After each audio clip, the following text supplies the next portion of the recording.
All right, all right. Happy Tuesday, ladies and gentlemen. Welcome to Sabby Sabs podcast. I'm your host, sabrinasalvati. If you're new, I do want to let you know we are also live on Rumble and X and, of course, YouTube. Tonight is a very big night, especially if you're right here in the United States. Tonight is election night. We are going to see if some things can change. Tonight's theme is the game has changed, or has it not? We will find out. Before I bring in our special guests, I do want to go ahead and show you our thumbnail so you can see what we are discussing tonight, ladies and gents. Again, we have a lot to dive into. Tonight, we are discussing U.S. base in Kuwait on fire. The question now becomes, who did it? Who did it? Who's taking responsibility? Also, to go along with this turmoil in the Middle East, a Turkish ship was hit by Ukraine. Again, we have a NATO country that was basically attacked here by Ukraine. We're going to get into all of this. And of course, Ansar Allah has made an attack on an airport. We'll get into all of that. We're also going to discuss big night for primary races. We have Michigan, we have Missouri, and last but not least, we have Washington State. Will the populist candidates be able to pull this off? We are going to find out. Michigan is probably the most talked about race that is happening tonight, basically because that is a swing state. So if El Sayed does pull this off, this is going to speak volumes, ladies and gents. We're also going to discuss, if you haven't heard by now, James Carville is making a threat. He is threatening to leave the Democratic Party because he doesn't seem to like the way that things are going. So we'll get into all of that and how he tends to flip-flop. We're also going to discuss Marco Rubio, a viral video of him condemning those and trying to implement new censorship on anyone who criticizes Israel that is trying to come to the United States. And I'm going to tell you Israel's role in artificial intelligence and how they are trying to use AI now to say that that video is not real. It is real, and we have the transcript. We're also going to discuss tonight Eric Adams, for whatever crazy reason, is trying to push a data center in Wisconsin Rapids. The people weren't having it, and he was booed like crazy. We're going to get into all of that tonight, ladies and gents, but first and foremost, let's go ahead and bring in our special guest. His name is Patrick Henningsen. He is a geopolitical analyst. You've seen him here before. Let's go ahead and bring him back in. What's going on, Patrick? Hey, it's great to be with you. So great to have you back. I know it's late where you are, so I'm not going to keep you long because I know you're in the UK. But a lot of things are happening right now in the Middle East. Donald Trump made that threat over the weekend that he was going to basically cut off Iran's electricity, which obviously is a war crime. Then he walked that back. And then just recently, something is happening in Kuwait. This is from the Hormuz letter. A U.S. military base in northern Kuwait has been directly hit by, they claimed that this was Iranian drones. Initial reports indicate that this was a preemptive strike Iran has been planning. Let's go ahead and take a look at this video, and I do want to get your take on this, Patrick. So this is the base here. You guys can see the fire there in the background. I have another video to show you of that as well. Again, weird things happening. This IRGC account, by the way, ladies and gents, if you come across this on X, this is not the official IRGC. This is I guess a stan account. So just keep that in mind. But they said about 7 hours ago, Iran struck Doha military area in northern Kuwait. Again, I have not seen Iran take responsibility for this, but just another angle for you here. So Doha military base in Kuwait. Patrick, what is your take on this? Again, Iran is not claiming responsibility for this attack, but they are saying these are Iranian drones. Yeah, I mean, until you see any official confirmation, it's really hard to say because there have been a couple of other dubious attacks. One of them allegedly on a Saudi facility in Abqaiq, which is about 50 kilometers from Bahrain, and that was used to base as a pretext for Saudi and the U.S. to attack multiple targets across Iraq. That was last week. And so, but it turns out, and they blamed it on Iraqi Islamic resistance. or quote Iranian-backed militias or PMFs, People's Mobilization Forces in Iraq. And it turned out that they said, no, we didn't do that. Nobody in Iraq attacked anything in Saudi.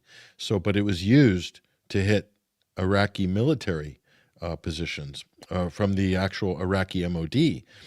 And now we're hearing from Iranian sources that Saudi didn't launch any airstrikes. It was all the U.S., but the press said it was Saudi and the U.S. So whatever the case is, that was a false flag. You know, whether it was the Houthis that did it, or whether it was Israel or the U.S. or whatever, it was used as a false flag. In other words, if the event is used as and a reaction is based on false information, technically, by definition, that functions as a false flag attack. So this one, until we get official confirmation from Iran, and they have no reason not to confirm, they have no reason not to announce, because they're very, very open and straightforward about the things they do, as are the Ansar Allah in Yemen, the Houthis. So until you see that, then it's hard to comment, because there's a lot. There was an Egyptian, a U.S. Offshore oil LNG storage facility in Damietta in Egypt, and no one took credit for it. The Egyptians are still investigating. It looked like it was meant to be. People were assuming it was Iran or Yemen, and it would drag Egypt into the conflict, but nobody's taking credit for it. So it's very close to Israel, that target. So who did that one? So there's been a whole string of these in the last 10 days. So I'm going to say we should be very cautious to attribute blame until we see official declarations on any of these. I think you're correct, Patrick. We got to be careful, guys. Like, that's why I even I had changed the title of this video, because I reached out to a couple of people and they said no one seems to be taking credit for this base in Kuwait. So that to me is a warning sign. There could be a number of false flags that are coming. Donald Trump recently was questioned about these strikes in Iran. I want to show you guys what he said recently. Again, he's totally lost it here. But basically, a reporter is saying, Mr. President, this is at least the 5th time you've called off airstrikes against Iran since April to negotiate. What is your message to the American people who are wondering what has changed this time? So let me just go ahead and show you what he said here. Thank you. Thank you very much. Mr. President, this is at least the 5th time you've turned off airstrikes against Iran since April to negotiate. What is your message to the American people who are wondering what has changed this time? Why should it be any different? Well, you don't know. I don't know. I think we're going to maybe get something, but I want to give them every last chance before decapitation. Very tough to do what we have planned, still planned. We'll see what happens. But it's a very, very tough thing to do. I think I'm very proud of the fact that I'll give people a chance. This is a big move. To do an attack that big on a country, I'd rather not do it. Now, we've already, through lots of large attacks, but they were normal large.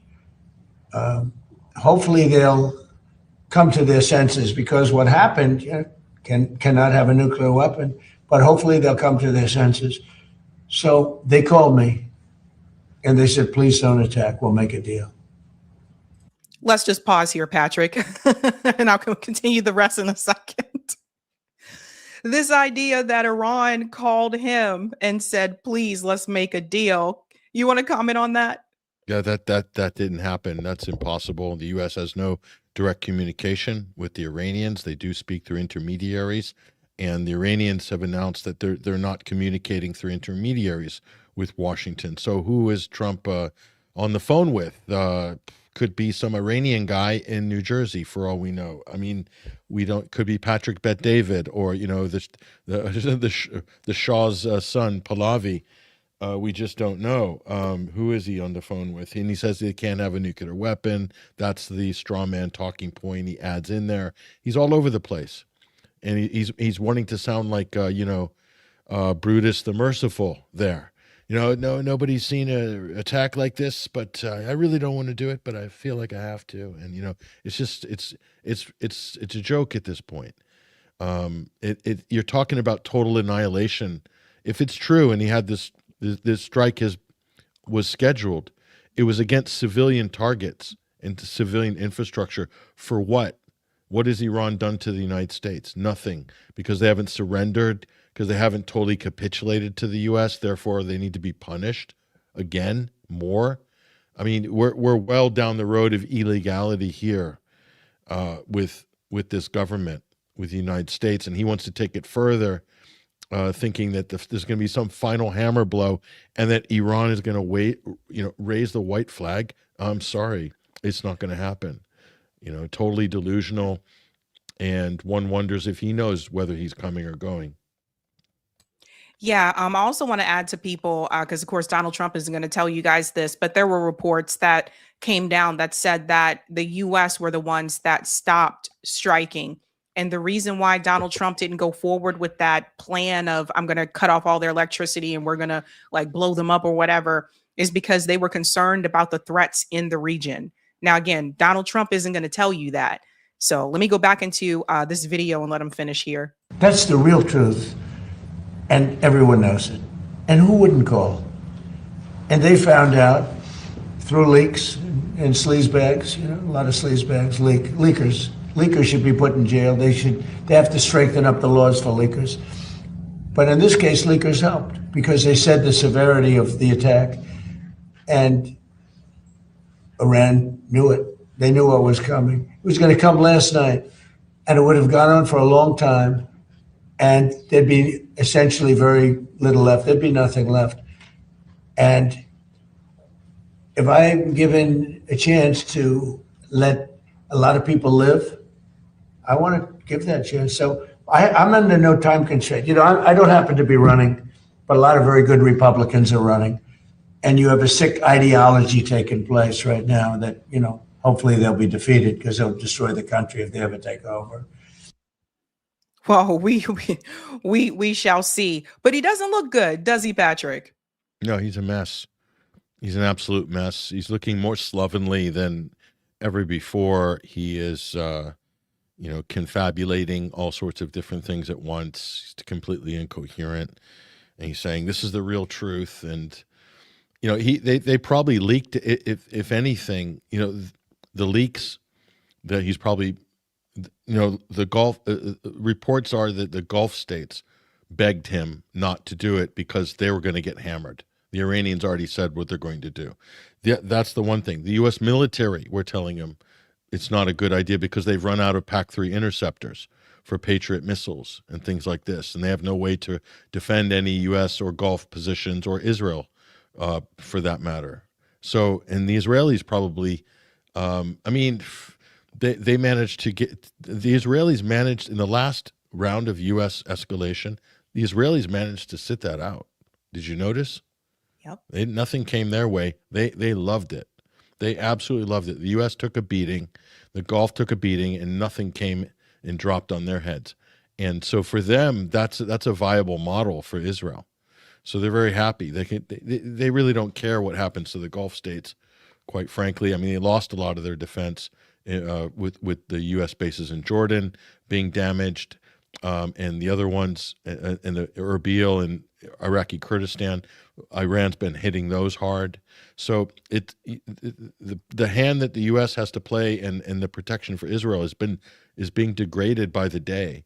But that's not going to stop Israel from trying to dictate whatever their objectives or priorities are to Washington. And it's not going to stop Washington from continuing this aggression towards Iran. It just means that they'll have a weaker hand to play militarily, but they have other ways to strike Iran later. They need to buy time to rearm and reload for like a 2-week campaign. That's probably what Trump is planning for before the midterms, some glorious display of military prowess before the midterms, and then declare a sort of some kind of a victory, enough to save a few Senate seats, hopefully. And then that's it. And then back to the war again after the midterms. That's the U.S. There's no kumbaya moment coming. There's no peace treaty, nothing. This is a war of attrition. It's who's going to basically blink first. And Iran's dug in. The United States is just going to keep playing these cycles of fake negotiations and then punctuated by these spurts of aggression, and just keep kind of rolling that over every 60 days. That's what I believe is happening, and the rest is just distractions and politics. But the reality is, the U.S.'s position just gets weaker and weaker with every round of this this sort of Yeah. theater. I was just going to say, speaking of weaker, for those who are not aware, there was also a report recently from the U.S. military that they're open to ideas. Yeah, You saw that one, right? That's probably Pete Hegseth. We want to. Our warriors are very creative. We want to empower our warriors. Come up with some ideas how to punish the Iranians. I mean, that's just a level of desperation if that's true. But it's totally within character of this administration. Because they've run out of ideas. They have no strategy, and they're probably thinking, we need to tap. We got so much talent there in Special Forces and Delta Force, and I know Jim and Rob and Mark, and there's some good people there. They might have some ideas. Yeah, Pete, that's a good idea, Pete. Why don't you go do that? Go get them together. Open up a WhatsApp group or a Signal group, and invite some journalists to join, and see what bright ideas they come up with. And what are they going to say? Oh, we're going to put a tactical nuke in Pickaxe Mountain, and we're going to blow up this, and cut a corridor through the mountains, and I mean, it's ridiculous. So, but here's the thing, Sab. They have to look busy. They're funded. Pete Hegseth has to go and brief, and the Joint Chiefs, they have to say, what are you doing? Well, we're doing X, Y, and Z, because they're spending $1 trillion odd. They have to be busy doing something. Yeah. This is where they're at. Look busy. That's where they're at, because it's going to take so long for these munitions to come online. It's going to take them 3 years to restock to pre-February 28th levels. That's how long it will take. So they're never going to get there. So all they can do is play this kind of these sort of intermittent short games. That's the best the U.S. can do right now, and launch attacks from Europe, from Germany, from Greece. But now they're in trouble with Italy. That's a huge problem. So they're Romania. They've got Kosovo. They've got Diego Garcia, which is a bit long distance. Djibouti, Israel's not looking good. There are Israelis already complaining because the U.S. have too many aircraft at Ben Gurion Airport, and it's drawing fire potentially. So their options are long range bombers, submarines with cruise missiles, which they've already used, and will continue to probably use those. That's what I think, and so much of this is politics, and will become more political with each passing day. It's going to be more bluster and more politics. It's become, because the whole military, tactical, strategic stuff is gone. It's gone. They've done it. They've tried everything already. That's finished. Now it's bluster, politics, showmanship, theater, bluffs, threats, fake claims about deals. I mean, he'll just keep doing this. And they're playing the markets as well. His inner circle will, they're like, hey, let's make a few billion before the midterms. We can do a couple of 60-day runs, a couple of MOUs. Yeah, we can. How much can we make? Well, I don't know. Ask Jared Witkoff and the Sun. Yeah, I don't know. We can make about 20 billion before November, before midterms. Yeah, let's do it. Yeah, keep going. They don't even have to tell Trump. He's got so many people around him, ne'er-do-wells, that can just manipulate him. And they're all on the side making money. That's kind of like how things are going, by the way. And, the irony is the Democrats actually have stuff they can actually convict, actual scandals, actual corruption, not like the first term with Russiagate. And so hopefully they're serious, and there's some people that are serious about doing something, because even the Iranians are releasing financial fraud and insider trading reports about what the U.S. is doing. They're releasing reports on this about what Kushner and Witkoff and Sons are doing. So I mean, it's an open goal, really. If the Democrats were serious, if they were serious about really wanting to cut this president and this whole this whole sideshow down? They could. Will they? That's the question. Right. Exactly. And that also brings in Yemen because Yemen has not quieted down either.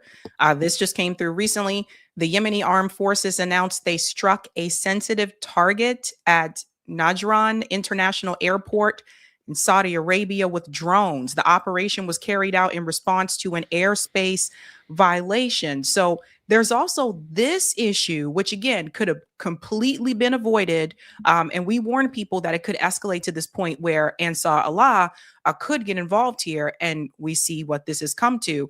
For those who are not aware, Saudi Arabia did strike Sinai Airport in Yemen, and Yemen decided to obviously fire back at Saudi Arabia. They've been kind of going back and forth, and then Yemen decided to block Saudi Arabia vessels from the Bab el-Mandab, which leads into the Red Sea. So there's issues there, but then there was this attack from Ansar Allah on that airport in Saudi Arabia. So there's a lot of things that are happening here, and this is like a double threat here, Patrick. Because here's the thing, guys. When the US government in Israel says we are going to attack and strike Iran, you're not just attacking and striking Iran. Like Ansar Allah kind of sees that as, okay, if this continues to escalate, which they said, we are going to get involved. So Iran is not alone, despite what, corporate media would tell you. Sure. Well, I mean, the thing is, the U.S. The U.S. launched a proxy war against Yemen, against Ansar Allah specifically, in March of 2015. This was in Obama's second term, towards the end of his second term. And the idea from the U.S. was to use Saudi Arabia as their proxy. And then Saudi Arabia uses Sudan and other, they literally hire infantry from Sudan at $500 a month. And things like they're outsourcing mercenaries, African soldiers to fight in Yemen for Saudi. And then the U.S. basically even flying air sorties for Saudi. And then Saudi Arabia is flying some bombing. So they've been doing this. And then all of a sudden, they had a kind of a ceasefire after Yemen, after the Houthis, as the Americans call them, Ansar Allah, hit a number of key Aramco oil facilities that sent shockwaves through the global energy markets and Saudi Arabia. So from 2023, there's been a successful kind of armistice between Yemen and Saudi Arabia. And all of a sudden, after this incident with Sana'a Airport, which Trump was bragging about, that was the U.S. leaning on Saudi Arabia to interdict that flight. And that caused this cascade of events that ended this successful type of ceasefire, you could say, between Saudi and Yemen. It's not in Saudi Arabia's interest whatsoever. Their oil exports are completely offline. Yemenis have hit Yanbu port, Jizan port, killed all of their export. Saudis lost everything already through the Strait of Hormuz, and now they've lost export from the petro line, east-west pipeline, plus Jizan port in the Red Sea. So they're screwed in terms of exporting their only source of income, and there's no reason for them to have done this. But so the U.S. was pushing them hard. The U.S. wanted to expand the conflict. Who's pushing the U.S.? Israel, clearly. So you can kind of read the U.S. and Israel in the background dangling a nuclear deal in front of Saudi Arabia 2 weeks ago, uranium enrichment, etc. And then in typical Trump fashion, and then the Sana'a Airport incident happened. So those were linked. The U.S. is saying, we'll give you this nuclear deal, but you have to then deal with the Houthis. And then Trump then reneges after that and says, no nuclear deal. You have to sign the Abraham Accords with Israel. Then we'll give you the nuclear deal. That's a total Trump move, by the way, which is move the goalpost, change the deal, screw the person that you're doing business with. That's so typically Trump. And so that's what the Saudis are under pressure. And then this false flag at Abqaiq oil facility, which I said earlier, or maybe Yemenis hit it, but they blamed it on Iraq. and Iraqi militias, and then use that to do bombing runs in Iraq, and that extends the conflict. So extending into Yemen, extending up to Egypt, extending to Iraq, that's a huge, and it's a huge expansion. Plus Zelensky hitting an Iranian ship in the Caspian Sea. That's now blockade north as well as blockade south. So that's the reality, is look at the results. Expansion of the conflict. So does the U.S. or Israel believe that by expanding the conflict, they can somehow, there's an advantage to that? Because this is totally engineered. Oh, these expansions, false flags in Egypt, which is clearly a false flag because no one's taking credit for it. So but some of these might be botched operations. And I think the Israelis between the Israelis and the Americans, they're really screwing up. And they've been trying to play games, and these games aren't working. And so their normal conventional military engagements with Iran are not working either.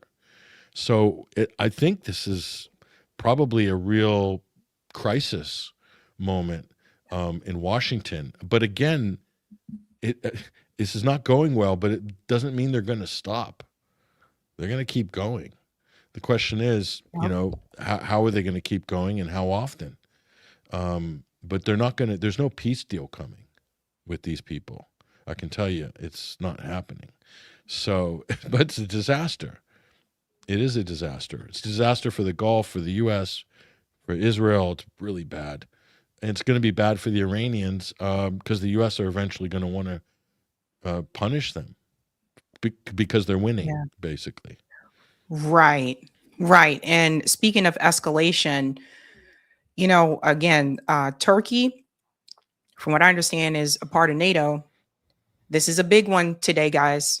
A Turkish-owned cargo ship carrying fruits and vegetables to Russia was hit by Ukrainian drones near Novorossiysk. I hope I'm saying that correctly, injuring several crew members. You guys can see the video. Here's one of the videos here.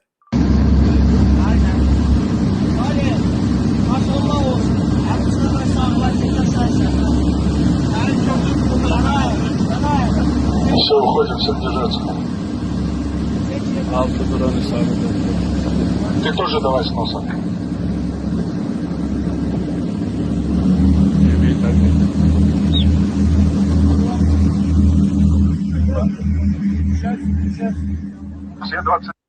That's one of the videos there. And then here's another one from Ryan Razbiani. Footage of the Turkish ship that Ukraine reportedly hit with a drone in the Black Sea. Again, it was carrying produce. It's this one here. Vurulduk. 4 kişi eksik. Yardım edin.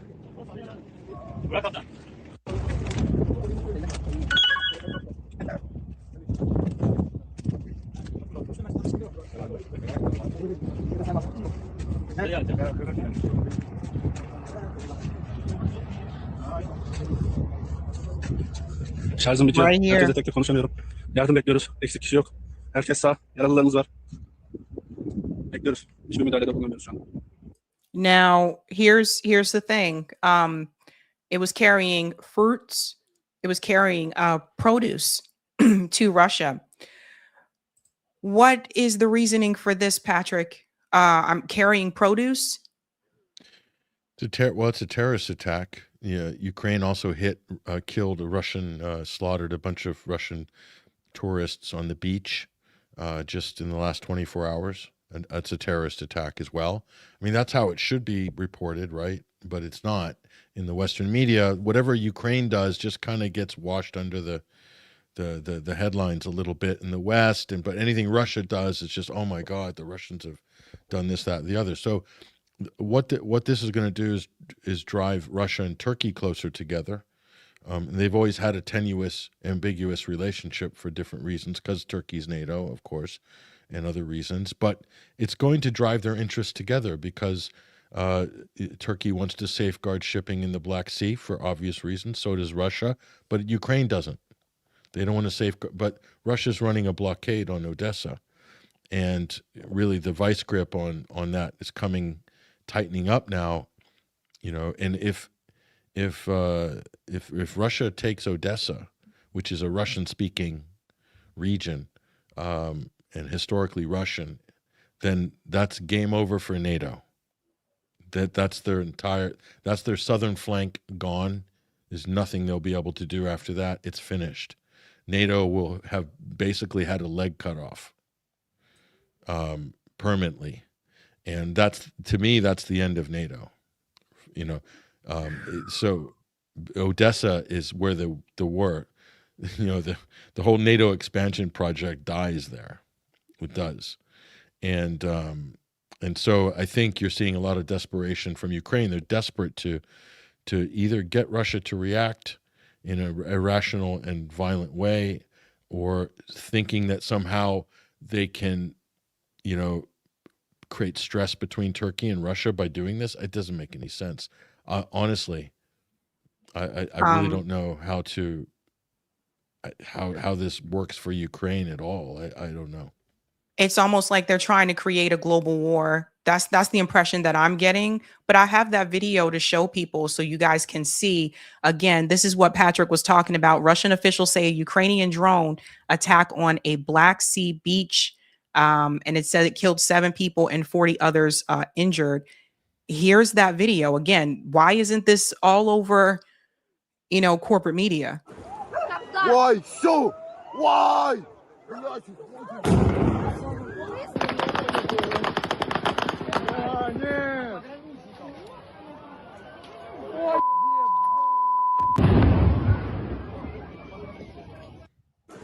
I've been trying to explain to people, Patrick, that, Zelensky aligns with Netanyahu. It's Zelensky is shaking hands with Netanyahu. He's a Zionist too. Like, he aligns with him. And it seems like to me, this is the second attack that Ukraine has done to a country that they're not at war with, which is Russia. So it seems like to me, Zelensky is trying to create a greater war. Yeah, well, I mean, they do regard themselves as at war with Russia, but Russian civilians thinking that somehow killing them, tourists, is going to put pressure on the Russian government, that's terrorism. That's by definition. It's a terrorist attack. But likewise, you think they hit an Iranian ship in the Caspian Sea a week and a half ago, and do they think that that's going to help put pressure on Iran? No. I mean, it's a warning shot by the U.S. that shipping's not safe in the Caspian Sea, and that's an important route between Russia and Iran. Sure, that's fine. But at the end of the day, it's an act of, for Ukraine, it's an act of desperation. And it's so cowardice that the U.S. and NATO would use Ukraine to hit that ship. They would like to do that themselves, but they can't. They can't, because they'll be in hot water with Russia over that. So they get Ukraine to do it. So Ukraine becomes this kind of rogue state that, hired gun used to carry out terrorist attacks in Africa. They're doing it there. They use them in Syria to back Al-Qaeda. That's how Jolani came to power. They sent in the Ukrainians and the FPV drones, and they overwhelmed Syrian army defenses in the early days, and that was one of the decisive factors. So they're basically, it's a terrorist network. So yeah, they're perfectly aligned with Israel in that respect. They could they could merge with the IDF, and nobody would know anything. Nobody would know any better, really. And Zelensky admitted that he sent Ukrainian soldiers to Israel. It's probably quite a lot. No, listen, Israel has been sending military trainers to Ukraine since 2014. What? Yeah, they've been involved. They've been working alongside NATO to train the Ukrainian armed forces right through the early days of Poroshenko. I don't know how long those exchanges go, but Israel's been involved in Ukraine from the beginning. From the beginning, maybe not as much now, or maybe, who knows? I mean, there's something that's not talked about much, but they'll work with anybody, terrorists, Islamic terrorists, whatever. Yeah, that a lot of people in the chat are saying, "Whoa, that's news." Yeah, that I didn't know that. That is really interesting. Yeah, from the early days, and who knows what type of training these maniacs received from the Israelis. Weapons, technology, all that. That's all part of it. Alongside NATO, Israel is very much involved. Very much Well, involved. one more for you, Patrick, because I know it's late where you are. You went to Iran during Ayatollah Khamenei's funeral. Could you just tell everybody, like, what was your impression from what you saw on the ground when you were there? Because Donald Trump said he was very surprised to see that many people out in the street because he was told that the Iranians hated Ayatollah Khamenei. Yeah. Well, I learned that lesson in February when I was there. That there was before the bombs dropped. I was there about 10 days before the bombs dropped, and it was a lot of support for the leader. And we were told that they were clinging to by their fingernails to power, and that the decapitation strike on February 28th would cause regime change. And as Lindsey Graham said in his documentary clips, cities will start falling, and then we'll get the Arabs involved after a week, and we're really real confident this whole thing's going to come down. I'm really excited about it. Like, none of that happened. So anyway, I go for the state funeral. It was a week-long event, and 15 million people in the street of Tehran. The population of that city is 12 million, by the way. So, but that was for the funeral events. I think the Financial Times said 15 million. Financial Times. That's a British mainstream publication. But that would have been, in my interpretation, for the Grand Mosque services on Saturday, Sunday, plus the streets of Tehran for the big event. Probably on Monday, there was probably between 8 and 10 million by anyone's estimation. And then nationally, in all the different cities, as this procession continued around the country and to Iraq, 40 million people took part in this. So the population's 90 odd million of Iran. So that's almost half the population participated in this.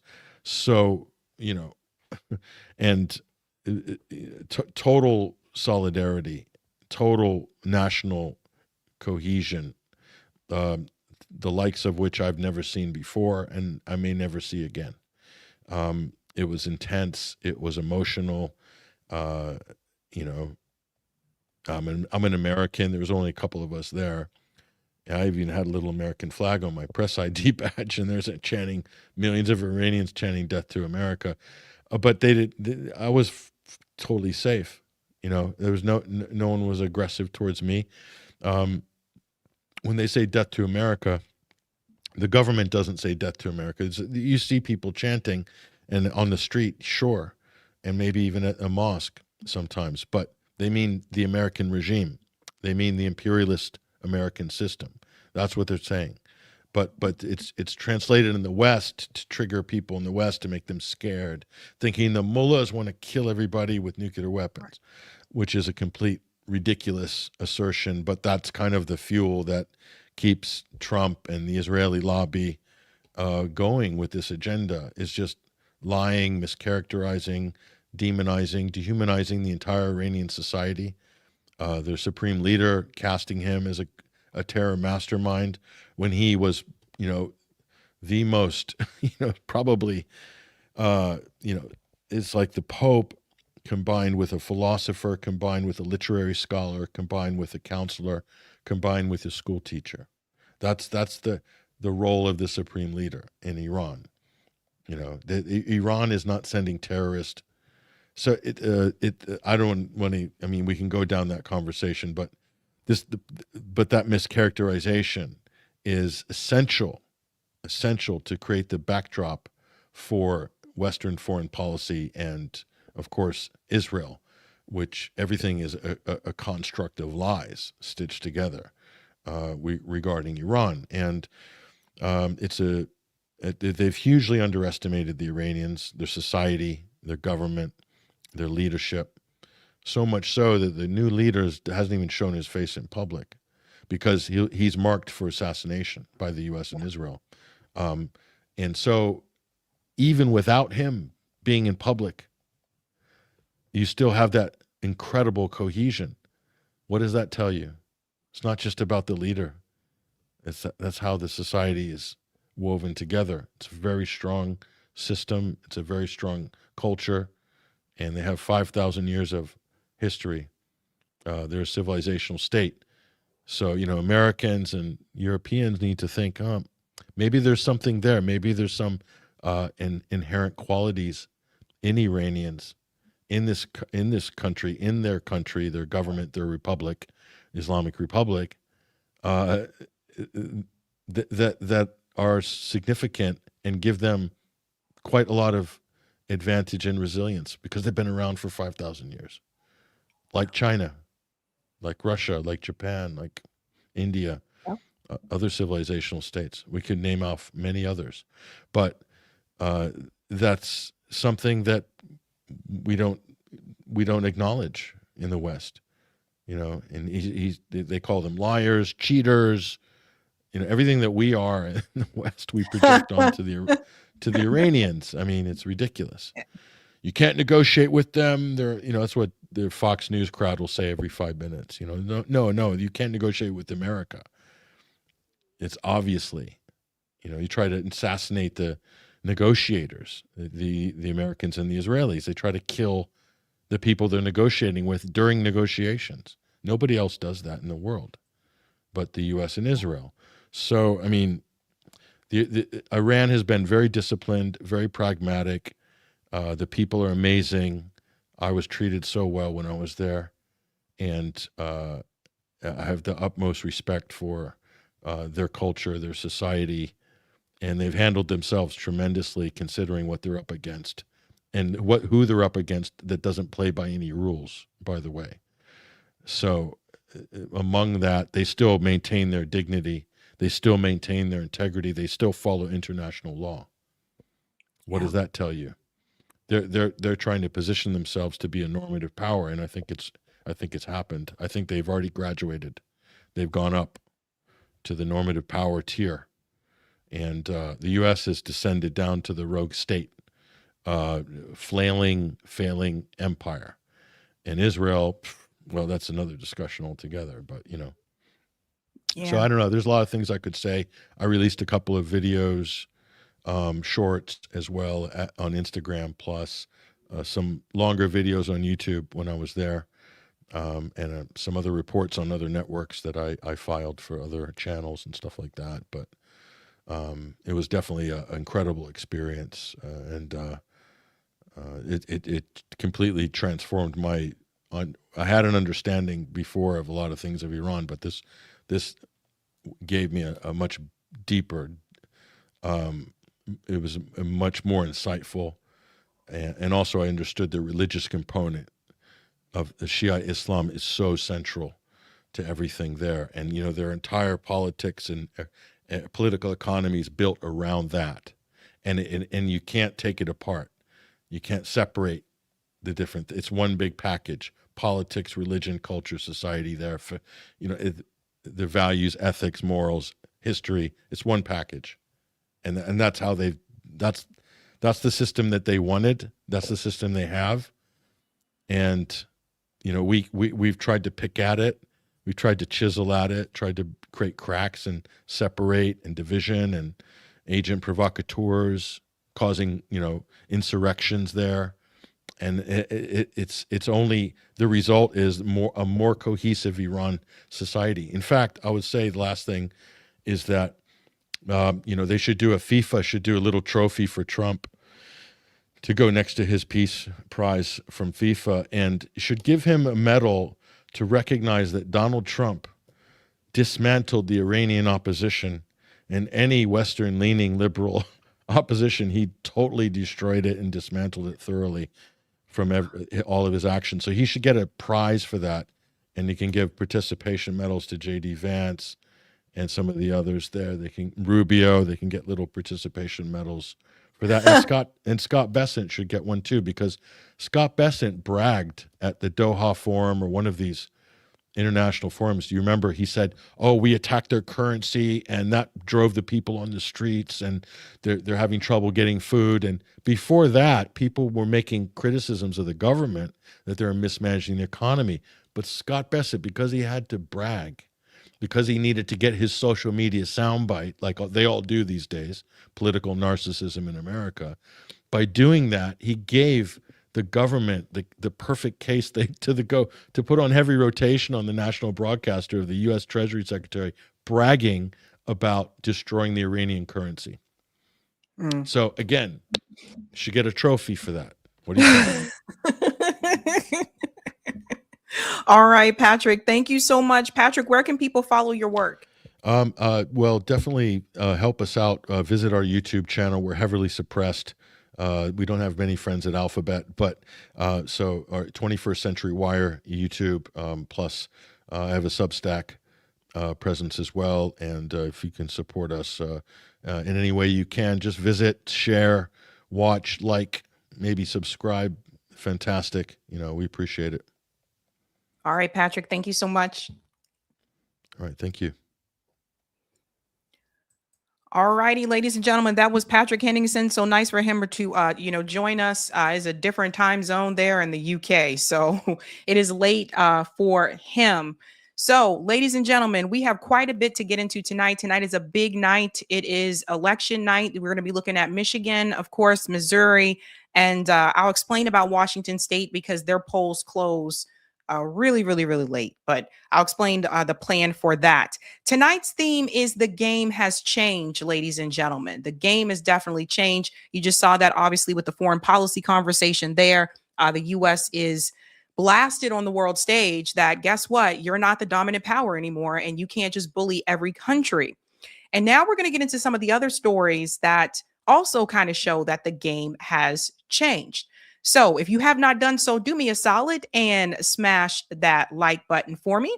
And if you're new, don't forget to like, sub, and share, just like a Care Bear. We'll get to the super chats a little bit later for the sake of time, because I do want to make sure I tell you guys really quick these polling times. Michigan closes at 8 p.m. They count rather quickly, so I'm hoping to get over around there, especially at least by 8:20.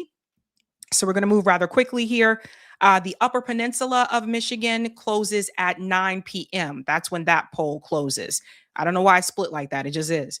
Missouri, I think, comes in around 8 or 7. Either way, we'll come in there around 8 as well. And then Washington State, their polls close at 8 p.m. Pacific time, which would be 11 p.m. Eastern time for me. So when it comes to that Shama Sawant and Adam Smith race, look for that video tomorrow morning, because we'll be in call-in when they're counting the ballots there. Because again, it doesn't close until 11 p.m. Eastern, which means like we'll almost be done with call-in, around about that time. So they're not even going to have them counted by 11 p.m. Eastern. So look for that video early on Wednesday.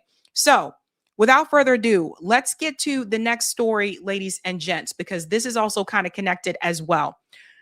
James Carville, we like to call him the Crypt Keeper. He was part of that Clinton, Bill Clinton-esque administration. He still thinks it's 1992, and it's not. James Carville is making a threat to leave the Democratic Party because he doesn't like the way these races are turning out. He doesn't like the fact that people like Zohran Mamdani and, of course, some of the other, Darlisia and so forth have won these races. He's not happy about that. And it's interesting because I want to show you what he said just a year ago, which is hilarious because I told you he would flip just a year ago. So this is, of course, after Kamala lost. Listen to what he said here. Breaking Points had shared this. Listen. Oh, you as Mr. It's the Economy Stupid, was this an economy election? And if so, is Sanders right that on populist, working class, kitchen table issues, the Dems didn't do enough?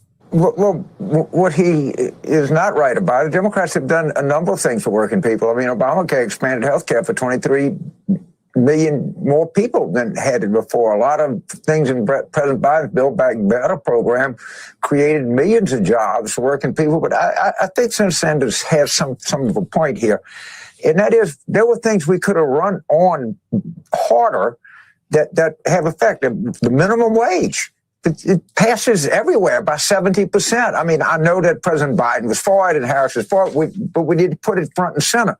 What about taxing the incomes over $400,000 and taking that money and put it in a first-time home buyer's mortgage relief fund? I mean, there were things that Senator Sanders would favor that we could have put more front and center. Now, there are a lot of things that are just popular that Democrats are for, and they're popular with every kind of Democrat in the country. They also happen to be popular with independents and even some Republicans. And we should run on a popular thing. A popular thing was not continuing the Biden administration. That was clearly not what people wanted. I think he's a great guy, but people didn't want more of that. And that's what we gave him. Incredible. So that's what James Carville was saying after Kamala Harris lost.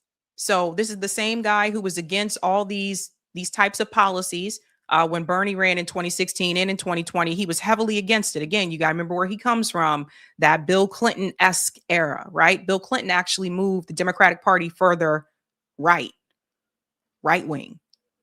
That's when a lot of that started. So there's that, right?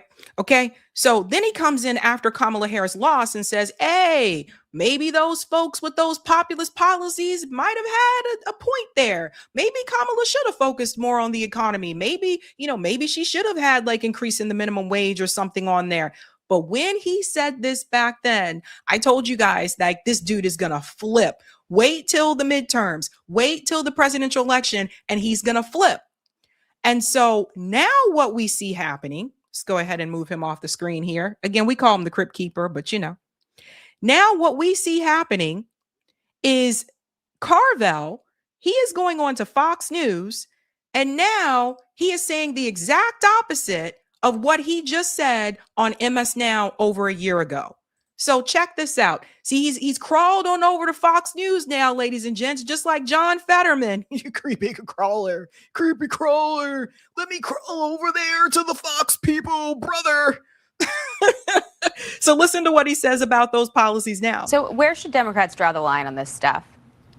Whatever Scott Galloway says, I believe it. I think that he's one of the smartest, most cogent, brilliant analysts there is. And I'm not sure what to understand what Madonna is doing, but to talk about the larger Democratic Party post the election in Michigan going forward, I am not going to be in the same party with Hassan Piker. So he says he's not going to be in the same party as Hassan Piker, but you've been in this party with him all this time. Listen, I got my critiques of Hassan Piker, but the thing is, he acts like Hassan Piker just joined the Democratic Party yesterday. You have been in the party with Hassan Piker all this time. So what changes now? Let me tell you, ladies and gents, he's mad because those populist policies are actually winning. That's why he's mad. Again, there is a generational gap. Not everybody that's a boomer or silent generation is against those policies, but it does seem to show that a lot of the younger voters tend to support them because they look at the future and they don't see an economy that is going to work for them. Hell, some of them see that right now in the present. Let's just keep it real. Okay. So didn't I tell you this guy was going to flip? 1 year ago, he said, hey, maybe they should have had those populist policies, should have focused on the economy and the minimum wage. Now that those candidates are actually winning, running on those issues, now all of a sudden, James Carville goes, I'm not going to be in the same party with these people. Get me out of here. Not going to do it. Can't do it. And you know what's funny about it? No one cares, James. Nobody's like crying and saying, oh my God, James Carville said he's going to leave the Democratic Party. Help me. No one gives a damn, James. In fact, most people are probably clapping and they're like, yes, get him out of there. He said this as if it meant something. That's the funny part. He said it as if he actually had like this strong weight or this strong presence. A lot of younger voters don't even know who the hell you are, James. So it was just hilarious to me. I'm out. If this happens, I'm out. I am not going to be in the same party with Hassan Piker. I can tell you that right now. If he becomes a force in the Democratic Party, I'm out of here. I have no intention of ever being in the same political party with that guy. Now, I think that overwhelming majority of Democrats agree with me.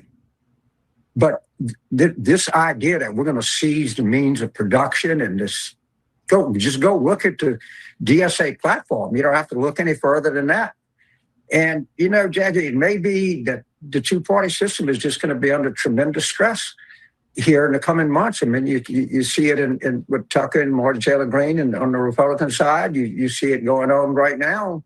And I can't sit here and tell you for certain how this is going to turn out. But the one thing I can tell you for certain, Hassan Piker and James Carville are not going to be in the same political party. One of us is going to leave. It might even be me. Bye. Adios, James. Get out of here. And I say this as a registered independent. Just go. No, nobody cares. It was weird to me that he said that if that actually meant something. That's the weird part for me. But here's the thing. James Carville doesn't seem to like change. You know, James Carville is someone who kind of has everything. He doesn't need, Medicare for all. Already qualifies for that. He doesn't need, free college or anything like that. Like James Carville is set, pretty much set. I don't know why they continue to interview this guy. It's really weird to me at this point in time. You're going back to this guy who's from the Clinton administration. So if we want to look back at a lot of it, let's go back to where James Carville, really comes from, because I think this is important. Remember, James Carville, he strategized for Democratic candidates for public office in the U.S. and for international politicians for 23 countries abroad, ... right here. James Carville was the lead strategist in Bill Clinton's winning 1992 presidential campaign. So the thing is this, it's not 1992 anymore. It's not even 2008 anymore. And economically, this country is screwed, especially for those who are just trying to get these entry-level jobs into the workforce. They're just trying to start out their careers, and they're being hit with, all these doors are closing in their face because either the pay is really low, or they're saying you need more experience. But then if you have too much experience, then you're overqualified. It's crazy. And then with the wave of artificial intelligence, you have more of these jobs that are just taken by AI. So what are these kids supposed to do? And I asked this question, and I've been saying this for a while, that if the country continued going on this path, we are doomed. As a society, we are doomed. But he's still living in the 1990s. He doesn't realize the game has changed. Things are very different now. And as you can tell by the way he's talking, he does not like change. Here's another one here. He also, Fox News again. It just, he's doing the John Fetterman. He said, I don't like what's happening in the Democratic Party. Socialism within the party is at 66%. So how do you deal with not welcoming them in the party when your base is saying, we're okay with this idea? Well, first of all, everybody has a different definition of what socialism is. All right, a lot of people on the right say that Social Security is socialism. People in my party do not think, they think it's a good idea. If you're talking about the state controlling production, no, under no circumstances. But socialism is a word that gets thrown around, and most people that use it are not acquainted with what it means. And, you go to places like Scandinavia, who tend to be much more socialist than we are, and they're, if anything, more democratic than we are. But I don't know how people describe themselves at all. That's one thing. How they vote is another. Jason Crow, we've recruited veterans all across the country, vote vets. We've been in a lot of seats like that. And these are the kind of Democrats that I want to help and be a part of the same party. I don't have anything in common with Ms. Chevalier, and I really don't want to be in the same party she's in. So, James, Alyssa.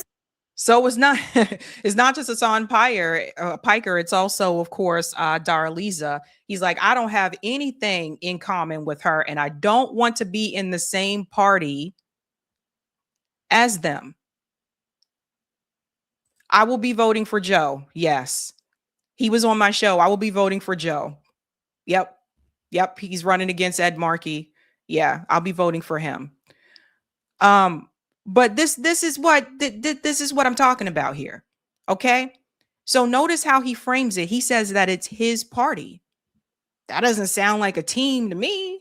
Doesn't sound like they're sharing there at all. He says it's his party, as if he owns it. I don't know. Kind of weird to me. This is the same guy who told you that Kamala Harris was going to win. See, I'm going to take this back now. We're going to have some laughs. The same guy, he was on this show with this gentleman here, and he said Kamala Harris is going to win. James Carville, your piece in the New York Times on Wednesday says Kamala Harris is going to win this election.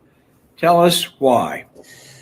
Well, I mean, there are a couple of reasons that I say that. Number one, she has a tremendous financial advantage. Secondly, I don't know what it counts, but she certainly has she has an organization. She has a GOTB, voter contact operation.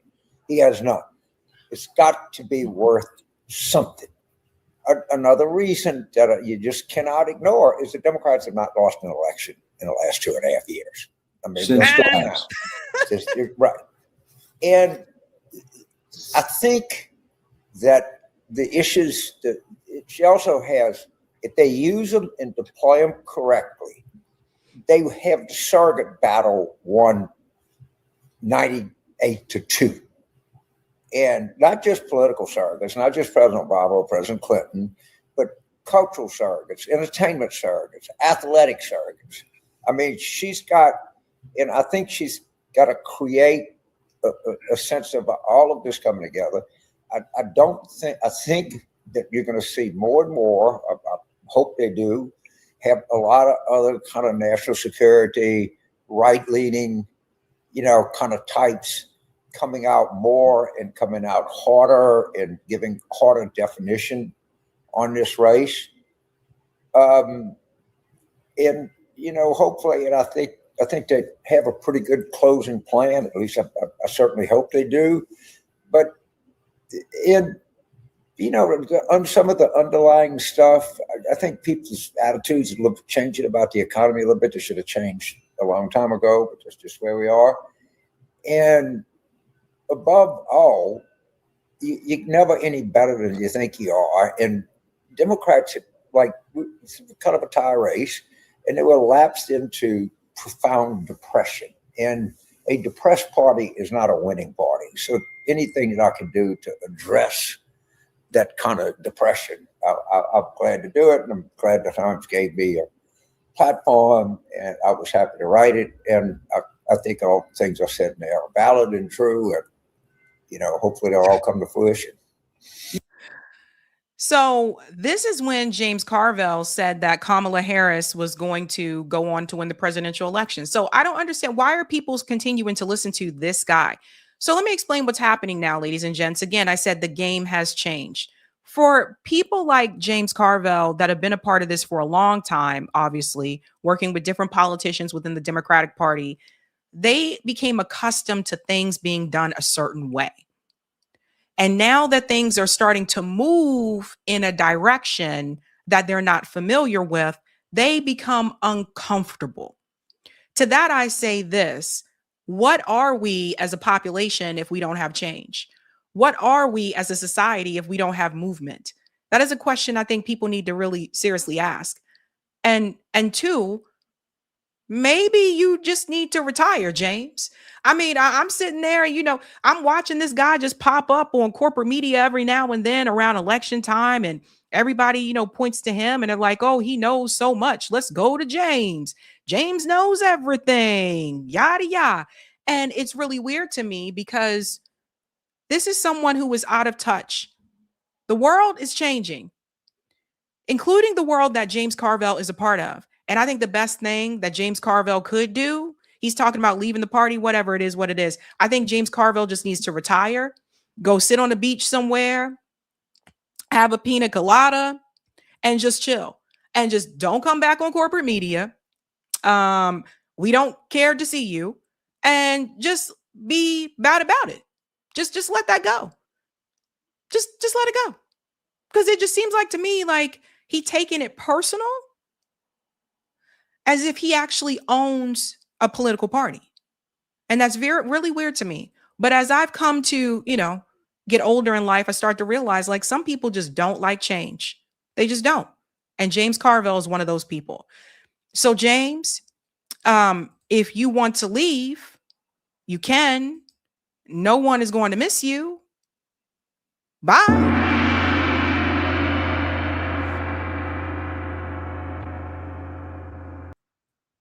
See ya. Bye-bye, James. All right. We're doing pretty good on time, guys. It's 8:07. I think I can do one more story before we head on over to the results as they start to come in. And that is this one here with Eric Adams. So if you haven't done so, do me a solid and smash that like button. Thank you. And we're holding on to the super chats for just a second. We'll get to them once we start to get into the primary results, because we'll be hopping from here to there. Hop it, hop, pop. All right, let's go ahead and get into this next story. Again, the theme is the game has changed. Eric Adams, who is the former mayor of New York City, is doing business in Wisconsin, and he is trying to push a data center in Wisconsin Rapids that the people don't want. I repeat, Eric Adams, who was the former mayor of New York City, still lives in New York City. He does not live in Wisconsin. He is trying to push a data center in Wisconsin. Let's go ahead and get into it. It was reported just a couple of days ago, a $200 million AI data center, we're calling them surveillance centers over here, coming to Wisconsin Rapids. They were talking about it on the news. The people are against this. Listen to this. Next year, a $200 million AI data center will be up and running in Wisconsin Rapids. New York-based company Digital Power Optimization, Inc. will use 5 acres of land to put up the project. The building will host IT racks and cooling infrastructure to accommodate what they call state-of-the-art AI computing operations. That means surveillance. That's what that means. Now, this is important, and hold on to this for just a second. They're wasting 5 acres of land to build data centers instead of building homes, instead of building apartments. You know, that's part of the frustration I think that people have, but also that these data centers, they use a lot of electricity. They also use a lot of water because they have to have the cooling systems to cool it down. And so the people in Wisconsin Rapids don't want this data center there. It is also important that you know that, of course, Eric Adams, pro-Israel, 100% Zionist. Israel is also very much supporting these data centers in the United States. Now, when we go back and we connect that NDAA bill, where they want to merge the U.S. military and technology and intelligence with Israel, I told you that that would give all of that to Israel. It wouldn't really be a partnership. They would be the ones that would be in control. That matters. That's part of the reason why they really want to push and ramp up all these data centers. Now, data centers didn't just appear out of nowhere. They've been around for quite some time, but the way that it is increasing so rapidly, all of this is connected. That NDAA and Israel supporting these AI centers, surveillance centers, and Eric Adams also going into Wisconsin, a state that he does not live in, trying to push this on the people. Let's continue. Channel 7's Bree Bilak is in Wisconsin Rapids, where she spoke with the mayor and takes a look at the land that's the property will be built on. Bree, what can you share with us about this story? Sure. Well, right now, Dale, there's not much to see here, a lot of trees, and it's pretty dark, but that's all going to change soon because DPO will be building a warehouse that will accommodate up to 20 megawatts of AI computing power. Now, I reached out to DPO to ask if they'd be available for an interview. They said they weren't available, but they did email me back, and they shared with me that they're actually going to be helping QEPCO and QEPCO customers because of the data charges spread out across megawatt hours. Digital Power Optimization, Inc. says they chose Wisconsin Rapids because it's a win-win for them and Consolidated Water Power Company, who they're buying the land from. When the mill and their machines shut down, they were at a loss. They had an abundance of power that wasn't being used, but they still had to purchase. So it's been hard on them to make this transition. So we are very happy to have a customer come in. QEPCO will also be providing power to the data center, which Mayor Matt Zacher says will be good for jobs. That's good for them. It'll be good for the employees so that they can stay on board. The more solvent they become with new customers to fill in those losses of energy output. Guys, they always say this. Every time something new is coming to the community, they always say this is going to be good for jobs. And it's always a different story when it actually arrives. I've dealt with that here in Boston as well. This is going to be great. It's going to create all these jobs. And it's usually not what ends up happening here. So you guys get the gist of it. So let's fast forward to Eric Adams here in Wisconsin. Shout out to Brian Allen for this. Former NYC mayor Eric Adams traveled to Wisconsin Rapids to sell residents on a massive new data center in their town. They answered with boos. Turns out leaving New York doesn't make people any more interested in being lectured by Eric Adams. You guys have got to see this. It's hilarious.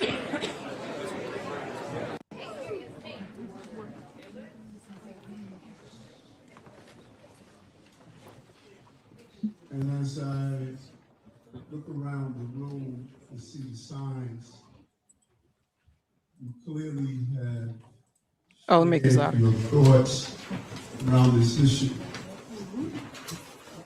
And one of my colleagues sent me a post that says a whole high-profile person is coming to your town.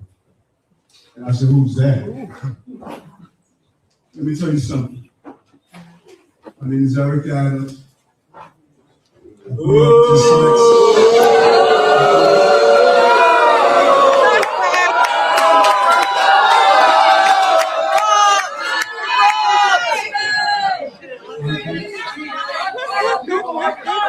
grew up I grew up in a small area in Queens. Young man, dyslexic. Oh no. I'm not high profile. I'm a 22-year police veteran. I wore a bulletproof vest for 22 years protecting children and families from serious Here's what we want to do. We want to have an opportunity. So he said, here's what we're going to do. And they're saying things like steal our water. Because again, these data centers use a lot of water, ladies and gents. An opportunity to hear your questions. We are going to remain quiet when you ask a question. And we would like that same when we respond to a question. We want to engage in not a monologue, but a dialogue. We want you to hear our facts. We want to make sure that your neighbors can hear from each other. We want to make sure that you are able to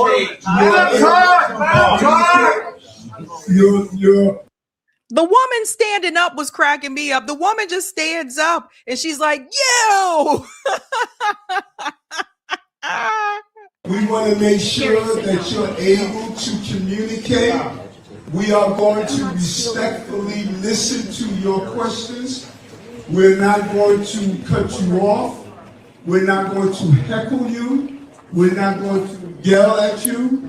We're going to allow you to say, we're going to allow you to say what your thoughts are and what your feelings are. We're not leaving until each one of your questions are heard. We know that we don't have to agree, but we don't have to be disagreeable. And I want to share, before I turn it over to Anton, I just want to share one story with you.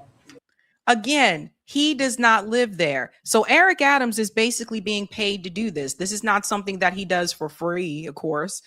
This is something he's being paid to do.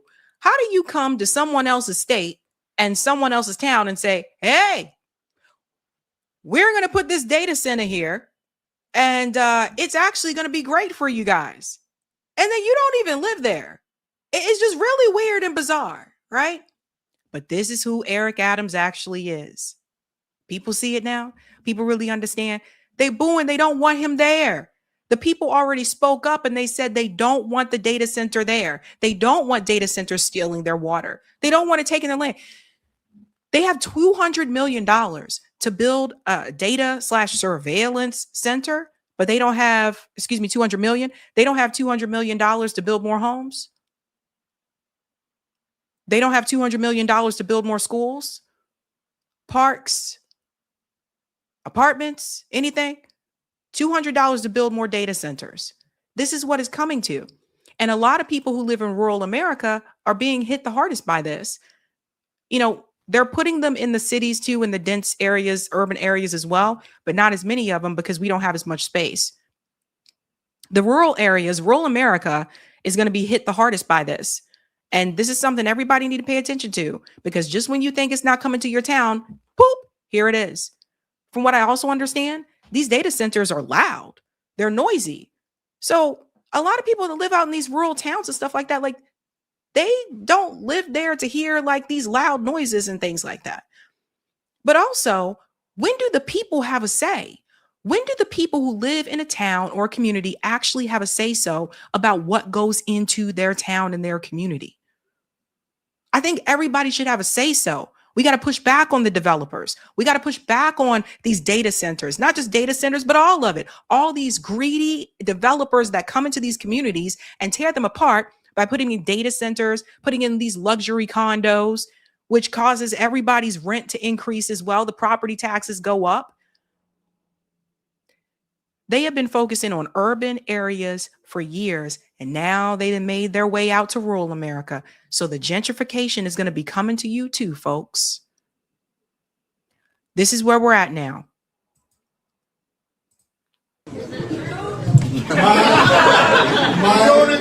My close friend mother passed away from breast cancer. And she was petrified over following the trajectory of her grandmother who died from breast cancer, following her mother. And she went to Sloan Kettering Cancer Center. And at Sloan Kettering Cancer Center, they were able to use artificial intelligence to early identify her breast cancer. I cannot believe he went there, but he did. Hey, they were able to use artificial intelligence to do this is bad. This is sad that he tried to use someone's death as a reason to appeal to these people to let this data center come into their town. This is bad. And the same that at Riverview. When I was diagnosed with type 2 diabetes. The doctor told me, Eric, in a year, you're going to lose your sight. You're going to lose some fingers and toes. You're going to have surgery. Using my doctor and AI, early diagnosis. And so when we start talking about, as one gentleman stated to me, when we start talking about, as you asked the question, sir, when we start talking about our hate of technology, it's not, no.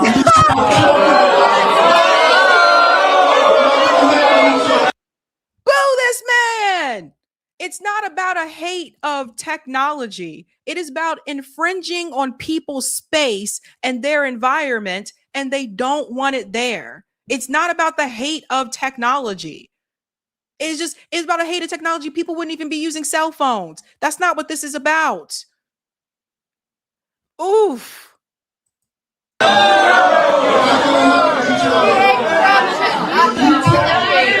you talk, I'm going to listen. We're not going to heckle each other. We're not going to heckle each other.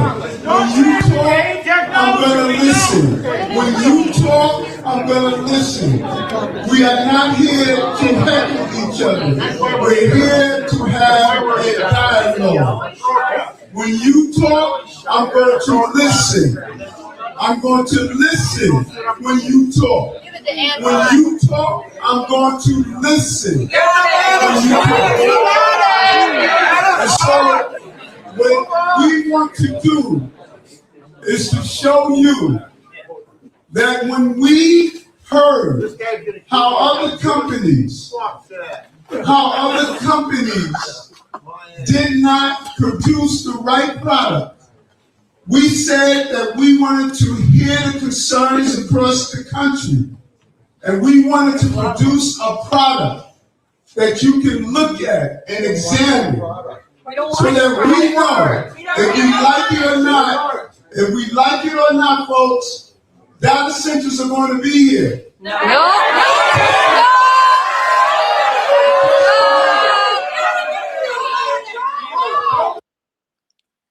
I don't think that's something that you need to say to people when they are advocating against having it there. The response shouldn't be whether you like it or not, data centers are going to be here. That shouldn't be the response. But this is Eric Adams. It's just whether you like it or not, you don't even live there. That's what's crazy about all of this. Go home, Eric. Go home. Data centers are not in our country. Data centers won't be in our country. Not in Rapids. Put it in your backyard. What we must determine is what's the quality of the product in this country. Because if our data is not here, it will be somewhere else.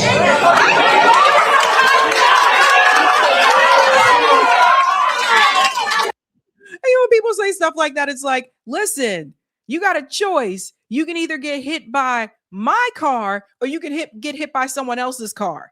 So you rather get hit by someone else's car or do you rather get hit by my car? Oh my God. And so what I want to do is we're going to turn it over.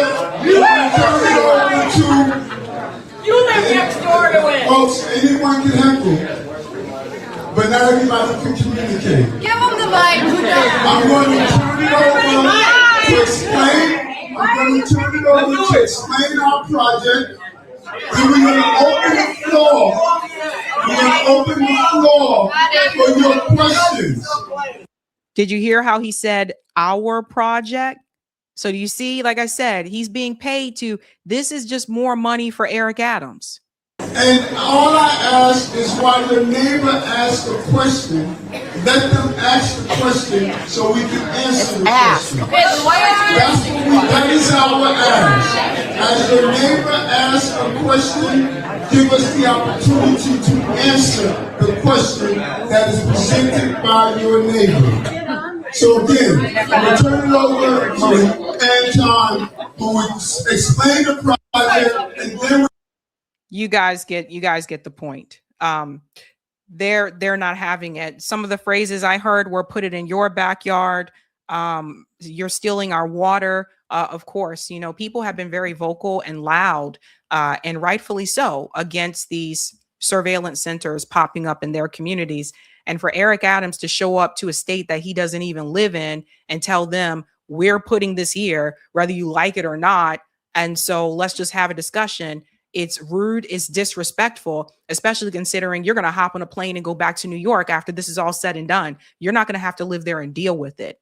So to me, it just shows the lack of respect for the people who live in that community. And from what I understand, I looked up, the income brackets.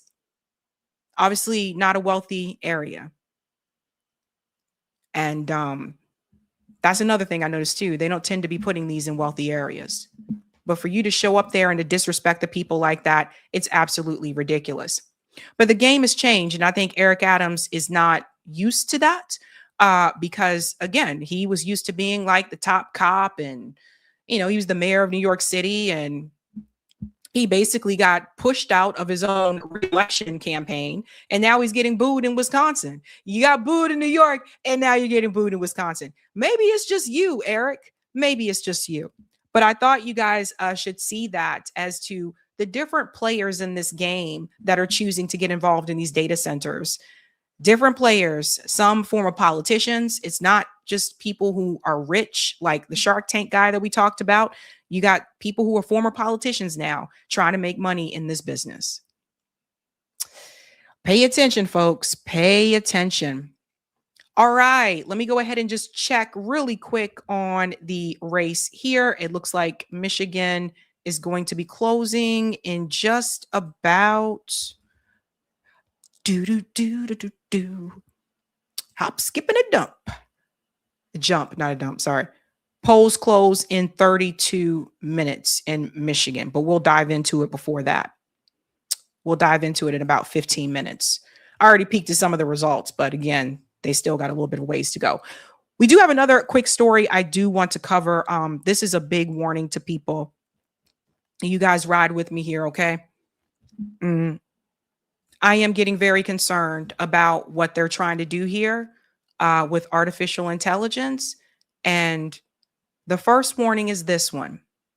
You see, there's this video of Marco Rubio that has become pretty viral on social media. This video was an older video, but it's resurfaced again. The video still came out this year. I'm going to play the video so you can hear what he said. And then I'm going to show you how Israel and artificial intelligence are trying to change what is being said. This should be an alarm for everyone. So shout out to James Lee for this one. Marco Rubio. Listen very closely to what he said here. Under President Trump, the United States will stand with the Jewish people. We have implemented a vigorous new visa policy that will prevent foreign nationals from coming to the United States to foment hatred against our Jewish community. We are holding international organizations and nations accountable for rhetoric against Israel that resurfaces in the manifesto of monsters like Iran and Sarah's killer. But we do see an eventual light at the end of this long tunnel of suffering. One can imagine a Middle East in which the Abraham Accords eventually reign. So thank you for the opportunity to address you. Okay, listen to this again. Under President Trump, the United States will stand with the Jewish people.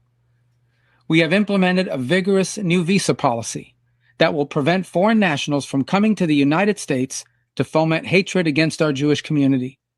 We are holding international organizations and nations accountable for rhetoric against Israel that resurfaces in the manifesto of monsters. Holding them accountable for rhetoric that is against Israel. Hold on to that part right there.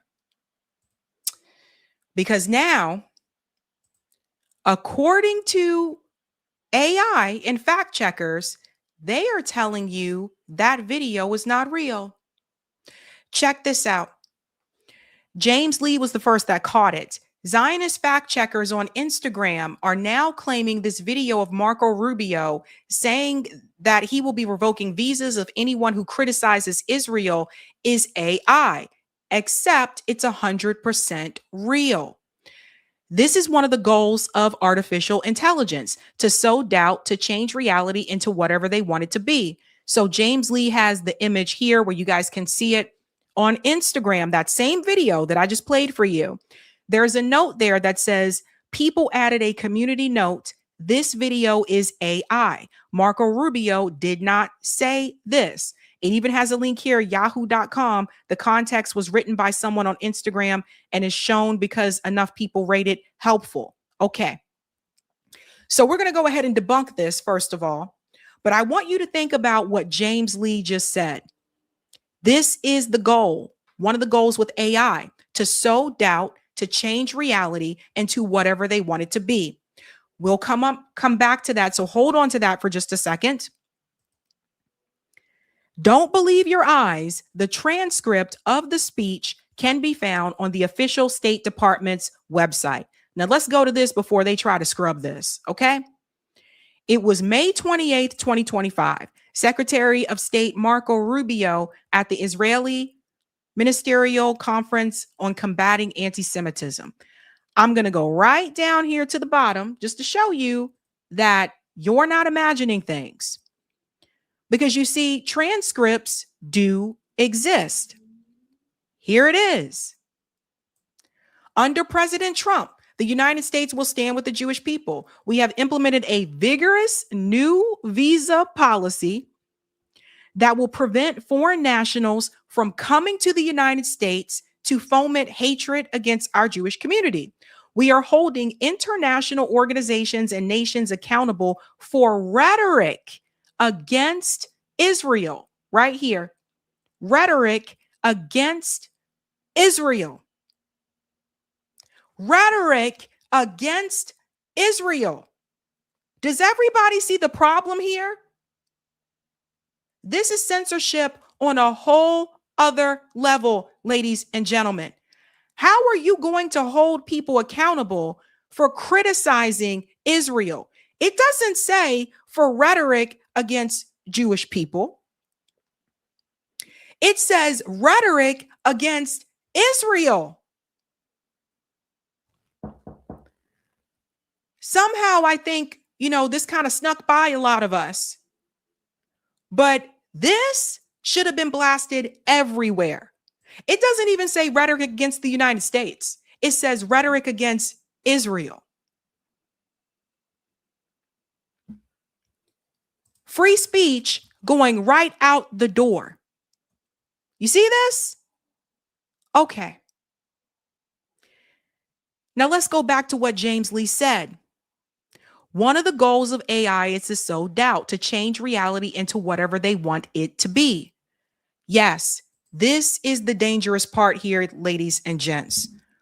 What happens if going forward, you see a video, or let's say a Substack article, something someone wrote, you see a video or whatever, and the fact checkers, which tend to be pro-Zionists, I've been noticing this, if the fact checkers come in and say, this did not happen, what if that is our future with news? What if that's our future with media? What if our future is not going to be newscasters or podcasters? What if there will be no such thing as independent media? What if all of that is going to be AI? So instead of turning on the TV and seeing, the CNN commentators or the Fox News commentators, which, they're propaganda anyway, but what if those jobs no longer exist and the news that you see is going to be AI only? You will only see what they want you to see. What if? I've watched enough episodes of Black Mirror to tell you, watch Black Mirror if you've never seen the show Black Mirror. They've been kind of putting it out there to let us know what is possible in the future. What if that's the case? What if the case is going for example, we're about to get into, we're in election season, okay? What if the future with elections is also going to be determined by AI? So instead of having these polls tell you, hey, this person is ahead of, Sabrina is beating this woman over here by like 10%. What if in the future, that's all going to be controlled by AI? And that means that AI is just going to tell you what they want you to see. And it's not going to be like, okay, well, we polled these people. What if they just stop polling people and AI just makes these predictions? This is the scariest part, is that one day the news may not be the news. One day the news may be whatever artificial intelligence says it is. And again, we say artificial because it is artificial intelligence. It's not real intelligence. That's how they can get something like this wrong. Now, I just took you to the transcript that shows you Marco Rubio did say that. However, looking at this image here on Instagram, the community note says it's not real, but it did happen. This, in my opinion, as I told you before, that AI is a tool, and tools can be used for good or they can be used for bad. And what I fear is that with AI, especially when it comes to something like foreign policy, I fear that artificial intelligence is going to tell you things that are not true. And I'm afraid that so many people are going to become used to and accustomed to using AI that they're not going to go back to doing things the way they used to, where they would search Google. Or when I was a kid, we had encyclopedias and we had to look things up in an encyclopedia. And let's say that you do go to search Google, but Google now is just all AI, meaning all these other sites that existed before are no longer there. The problem that we run into is that the news and the information that we receive in the future, because of this wave of AI that is coming in, could all be determined and decided by artificial intelligence, meaning we will only see what they want us to see. James Lee, he did a good job of calling this out. Listen This to is 100% proof that they do not want you to know what is real and what is not. Yesterday, I posted this clip of Marco Rubio, the Secretary of State, declaring that if you criticize Israel, the United States will revoke your visa. We have implemented a vigorous new visa policy that will prevent foreign nationals from coming to the United States to foment hatred against our Jewish community. And woke up this morning to a community note claiming that this video of Marco Rubio is AI and that he did not say this. If he didn't say this, it's irresponsible to post it. And I'm just like, yo, this is the transcript from the official State Department website. He says, quote, "We must stand in solidarity with Israel. We have implemented a vigorous new visa policy that will prevent foreign nationals from coming to the United States to foment hatred against our Jewish community. We are holding international organizations and nations accountable for rhetoric against Israel." This is verbatim what he said in the clip.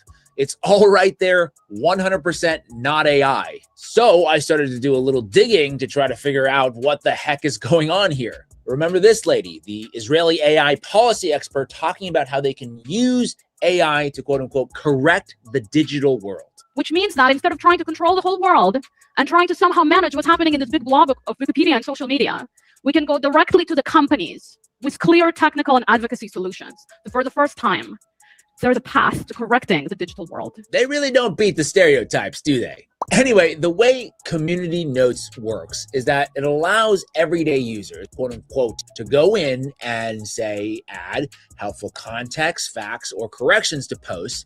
And they say this is not managed by the corporate staff, but is actually approved by a community of contributors using a consensus algorithm. Now that... That's how it works. And all those people, so all it takes is for, let's say, 150 people issued a community note. And let's say all those people are pro-Israel.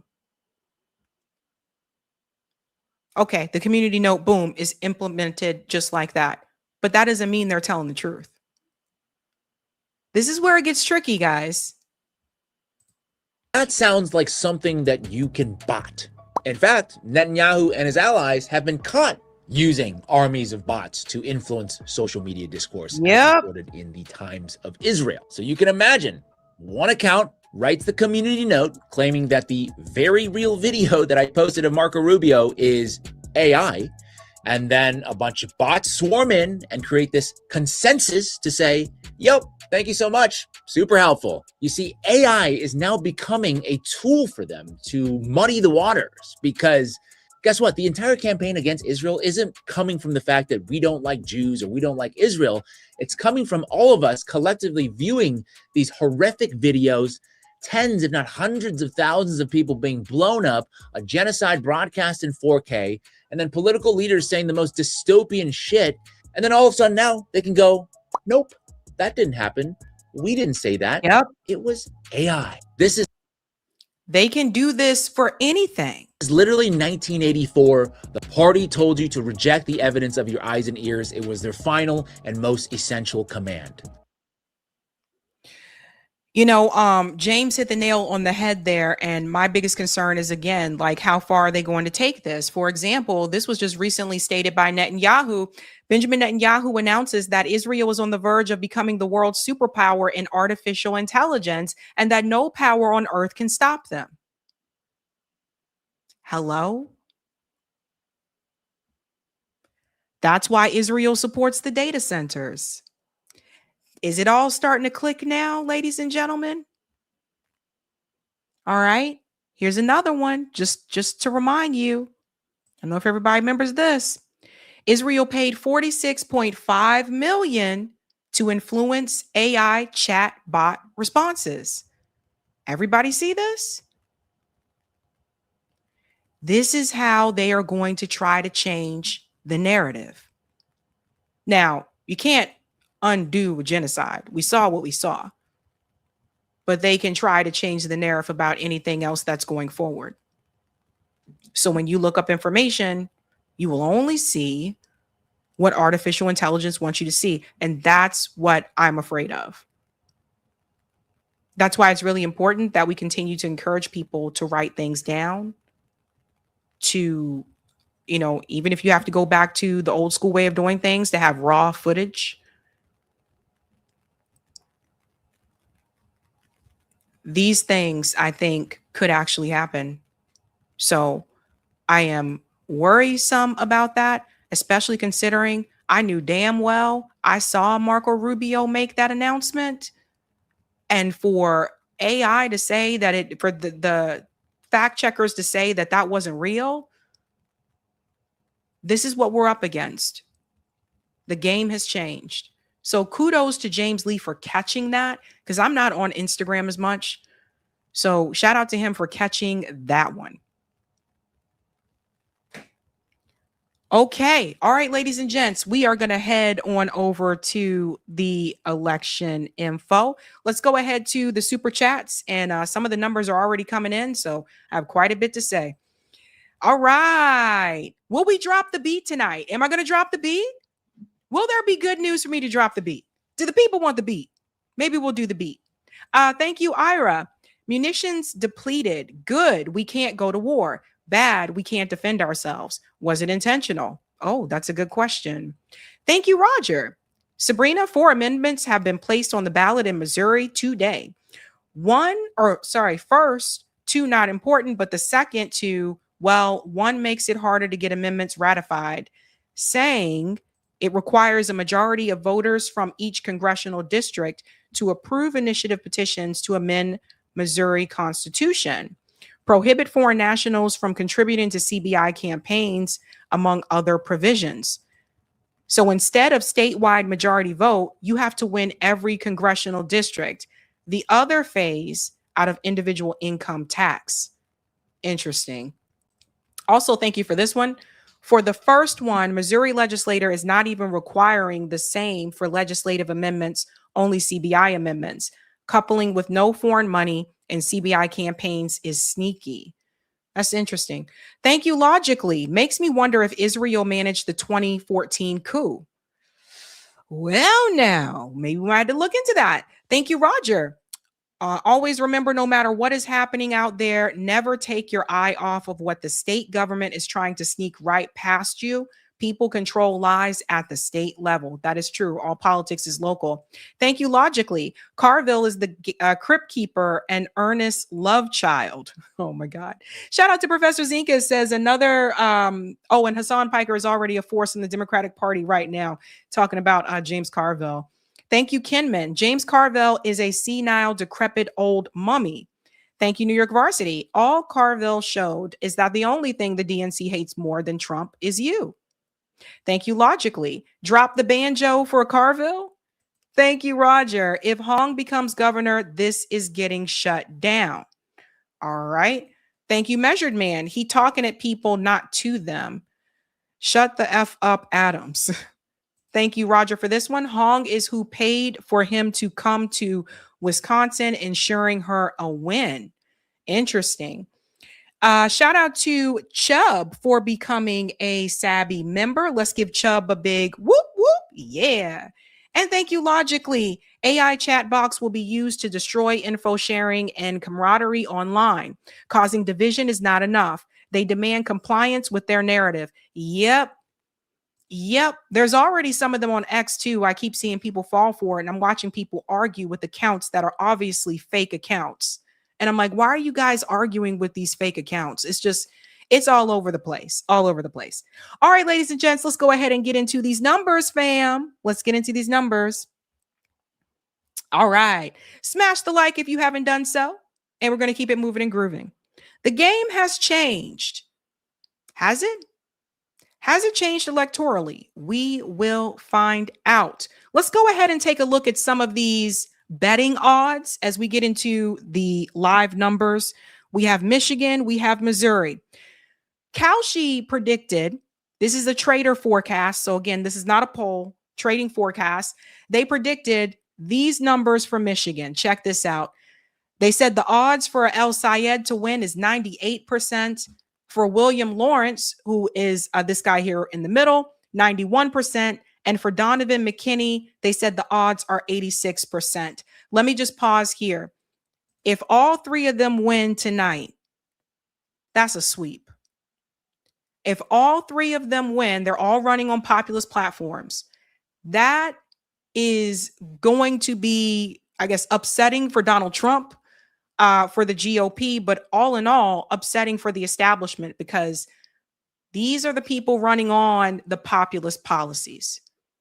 Michigan is a swing state. If they win in Michigan, again, these are the primary races, but still, that is a big sign that things could change come 2028. Remember, Michigan went back and forth. So let's remember, people there are movable. Another one here, El Sayed is a huge favorite to win tonight's primary. Republican odds in Michigan have risen to an all-time high. So this is another thing they're putting out there to scare people. They're trying to scare voters to tell them, look, Republicans are increasing their chances of actually winning that Michigan, Senate race if he wins. This is the same type of rhetoric that I heard when Bernie was running in 2016 and in 2020. They try to scare you with this fear tactic and say, well, if you let him be the nominee, then the Republicans are going to win. I say it like this. Hell, we surviving Trump. We're surviving third term of Donald Trump. So at this point, it's like that scare tactic doesn't really work anymore. But then also you have to understand that they're doing this because they don't want someone in there that is going to vote against the establishment policies. They also don't want someone in there who is, of course, Muslim. They don't want someone in there that is not pro-Israel. Now, El Sayed, he ain't all the way where I want him to be. I'll be honest about that, right? Like I told you guys before, I think he gets Ukraine wrong. I told you, I'll say it again. Zelensky is aligned with Israel. I think that's going to become more obvious to people as the years go on and people see that Israel is Ukraine and Ukraine is Israel. He said he's not a socialist. He said he's a capitalist, so he's not all the way where I want him to be. But again, no third party candidates. And his race is him or Haley Stevens. So either you get Haley Stevens, who's crazy as hell, as I'll show you guys. We're talking about a lot of AIPAC money coming into this race. So you keep the AIPAC candidate who's in the House and they go on to the Senate, or you get him, someone who's going to vote against Israel. So this is where it's at now. But the odds are predicting that he is going to be the one to win this primary race for that Michigan Senate seat. Here's another one here, a Senate prediction by congressional districts. It's predicted that El Sayed is going to win 12 and Haley Stevens is only going to win 1. And I want to show you this. If you live in Michigan and you understand, feel free to, comment there in the chat. But this is what they're predicting, that he's going to get all the purple areas and Haley Stevens is going to get that one district right there. And I saw this from Cool Blue, who's in Michigan and is really good with data when it comes to these races. Cool Blue said in 2016, Bernie Sanders, who won the Democratic presidential primary in Michigan with 49.68% versus 48.62% for Hillary Clinton, carried 11 of the state's 14 congressional districts. That's good for 78.57%. People forget this sometimes. I want to remind everybody how the DNC took some of these states from Bernie Sanders that he won and they gave them to Hillary Clinton when the superdelegates made their votes. So in the Democratic Party, there are superdelegates in the presidential election. So even if you won the state, the superdelegates ultimately are the ones that decide who that state is going to go to. That's how they were able to cheat against Bernie Sanders. Now I have my criticisms of Bernie because if I was Bernie after that happened, I would have burned the whole damn house down. I wouldn't have gone out there on that road to campaign for Hillary Clinton. I would have burned it down and I would have said, everyone who supported me, we're starting another party. Come with me this way. That's what I would have done. And I know he was asked to do that by multiple people and decided not to. If a 2026 El Sayed win is this Democratic U.S. Senate primary for Michigan over Haley Stevens by plus 15 or more percentage points, I am predicting plus 21. It would be feasible for him to carry 12 of the state's 13 congressional districts, good enough for 92.30%. So again, going back to that map, predicting that he's going to get 12 of these districts and she's going to win 1. I don't know much about the Upper Peninsula part of Michigan. So if you're watching and you're in the chat and you know about the Upper Peninsula part, please let me know in the chat, because I've never been to that part of Michigan. I went to Detroit. I went to Detroit and then I went to Canada. And that is it. But really good data there from him. This was a speech, part of a speech that he gave recently in a black church, which was interesting because corporate media said there were no black people. Clyburn said there were no black people at any of his events, something similar to what they tried to say about Bernie as well. Listen. But look, I know I'm not supposed to run for office. My name is Abdul El Sayed. I knew that the day I was born, and they gave me an 11-letter first name. Abdul's just half of it. The whole thing is Abdul Rahman. It's got sounds that come out of parts of people's throats they don't even know they have. But when my parents immigrated here from Egypt, northeast corner of Africa, they thought they were going to go back. And it turns out that they also understood what it would mean for me to be raised here, and I saw that so clearly. I'd spend my summers in Egypt with my grandmother, smartest, wisest person I ever met in my whole life. Never got to go to school. She herself was the 9th of 14, raised 6 of 8 to whom she gave birth. 2 died before their first birthday. An aunt and uncle I never got to meet. Now, people, you can imagine, with a name like mine, people like to come out of the internet and say, oh, he must hate America. Don't get it twisted. I love America. I know exactly what America did for me. I saw it with a front row seat to what my life should have been but for America. But I love America enough to understand that America ought to be America for all of her children. I didn't have to go 15 hours to cross 10 years difference in life expectancy to Egypt. I could go 15 minutes from where I grew up, and I'd meet children who were growing up in circumstances that looked a lot more like my cousins in Egypt than mine here. And I believe in the kind of America where no matter where you grow up, the color of your skin, how you pray, you deserve equal rights in this country. You deserve to go to a good school. You deserve to get health care when you need it. You deserve to know that you can graduate and get a good job. So again, but according to corporate media, there were no black people at his events. It's just, I've seen this game played so many times before. So this is who he's up against tonight. This is Haley Stevens, Miss I See Israel in My Dreams. Listen to what she said about the people who want these policies. Listen to this. Know what they were doing last night at this pool party that was going on. Some of this stuff makes people uncomfortable. Frankly, it makes me uncomfortable. You know, we don't need these demagogues or people citing allegiance to Mao coming into Michigan. But it's okay for people to have an allegiance to Israel.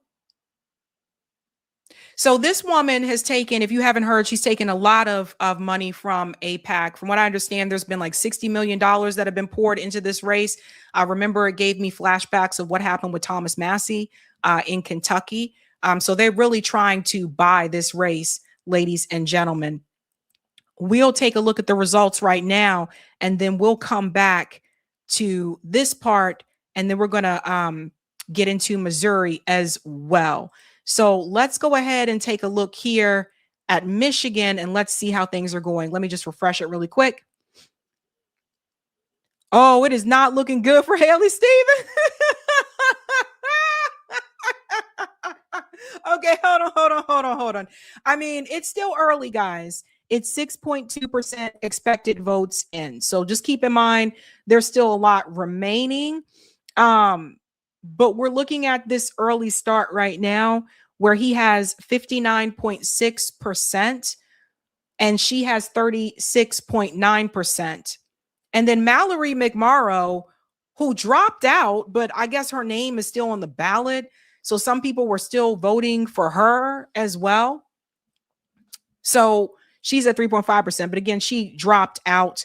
Now, whoever wins this race will be facing off with Mike Rogers. And this brings up another story, right? Like people are saying if El Sayed wins, he is not going to be able to beat Mike Rogers. But I'm going to push back on that for a second and say this. Here's the thing. Mike Rogers has a Trump problem. You see, again, Michigan is a swing state. So Michigan voted for Trump in 2016, Biden in 2020, Trump in 2024. They can always swing back in the other direction. And a lot of times these are economic issues. 2024, I think, being a combination of economic and, of course, Gaza. But the reality is he has to convince voters that Trump is doing a good job and Donald Trump is not doing a good job. So I would say that Mike Rogers actually has an uphill climb in Michigan. The economy's not good right now. Again, you got a Republican House, Republican Senate. I don't know how he gets past that. So that's where you are right now. We got a couple other videos to show. We'll come back to that. This is the woman again who apparently this is how much she loves Israel. And in the United States Congress, I will continue to fight for the people of Israel. I will continue to fight for Israel's existence. Israel comes to me in my dreams. I see Israel's future, and I know that Israel will continue to exist for the Jewish people. And in the United States. Yeah, that's her. Everybody made fun of that video. Like, that is wild. So it's very clear, bought and paid for, right? Yeah, bought and paid for. Here's something here, I think, coming from a suburban woman. I want you to hear what she said. This is interesting. The one issue that seemed to be the most salient, the most elicit the most passion from people, certainly, was her stance on Israel and her support for taxpayer dollars continuing to be used to support the Israeli military. I want to play you portions of my conversations with voters here today, and I'll start with that point specifically. This is what a voter had to say when she learned that Haley Stevens, relative to Abdul Sayed, supports U.S. support for Israel. Take a listen. I just wouldn't want a single of our family's tax-paying dollars to go towards something like that. It's like giving money to violence. So would you support a Senate candidate, in this case Haley Stevens, who's more of a moderate like you tend to like, but would that be enough? That would definitely turn me off as 100%. I couldn't. I would vote for a communist first. See, again, someone who apparently, from what I understand, is a little bit more moderate. But again, the Israel issue, man. And then we're talking about a lot of moms, and a lot of times, like the moms and stuff, like with the kids, that's a big. Remember when people, when Donald Trump, I think, lost people when they started showing the video footage of the kids at the border and the cages. Remember, a lot of the moms was kind of like, that tug at the heartstrings a little bit, and that type of stuff is interesting. They stopped showing that video footage when Biden became president. It's hilarious. That's the propaganda. One side they show, the other side they don't show. So that's hilarious as hell. But here we have someone who, from what I understand, seems to be more of a moderate. And she said so right here herself, that no, she can't vote for her. You see? So this is what we're looking at in Michigan. And then I want to go to this panel discussion here also about Michigan. I thought this was interesting. Listen to what they say here. If you have to bring $70 million of outside spending into your race, you are foundationally unelectable on your own terms. So he also goes on to say that he thinks that some of this electability argument here, that Haley Stevens and the Democratic establishment behind her is pushing pretty aggressively. He thinks it's a bit of a loaded question here. He believes that Michiganders will elect him. And he said, an elected official always says that electability is on their side, but he, of course, is running from the outside. I think she's the underdog right now, and they are concerned about electability. They are concerned that someone as progressive as him, I think we cannot ignore the fact that he's a Muslim and a person of color, and people's concerns that will not be palatable to voters in the middle. And so there's just a lot of concern about electability, and I just think it's not just his messaging that makes Democrats concerned. We often hear, though, it's not palatable to voters in the middle because he's Muslim and because he's a person of color. That's what she just said. I mean, we have a long way to go. The issue of electability coming from from leaders of both parties, and they tend to lean towards the more centrist candidate. Is this environment different, though, given how much the environment is souring on Trump and his party? Can a progressive in this environment do what the Democratic leaders think that he can't do? Absolutely, and he's very good. I mean, I remember when you did the interview with him. He's very good. He's good on his feet. He's a good candidate. I think he's a lock. Honestly, I think the polls. I don't think it's that close. I mean, a lot of the polls have him up double digits. Yeah. I mean, some their internals, it's close. I don't think it's that close. The thing to me is Whitmer and Schumer and everybody else has been so hard behind. This is a very difficult point for them. I do think that Rogers is going to Mike Rogers, the Republican candidate, he's going to have to defend Trump. It's going to be, the race is going to be, El Sayed has all this baggage, and it's versus Trump and the economy in Michigan. And I think that's going to be, it's a fascinating race. So this is really interesting. Again, we'll have to wait and see what happens with him. But we'll be checking back and forth these results here, and we'll find out if we're going to drop the beat tonight or not. We'll find out. Let's pivot to Missouri, for just a second. Right now, the odds are not looking good for Cori Bush, and there's some things that go along with this that I want to get into. Right now, Kalshi has predicted that Wesley Bell has a 69% chance to defeat Cori Bush. I don't understand everything that's happening in St. Louis, but I do have some things that I do want to show you what people have been saying. If you're watching and you live in St. Louis, I'd love to hear from you in the chat. But the reality is this. A number of people have been saying that they are seeing a lot of mailers in their mailbox for Wesley Bell, but they're not seeing mailers for Cori Bush.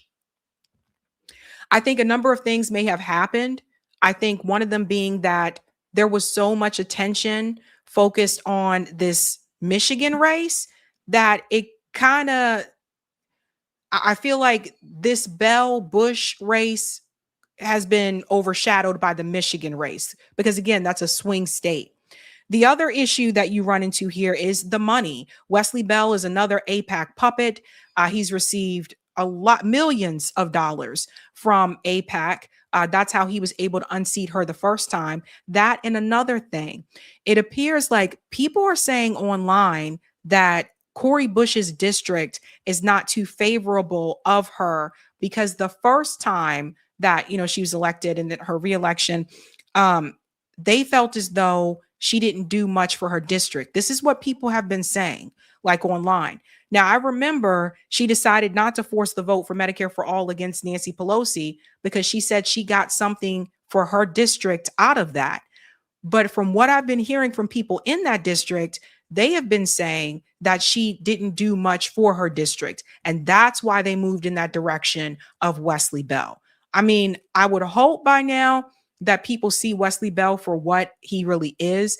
By the way, this Wesley Bell is a Republican. He was a Republican. He ran as a Democrat because that's what the district is. He's another John Fetterman. I tried to warn people about this. He's another John Fetterman, but he's predicted to win that race. And so that brings me to this part. Ashley, this account has been covering this pretty well. She said, Wesley Bell is running as a progressive. Crazy. It's true. His ad says Wesley Bell for Congress, lifelong progressive, fighting for you. This goes back to that whole progressive except for Palestine issue, which you guys know I've told you before I've taken serious issue with. You can't say you're progressive if you're supporting genocide. You can't say you're progressive if you're okay with people being occupied and oppressed. That's not progressive. But see, anybody can just use that word now, and it doesn't hold weight like it used to. So now he's out there saying that he is progressive. So let's look at Missouri. Let's see where we are right now. That's the Republican districts. Here we go. So I'm just going to go ahead and tell you, and like, I know it's still early. Let me zoom in a little bit here. All right. So you guys can see it. I think I missed it now. Maybe I should zoom. Oh, there we go. Right here. So I'm just going to go ahead and tell you guys right now, the fact that I know it's only 26% that is in, but the fact that Wesley Bell has 70.7% and Cori Bush has 25.8%, 20%, 26% in, she's already way behind. That's not good. And many people were asking, like, what happened with that race? Like, why didn't that race get as much attention? I don't know. Again, like I said, I think a lot of it is just money. They already have a check mark next to his name. Hold on. Let me zoom out. Guys, are they already calling it? Let's see what Steve is saying.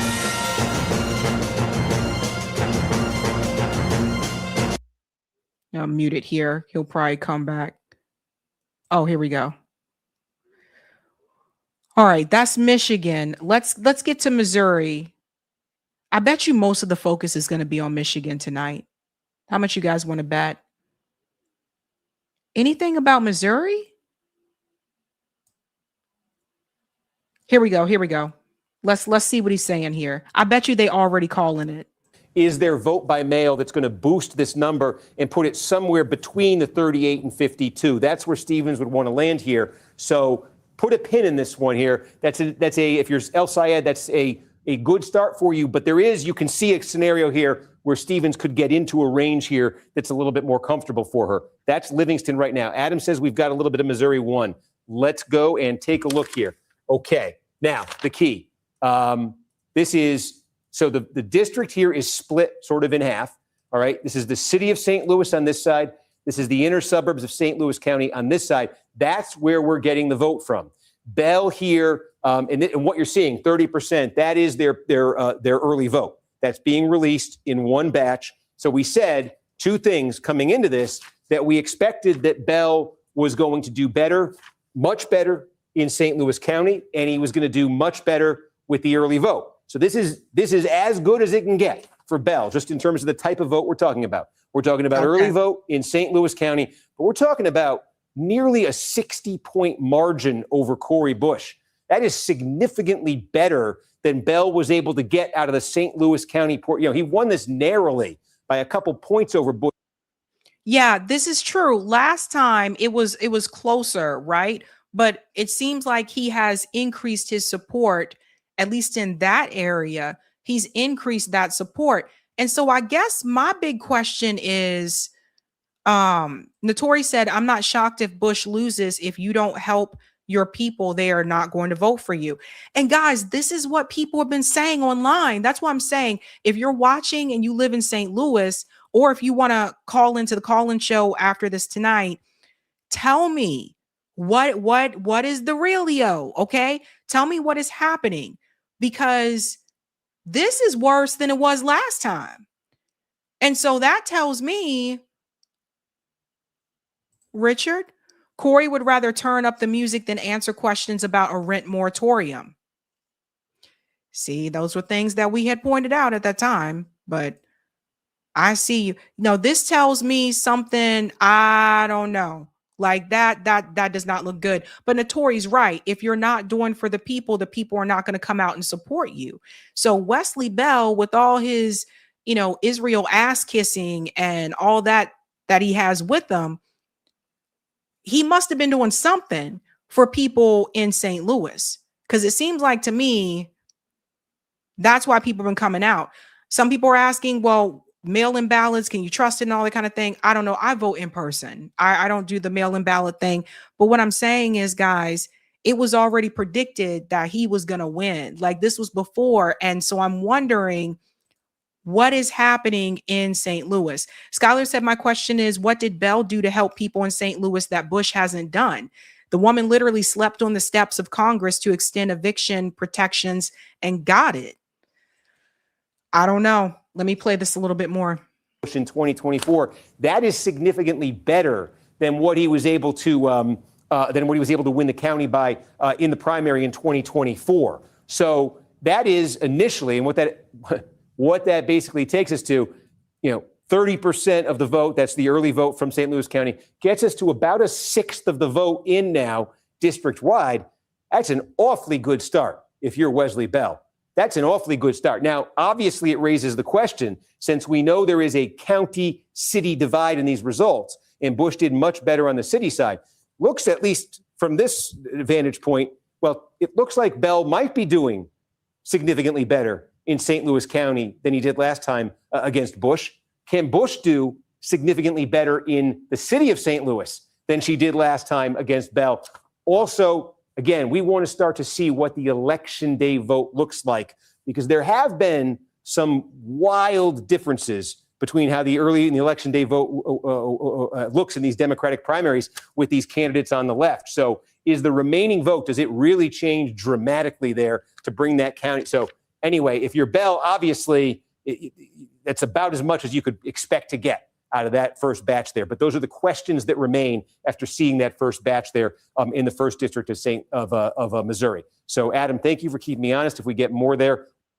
So we'll come back to this video. So it seems like he's getting the county areas, which makes sense, right? Where people tend to have more money, but still like this, I don't know. We'll have to come back to that. Maybe somebody knows something else about what's happening with that race that they can tell me about, because that to me, it's just weird. Quick update here. Washington State. Let's pivot to this one for just a second. So Shama is having her election night party at the same time, but this race, so people asking about it, obviously this is another one that we're keeping an eye on. The polls for Washington State do not close until 8 p.m. Pacific time, which is 11 p.m. Eastern time, 11 p.m. my time. So that's when they close. So I'm not going to know the totals for that race until tomorrow morning, at least my time, right? Because I'm East Coast. So with this race, look for a video from me Wednesday morning about this one, right? Because we're in a different time zone. So we won't be able to see those results tonight. Like I said, it doesn't close to 11 p.m. Eastern. And then they'll start counting there. So look for that video tomorrow. She's going up against Adam Smith. Now I wanted to go back to Ashley's because she said something. She's been talking about, again, this Missouri race quite so much. See, they already called it. Do you guys see this? Interactive poll said race call. Let me double check another one. I mean, that was early. That's an early call. Let's check it. That's Michigan. Let's refresh. Guys, I think they already called this because they have the check mark next to it. So I think they already called this race for Wesley Bell. Why else would they have the check mark next to his name? That's what I'm saying. And then the other thing is, how have they called this so early and the rest of the city votes have not come in? But I guess they may not have enough left to go back into that. What is that logically? 70% up with 30% of the votes is a tough one to come back from. Yeah, I think they already called that one, guys. Yes, Bell is a Zionist. Yes. He took a lot of money from AIPAC. So that's a win for AIPAC there. Let's pivot back to Michigan. And let's do so here. Still too early to call. 17.8% in, 52.6% for El Sayed, 44.3% for Stevens. And again, like I said, her name shouldn't even be on the ballot because she dropped out. All right, let's come back in here. See what we can see live update. Here we go. Insurgencies, winning Here's one where that's not going to happen. Now we got 3 minutes still, so we can go back to Michigan right here. Let's just. Oh, wait a minute. Let me come back up to what he said. Sorry. 2 minutes till Missouri won. Let me check in there. So bear with me, and Adam, shout if there's something major that happens. So, okay. Oh, wow. Well, we missed this one, folks. Sorry. What happened? We said, could Cori Bush counter in St. Louis City what Wesley Bell got out of St. Louis County, which was about as good as he get out of St. Louis County? The short answer is she didn't. She's losing by 26 points in St. Louis City. So now we've seen it across the dividing line, and we have called this race. NBC News has declared that Wesley Bell, freshman Democrat from Missouri's 1st congressional district, has won renomination. He has defeated former Congresswoman Cori Bush, who sought a rematch after losing her seat to Bell in 2024. All right, guys, fam, we have to have a conversation about this one because I need to hear from people in St. Louis. Why are they voting for this guy? He's fake. He wants to send all your money to Israel. He supports genocide. Why are they voting for this guy? Is anybody in the chat from St. Louis?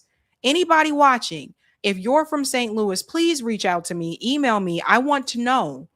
I want to know why people are voting for him. This is the same guy I told you guys. Remember I revealed this? That his campaign manager was a white supremacist. Remember I told you guys she was a part of that racist society? I just don't understand.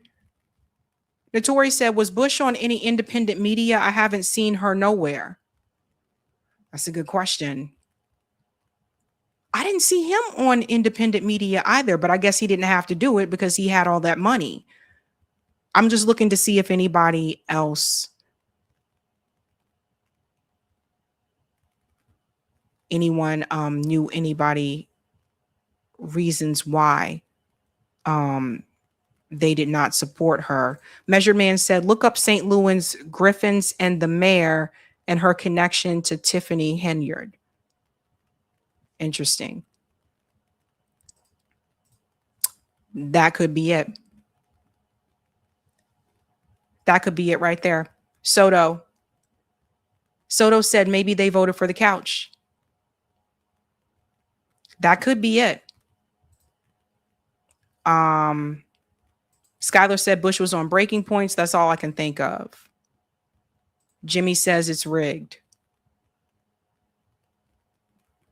I don't know. I think that's too big of a margin to be rigged, guys. Like, that's what I'm saying. Like, to me, that says something else. Let's go on a little bit more. This one's decisive. Again, what you're looking at is, early vote in both these places. The election day vote may make this closer for Bush, but you've seen it now replicated across this divide here between the city and the county loomed very large in 2024. But in both places, again, we knew Bell would do well there. He's even up 26 in the early vote there. So that adds up to our decision desk being comfortable to call that race. So that's an incumbent who is not going to lose. And that is, we've had this trend, seen this particularly in cities with these left-wing sort of insurgencies, winning. Here's one where that's not going to happen. Now we got 3 minutes still, so we can go back to Michigan right here. Let's just unless there's something big in the statewide, I want to go through the congressional races so we're not missing these. We told you about the 13th district. This is McKinney, Tanadar. This is DSA versus ex-DSA. The 7th district here. Again, we've got a little bit more vote coming in. That Oakland vote also affected here. This is a slice of Oakland County, southwest Oakland County. It's in this 7th district. Remember, Tom Barrett, Republican incumbent. Trump won the district by a point. That's the backdrop for this Democratic primary here. And the Oakland portion, even there, by 5 votes. But Lawrence with the lead over Brink. And again, just that split vote between Brink and Mazdam. And so Lawrence. This is going to be close. This is the other candidate in Michigan that's running on the populist platform. That one's close. That is very close. It's narrow, but he's running in first in Oakland. He's running in first in Livingston. We got more, as we said. We've got, We're up getting close to 2/3 of the vote in Eaton County, and Mazdam has moved his way into second place here. It looks like that election day vote may be favoring him a bit, but he's still 11 points behind Lawrence there. So district-wide, I don't know why it does that. District-wide, we got about a fifth of the vote. Lawrence has a double-digit lead over his nearest competitor, and we keep saying, is Matt Mazdam a green? Let's look this up for just a second. Let me check this. Let me check, because I didn't hear about this guy. Matt Mazdam? I didn't hear about him. So let me see. It's from Congress. I don't see. It says his party is the Democratic Party, but no, it says he's Democrat. It says he's Democrat. That's misleading because it is green. Duh, because it's a primary. Sorry, guys. But no, that's a Democrat. This is going to be a close one, though.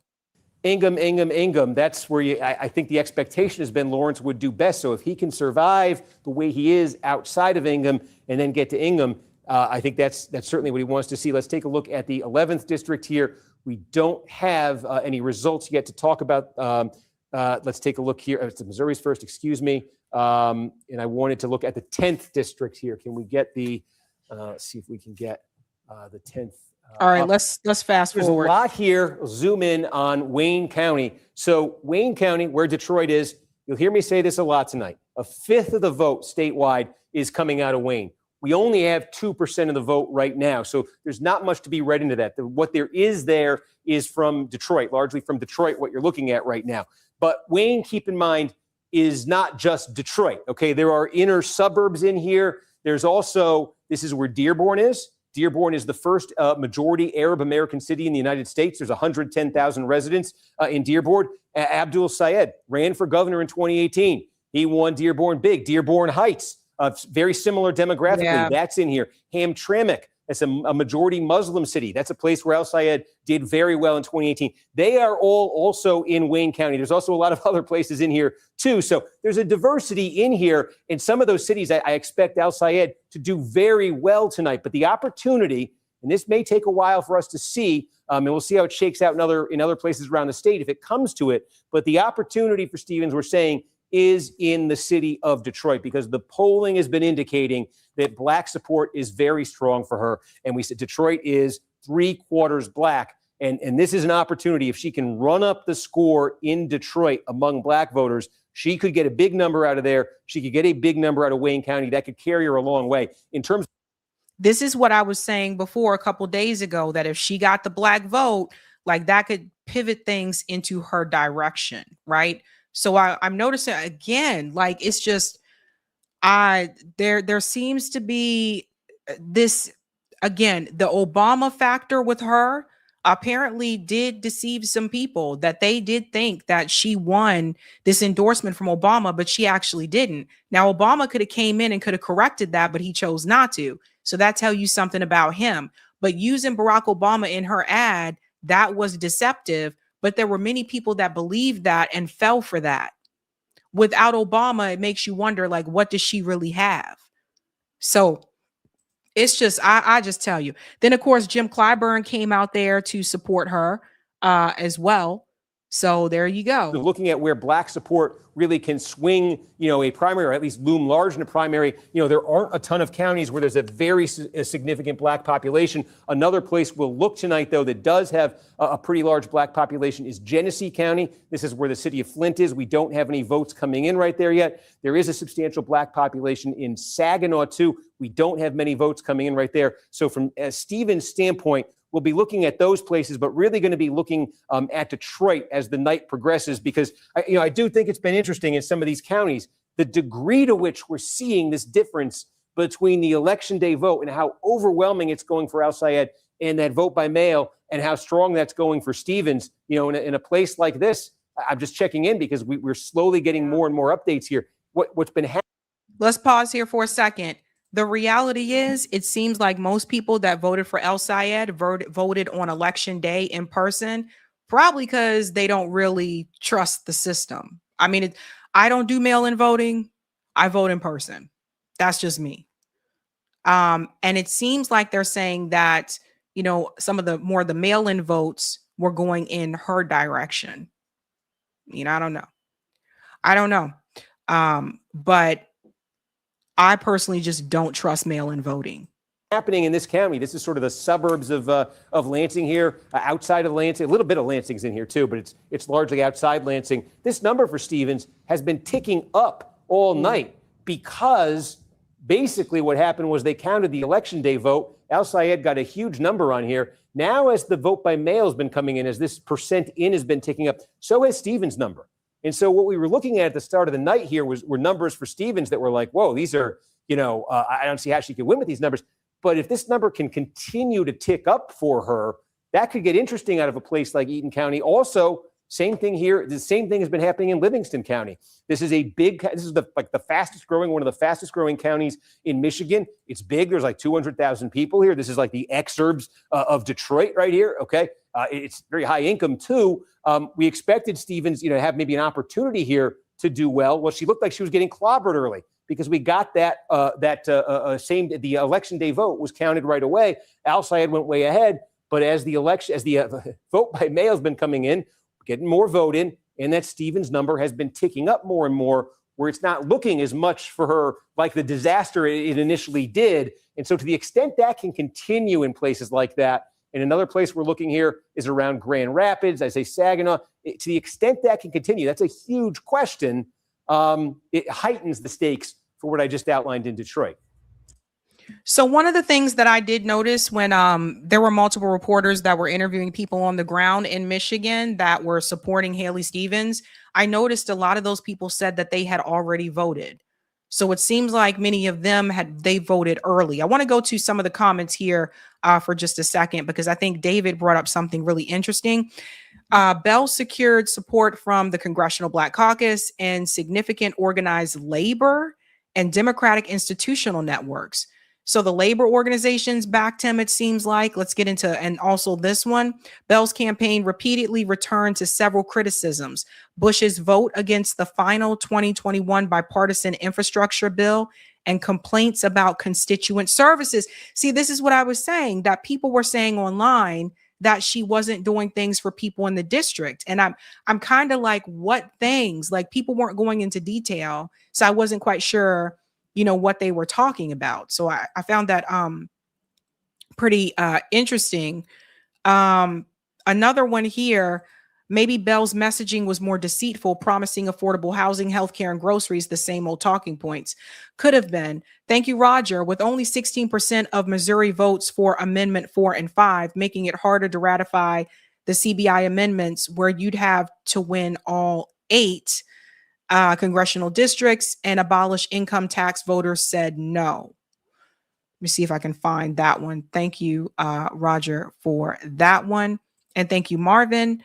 Hav, Steve, plus Jana Bunnin, ex-Zios push no hide laws, U.S. I don't know what that means, but thank you for that one. Let me go ahead and pull this in here. We go back to the live part. Then what's happened is the rest of the night, there've largely been batches that are kind of mixed. They'll mix them in. You'll get some vote by mail. You'll get some. Remember, guys, this is by county. So when they show this up here, it's like that's Oakland County. That's not for the entire state. So because of that, I kind of don't like when they do that sometimes. Let's go back here and let's just refresh so you can see the whole state and not by county. Yeah, again, it's only 20.5% in. Yeah, I guess that's why he's doing it by county. So we can see what happens. I'm just trying to see if it'll get far enough in to count it. So see, like, for example, if I go to, let's go to Washington State. Like, I'm pretty sure if I go there.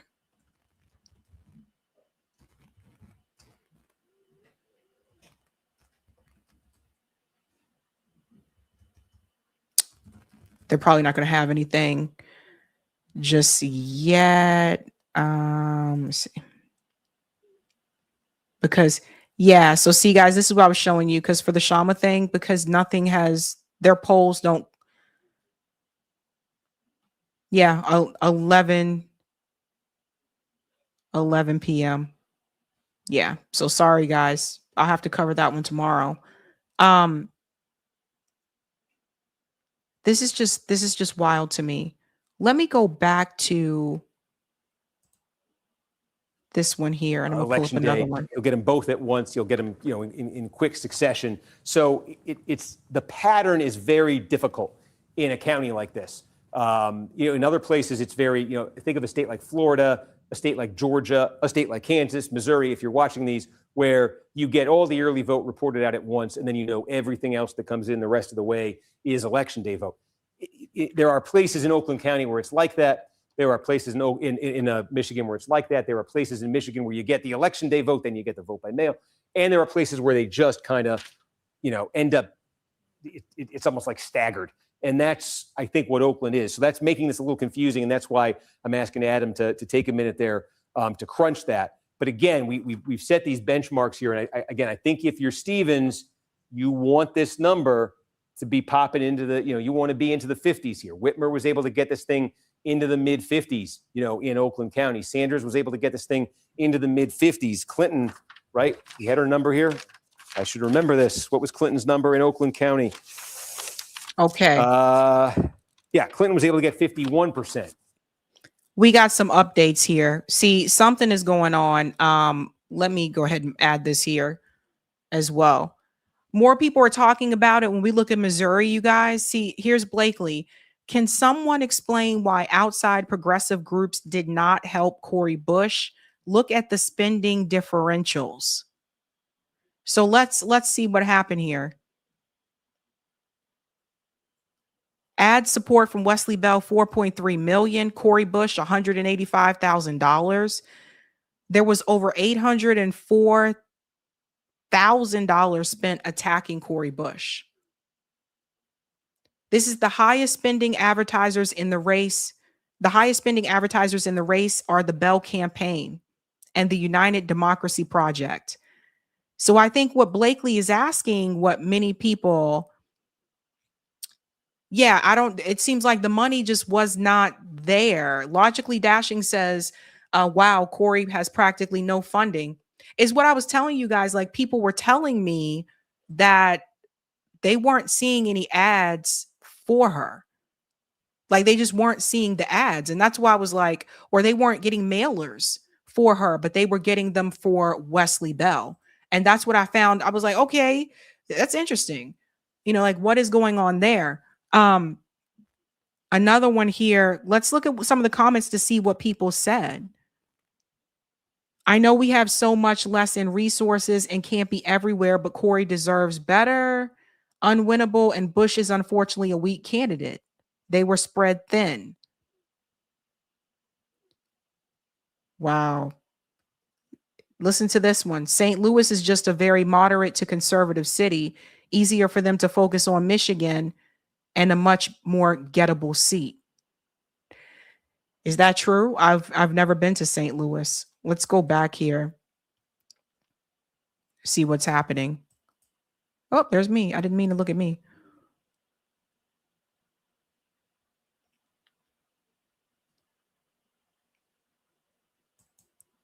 See if we got some updates on Shama here. We can bring in Shama. Anti-war socialist for the U.S. Congress from Washington State's 9th Congressional District. Today is Election Day. It's Tuesday, August 4th. If you haven't voted yet for our anti-war campaign, then do so right now. I'm sorry, guys. I'll have to read it because I can't because of the music. End all military aid to Israel, shut down ICE and detention centers. We're fighting for a national $25 an hour minimum wage and for national rent control. Okay, so she goes on to talk about like her stuff. I'm gonna see if I can find another one that doesn't have the music because YouTube be tripping, you guys. Like, they seriously do.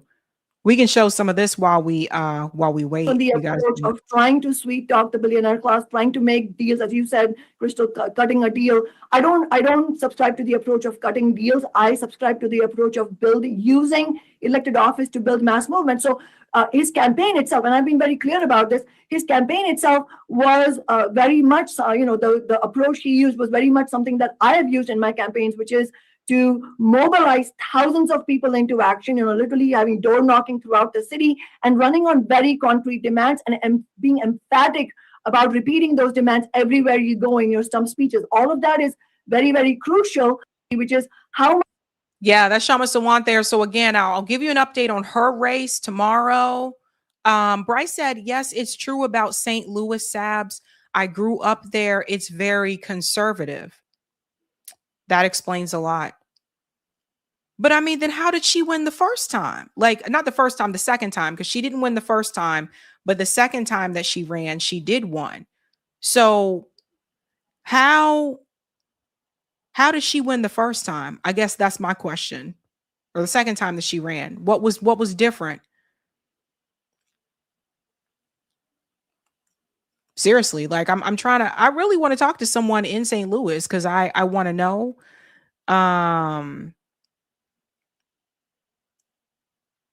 Just trying to give you guys updates here while we're waiting for the time. I showed you guys that video. It's probably the same one. Yeah, Michigan rejects the aid. Let's go back here. How did I get back on me? I hate X sometimes. Just trying to see if there were any updates here. Go to midterms.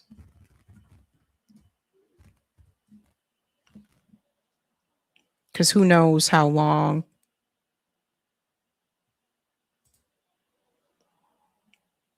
I hate the way the search feature is on Twitter now, because it's like I used to be able to just, now it's like I'm getting all this stuff. Let's just say election night. There we go. Let's see what we got, folks. Let's see what people are talking about while we're waiting on this. Okay. So here are some of the things that you can see for El Sayed. It says money out of politics, money in your pocket, Medicare for all. So they have their whole little suite set up there for, I guess, his statement if he wins. There's a bunch of people there waiting for him. You guys can see.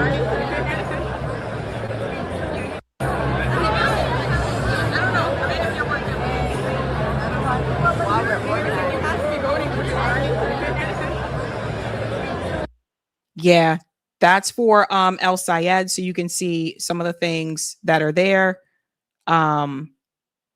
People look excited.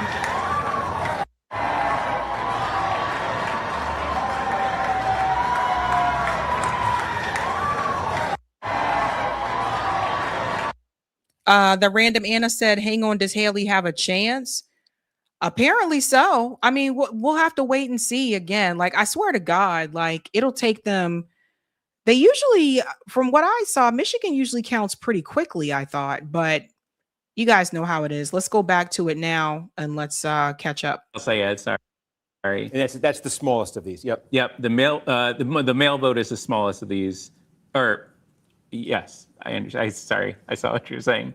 The mail vote is currently breaking 65-30, and the election day vote 30 for Stevens. Yes. Yep. And the election day vote is currently breaking for El Sayed 64-34. This is going to be closer. So what they're saying is the majority of the mail-in ballots so far are for Haley Stevens, and the majority of the in-person voting is for El Sayed.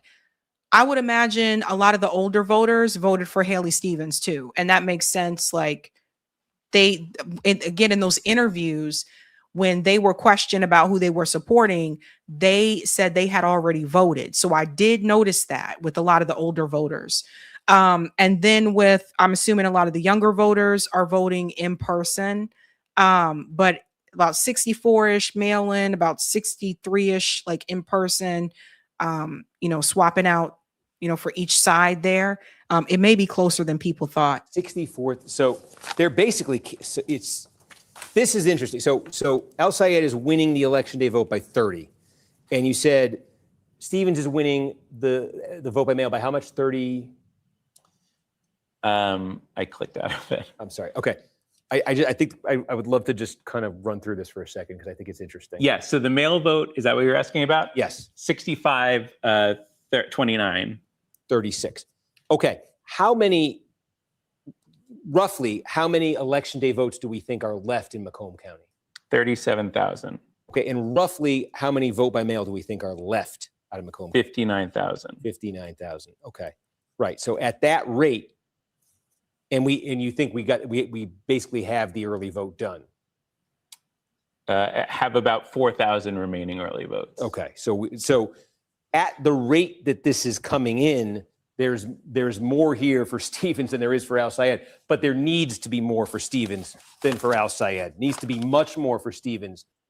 You know, it's like he said it as though he's really trying to help her. Did you hear that? He said it needs to be that for her. It needs to be as if he's really trying to help her. So it seems like she's getting most of the mail-in votes and he's getting more of the in-person votes.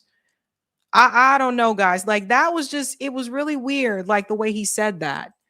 Than Al Sayed, because what was Macomb? Let's use our benchmarks that we've been going to all night right here, right? Whitmer got 57% of the vote in Macomb County in 2018. Remember, she got 52% statewide. That was 57% in Macomb County. Biden got 51 here in 2020, running against Sanders. Sanders was strong there. Clinton got 49%, right? So this was the Clinton number. This was the Biden number. This was the Whitmer number. This is the Stevens number right now. So when we say she needs to be getting much better with what's left. So now if we just extrapolated this. So that means she's already behind where they were in order to win. The 49%, the 51%, the 57%, she's already behind where they were in order to win. So, but it sounds as though, and maybe I'm just hearing this a little bit differently, but to me, it sounds as though they're rooting for her to win. Now, Steve is just supposed to be someone here that plays with these maps and has a little bit of fun with the data. From what I understand, he really shouldn't be leaning one way or the other. But do you see that? Do you hear that? He's like, she needs to get this and da-da-da. But he's just supposed to give you the data. He's not supposed to lean towards either candidate. Interesting. This is very rough math right here. But with 37,000, give or take, election day vote to come, 3774. That would be about 11,100. An additional, that would net Al Sayed an additional 11,100 or so votes. This is small, so we're just extrapolating this. That would give him about a 14,000 vote margin right there. And if Stevens then were to win the remaining, say, 60,000 by 36, 6, 12, 18, 20, that would put her ahead by about 7,000 or so votes countywide. I wanted to go through that in my head because I know we're only at 14% here. There's still a ton to come in right here, but just wanted to get a ballpark figure. Yeah, that sounds like a signal, Alicia. He is signaling for the people to bring in the mail-in votes for Stevens. That's what it sounds like. If they're both breaking that way, Stevens could get ahead here. She absolutely has to, I think, get ahead here in a place like Macomb County. Zooming out. But why does she have to get ahead? Like, that's the thing. Does everybody see the bias here? You're just the data guy. You're not...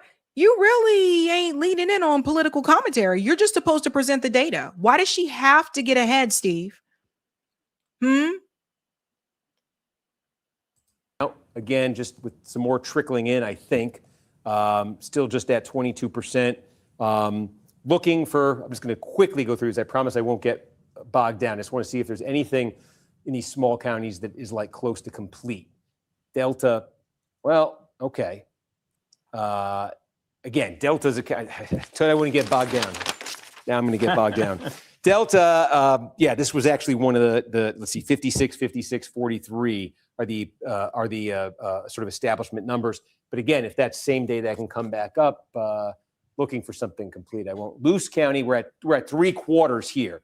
Okay, small, but just looking for anything complete. Whitmer got, this was a 70% Whitmer County. This was a 57% Biden County. 3 quarters in, Stevens is running, lower than those numbers. Steve. Yeah. I do have some more messages for you. So she's running low in the Biden county. So she's behind. Yeah. This is New York Varsity said, find me the missing phone. Oh man, oh man, oh man. Yeah, this is oh yeah, yeah. There's a lot of propaganda going on, folks. Yes. On your phone. Oh. I'm also looking for some of the complete counties as well. We do have a couple, and we can also probably get to those. We have some complete. Right on the we have some complete counties. Wait, we're up to 85% in 2 counties. That's good as enough. Of our Let's latest, do it. Vote results. Did the decision desk tell us if we do believe there is more election day vote than higher election day turnout than we thought initially? The expected vote in Oakland County got raised a few minutes ago. We don't know. We can't say overall if that what you're saying about the election day vote. Decision desk is not saying that yet. Yeah, I mean, okay. So, full disclosure, we pass notes back and forth. We're sort of comparing notes because we're trying to think out loud. So we do have a completed county now. Give me the completed county. Loose. We were just there. We were just up there. Okay. So sorry, I lost loose. 4th time's the charm. Okay. So we got this is tiny, but again, just sort of I think this is key because we're spending all night saying it's this type, it's that type. If it goes this way, here's a place where all the types are now in. There's no conditionals here with this one. I know it's tiny, but I do want to just start this exercise, and we'll show you this elsewhere because I think, look, Luce County, Upper Peninsula right here, and the Whitmer got 70% of the vote here. Again, establishment benchmarks potentially for Stevens here. Biden got 57, and we think we're done in Luce, and Stevens is going to win it, but she's going to get 49. Okay. That's not good. If Biden got 57% of the vote in that county and Whitmer got 70% in that county and she got 49.4%, that's not good. Yeah, buddy. That's not good. Even though that's a small county though, but still that she's trailing behind where Biden was. And Biden was barely alive. So that kind of tells you something. Huh. That's interesting. 70, 57, 49. Meanwhile, Al Sayed lands at 43% right here. When he ran for governor in 2018, what did he get in Luce County? He got 12% of the vote, right? So Luce County is tiny, okay? But like we've been saying, if this is what we're going to be seeing, okay, sort of from this point north, Stevens wins, but not anything like the Whitmer margin from 2018, okay? Whitmer was running up huge, like 2-to-1 victories in these places. If these counties end up looking much more like this, high single digits, 15, but things like that, then even though this is only, I keep saying, only 8% of the vote lives up here in this northern part of Michigan. But if Stevens is getting like half the margin out of that Whitmer got out of that adds up. Okay, so it could be significant from that standpoint, but I think it could also be a little bit more broadly significant in matching a little bit of what we're seeing in bigger counties where Al Sayed, I think it signals potentially that Al Sayed may have a little bit of strength there. If you're talking rural northern Michigan, you're talking blue-collar white voters. You're talking blue-collar older white voters. So that Upper Peninsula area of Michigan must be more blue-collar, rural part of Michigan. If he was able to break through in that section, I think that says something. And by the way, I'm really shocked. How did Whitmer do so well? Like, how did she do as well as she did? I mean, this first time I'm hearing like these numbers, these percentages that she got. But it's really shocking to me that she did as well as she did. I guess people just believed her bullshitting, I guess. I don't know. But if he's taking some of that support in that area, it makes you wonder what it's going to be in Detroit and also that county, Wayne County. Because ultimately, like the way it was explained to me is that the road in Michigan goes through Wayne County, that you got to get Wayne County.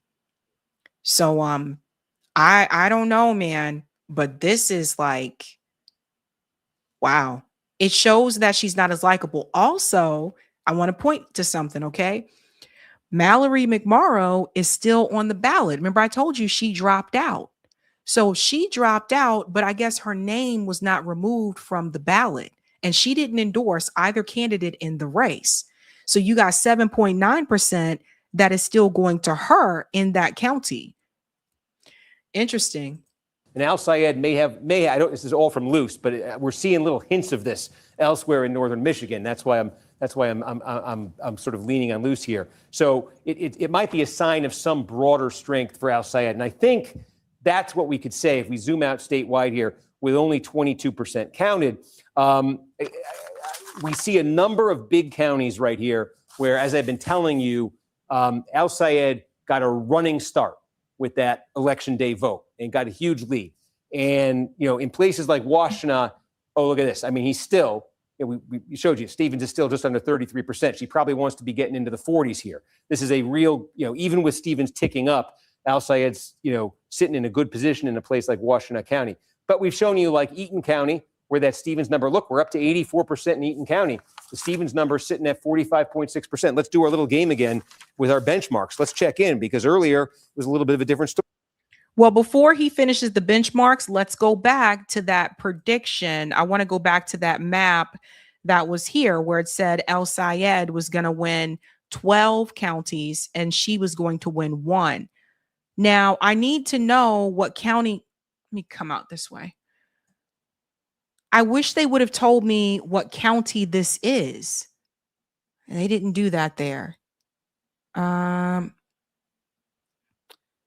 They thought this was the one that she was going to win. And Cool Blue said it here that it was a similar thing with El Sayed as it was with Bernie Sanders.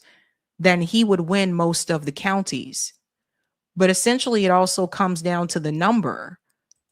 While we wait on him, let's go back to some of these other races here in Michigan. Where are the other ones?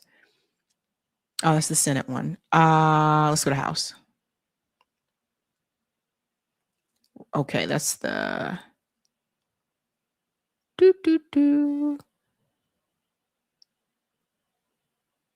They haven't called those other ones yet.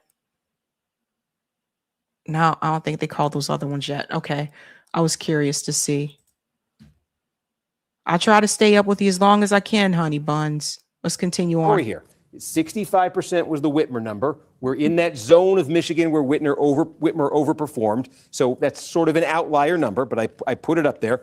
And then you look to the 2020 Sanders number here. It was 52%, okay? A Biden number was 52%. And then the Clinton number was 44%. Now, we said Stevens can't use this as a benchmark because the Clinton got such a huge number out of Wayne to offset numbers like this. So Stevens has to be north of 44, getting closer to this. Well, she is north of 44 now. She's at 46, okay? There is still some vote to come out of Eaton County. So this number can climb farther, okay? I think she wants to be getting this, high 40s across 50, something like that. I think that's what we're seeing in some of these counties. I think we're seeing it in like a place. All right, let's go to the live part. There is a substantial Black population there as well. All of these sort of questions that we're seeing here, with the way Stevens has done as these votes have evolved, have raised the question: if she can do this, if she can do that, if she gets a big, all of that is coming around to if she can answer yes to all those questions, then what she would need on top of everything else out of Wayne County would be big numbers, and I think specifically from Detroit, where the population is overwhelmingly Black. And where we have a very small amount of vote right now. What you're looking at, as a matter of fact, in Wayne, you see 4% in. That's just about 12,000 votes. Thank you. Think for yourself. One news show that he's leading her 51.3. She has 45.3. What news show is that? I'm happy to switch around here. Think for yourself. Let me know what news show that is. I'll continue on here. This is Wayne County. This is one of the counties that, again, is a big one. Only 4% is in, of course. It's very close between them with Wayne County. Let's continue on with the same. One thing we just got in Wayne was an update from the city of Dearborn. Dearborn is the first majority Arab American city in the United States. It's a place where Al Sayed won huge in 2018. Steinbar, he did say that. He said overwhelmingly black. He was losing. He lost the primary statewide for governor in 2018 to Gretchen Whitmer, but he won big in Dearborn. And so we just got votes from Dearborn, place where we knew he's going to do really well. And those votes are election day votes. That's the type of vote he's been doing particularly well with. That's not all of this, but that's part of the mix you're looking at here. It's Al Sayed friendly. What we're waiting on is what happens in Detroit, specifically with the black vote in Detroit. Because Stevens, again, you're trying to stitch together through this patchwork of, partial returns, blank counties, very, very little that's close to complete right now as a county. You're seeing the hint of something from Stevens, but there's a lot of conditionals in that. And if they all kind of come to fruition for her outside of Wayne, it would come down to Wayne and to Detroit. And again, I say, like, the fact that we're sitting here at 10 o'clock Eastern, and we got 4% in Wayne, this is par for the course for Wayne County. Yeah. But and to that point, what I hear you saying is we may be in for a fairly long night. Hold on. I have different numbers. I don't know what's going on with MS now, but hold on. And that's Stevens' friendly vote, Yes. There it is. When I talked to them today, they were. There it is. Right now, it says 51.4% to 45.1%. I think only 24% in. Because they were showing the counties, but all right, let's try it. We knew he's going to do really well, and those votes are election day votes. That's the type of vote he's been doing particularly well with. That's not all of this, but that's part of the mix you're looking at here. It's Al Sayed friendly. What we're waiting on is what happens in Detroit, specifically with the black vote in Detroit. Because Stevens, again, you're trying to stitch together through this patchwork of, partial returns, blank counties, very, very little that's close to complete right now as a county. You're seeing the hint of something from Stevens, but there's a lot of conditionals in that. And if they all kind of come to fruition for her outside of Wayne, it would come down to Wayne and to Detroit. And trying to just come ahead. So Stevens has got to establish a bunch of things in places that I was just showing you right there. Yeah, exactly. Sorry, guys. I'm trying to get it just right. Okay, Eastern, and we got 4% in Wayne. This is par for the course for Wayne County. Yeah. But and to that point, what I hear you saying is we may be in for a fairly long night, Steve, right? I mean, if that's what it's going to come down to. I'm saying I'm not sure it's coming down to that yet, because she still has a lot of work to do outside of Wayne County. There's been some encouraging numbers here throughout the night. If you're Al Sayed, I'll put this back to the statewide. There have been a lot of encouraging things in these numbers, for Al Sayed. So Stevens has got to establish a bunch of things in places that I was just showing you right there. Yeah, exactly. To have it come down to Wayne. Steve, can you just but I'm sorry. 51.4% to 45.1%. Guys, that's still a big difference to come back from. And I know it says it's only 24% in, but just watching these things over and over, which I've done before throughout the years, typically the candidate that is already behind like that, that's like how many, hold on. Eric's not here with me, guys. He's my mathematician here. So we're talking about she is 6.3% behind. Like, that's not easy. Yeah, thanks, gamer. Thanks, gamer. When you're that far behind, it's not that easy to come back. Curious Goy says, the guy on the laptop looks nervous. They all seem a little shaky. It's kind of weird. Like, but to me, it just seems like, I don't know. Like, again, that's 6% you have to make up for there. Let's continue on. a sense how much of the early vote has been counted yet? Do we have a sense of that? Actually, if you give me a second, Adam, do we cumulatively have how much early? Hey, this is our first appearance by Adam Levine, producer extraordinaire. Hey, bud, there he is. We have about 20% of the vote, early in-person vote that's currently in expected. The early vote. Yeah. But how about the vote by mail? Oh, the vote by mail, 9%. Okay. Right. So there's still, and that's Stephen's friendly vote, you know? Mm-hmm. Yes. Well, and when I talked to them today, they were feeling very confident about the early vote for all the reasons, Steve, that you are laying out there. We will come back to you early and often, Hallie. What's so fascinating is... Okay. So that was fast. Let me come to some of these super chats. I don't want to keep you guys waiting. Thank you, One Upped. Imagine crying underdog with AIPAC millions after ousting Levin for seeing Palestinians as human just to get wrecked by El Sayed anyway. It's a good point. Thank you. Zien says the old tension between the Black community in Detroit and the Arab community in Dearborn isn't dead yet. Young folks are the way forward. That's interesting. And thank you, Chris. The Noahide laws is what Israel is going to enforce. A one world religion. You'll have to reject Christ. It's from Talmud. It's disgusting what they follow. That what the other guest was talking about. Interesting. Yeah, well, you tell that to the Christian Zionists who love Israel so much. Okay, let's get back at this real quick. We have a minute. Okay, so we have, top of the hour, we're going to do another, I'm on this one now. Hi, folks. Top of the hour, we're going to do another update for the news now, folks. I see one, that's the poll close countdown to Washington. We haven't even mentioned Washington yet. In an hour, the polls are going to close there. The vote by mail, this is a state, it's like Colorado, it's like California.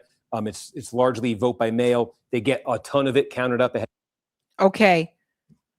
He was at 51.4. I wrote it down. He's now at 51.5. She was at 45.1. She's still at 45.1. Let's go to live. So that's why when I'm looking like nearby at Eaton County, that's why we've been saying is that Stevens number, it's already close. Is it going to land in Eaton County, kind of where we just showed you in Ionia County? Is it going to land? Oh, I see Ingham. Is it going to land in Livingston like that? I say she has to do. Those are the things. What she just did in Ionia, can she replicate it in play? Here we go. Ingham County. This is Lansing. Now, this is 13% of the vote in Ingham. Is this vote by what are we looking at here? It's a broad base of vote mode. I'm trying to look if it's from a particular municipality, but I haven't quite nailed that down yet. Okay, so Ingham, and we're going to check in on the congressional race in a second because this is key to that congressional race in the 7th district. I haven't been meaning to give those congressional races short shrift here, but Ingham County. Is it just me, guys? Does he sound a little bit nervous? They sound like shaky to me. It's really weird. I don't know. It's just strange to me.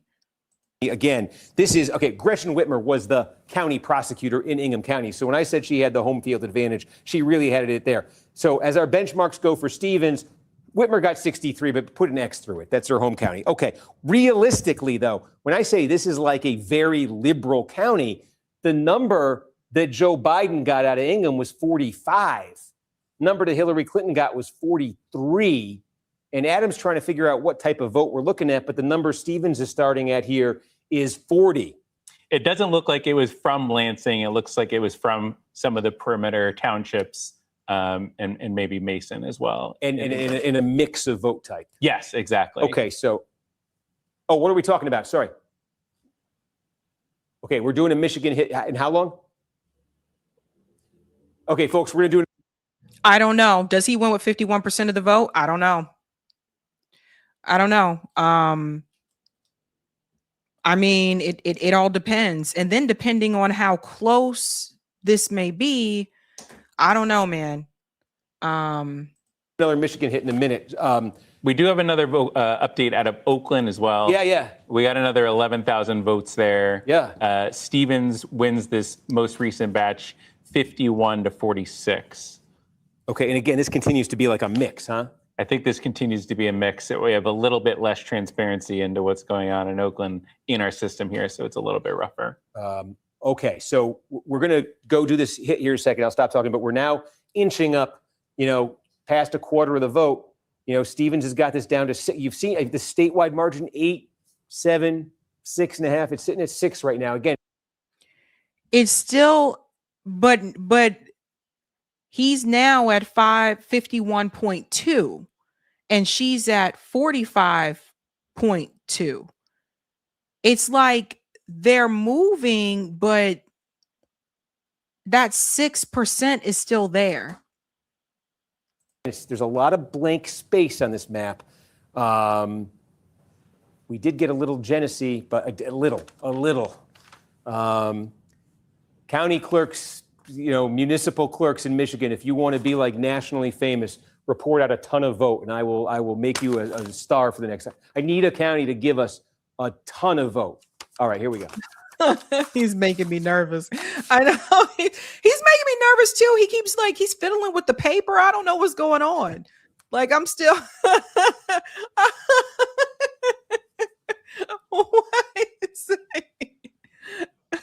Okay, now he's just standing there. Okay, let's go to celery platter, a little cornacki at the big board. I don't know what just happened here. Okay, also, there we go. It included, and I didn't emphasize this enough at the time, it did include a lot of election day vote as well. So it was a little bit more of a mixed bag, and Stevens has maintained that small advantage he had over El Sayed there as Oakland has continued to come in. Again, just statewide, what this looks like here, an advantage there of now it's just under 6 points. That the margin between El Sayed and Stevens, too, statewide, has been ticking down a little bit lower. It was 8, it was 7, it was 6.5, it was 6. It's 5.9 right now when you're looking at this. And part of that really is she has been in a lot of these counties posting some very big numbers as the full picture has started to come in. A lot of counties gave us election day vote right away, and it gave Al Sayed a really running start in this thing. And then what's been coming in much more slowly and in trickles in a lot of cases has been more vote by mail, which again has been overwhelming for Stevens. And so I'll give you an example here. It's a relatively small county here. You're about 40 miles outside Lansing. 64 million plus on her campaign, and he spent 7.3 million. Yeah, it's the money. Whoever can flood the TV with all these ads, that's what a lot of it comes down to, folks. Ionia County. But this is now, I think we updated our expected vote there. Boy, wow. I took a big swing and I whiffed. Our decision desk, we thought this was complete. We thought we had 100% vote here, and our decision desk has updated it. So I will pause the thought right there. That's not your fault, Steve. No, and there's not much here in the way of population centers, but the key in this area, is that the establishment candidate here, you would expect would be getting 60% plus of the vote in these places. Al Sayed, when he ran for governor in that 2018 Democratic primary against Gretchen Whitmer, really had some low numbers in northern Michigan, in the UP. We do have a completed county up here. It's very, very small, but Luce County in the Upper Peninsula, we think all the vote is in. And this is one where, Stevens is going to win it, but this is a good number up here for Al Sayed. Okay, a place he got like 12% of the vote here when he ran for governor in 2018. He lands in the low mid 40s here. This is a place where I think Stevens, again, if she whiffs in Luce County, it's no big deal. It's very, very small. But if as these other counties, as we start to get completed results in these other counties in northern Michigan, if this is the pattern, underwhelming Stevens victories, much stronger performances for Abdul El Sayed than he had in 2018. Those do start to add up, and they could signal broader kind of demographic strength for El Sayed that extends outside the region. I say that because when you're talking about small town northern Michigan and the UP, you are talking about a lot of blue collar, older white voters. And if that's a demographic in any way that he's overperformed with, who's to say it doesn't extend outside of this? So again, so let's pivot from this for just a second, and then let's go to what was said yesterday, just to give people a little bit more perspective why this race is so important. They were talking about how it can shape things in the future. So let me get into this here. In another case, another political battle, tomorrow voters will have their say in Michigan's Senate Democratic primary. Moderate Democratic Congresswoman Harry, who looks to be the favorite in this particular battle in Michigan? A big thing because people are looking at it as, again, is this a harbinger for things to come? Yeah, I think that tomorrow Abdullah Sayed will deliver the biggest blow so far against the establishment of the Democratic Party because he is the heavy favorite going into tomorrow. Just take a look at the prediction market odds. Okay, chance to be the Michigan Democratic Senate nominee, Abdullah Sayed. Look at this. He's up to a 98% chance, according to the Kesheev prediction markets, way up like a rocket compared to where he was on April 3rd when he was just a 28% chance just a few months ago. The bottom line is this. You look at all the data that is out there. Abdul Sayed is the very heavy favorite going into tomorrow. And of course, he is backed by a lot of folks on the left wing of the Democratic Party. And at this point, as I said at the beginning, he looks tomorrow to deliver the biggest blow so far against the establishment wing of the Democratic Party. So, yeah, he's the one that is predicted to come away with the win here. Again, a 98% chance that he has because of the data. Give us some sense of just the amount of anger that is there, really at incumbents. Yeah. Not at, just a particular person, but at incumbents, at people who are the establishment. Sarah, I think this is part of a larger story within the Democratic Party, right? That is why tomorrow is so key for understanding where the Democratic Party is right now. And you can see it nationally. What do Democrats want? Democrat and Democratic leaders who think the party needs at least major changes. Look at this. In 2022, it was just 33%. Look where it is now. The clear majority of Democratic voters are those who lean towards the Democratic Party. 57%. A clear majority believe that the party needs at least major changes. No wonder what we've seen so far is incumbents go down and defeat the House of Representatives. No wonder what we've seen so far this Democratic primary season is the establishment losing and losing and losing again in key races. And no wonder that Abdul Sayed is favored tomorrow because the Democratic Party's voters at this point are so upset with the establishment. They're saying anything else, please. And Abdullah Sayed, who just 8 years ago during Trump's first term got blown out running for Michigan governor against Gretchen Whitmer, tomorrow is the heavy favorite because simply put, the Democratic Party is looking for something new, and they are looking to go against Haley Stevens most likely tomorrow, who, of course, is a sitting congresswoman. I do want to ask you just. Yeah, so people don't forget, Haley Stevens is already in Congress. She's in the House. So she actually has the advantage here because she's already a sitting member in Congress. So keep that in mind. I wonder if they're even going to call this tonight, guys. I don't know if they're going to call it tonight at all. Let's come out of this and then let's go back here. Let's see where we're at. I don't want to make too much. Maybe I already have out of one county in the UP, but we've seen a number of counties come in. I mean, you could just see it right here. This is the Al Sayed shade of blue, right? I've been saying north of Saginaw, and these are a lot of partial results. These are not completed counties, but you are seeing hints in some of these counties that maybe what's happening in Luce County is broader. All right, Steve Kornacki, we'll be checking back with you in a second. But will it be enough to move the needle, though? That's the question. But the fact that he's getting some spots up there in the Upper Peninsula, that's interesting. Second, thank you, pal. Appreciate you being there for us, walking us through all of it. We went 46%. Ingham County, we've ticked up to 15%. Stevens is running at 40. I did want to check in. Ingham is very significant in this congressional primary here. Yeah, okay.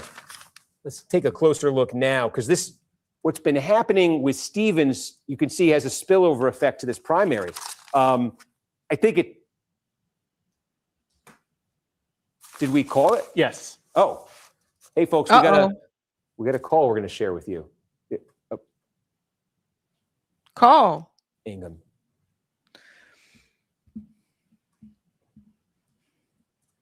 Wait, they're in an interview. Put the paper down, Steve. Put the paper down.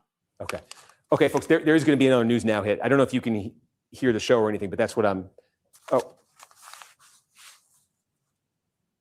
It really is, Faiza. It's Trump and Hillary all over again. It is.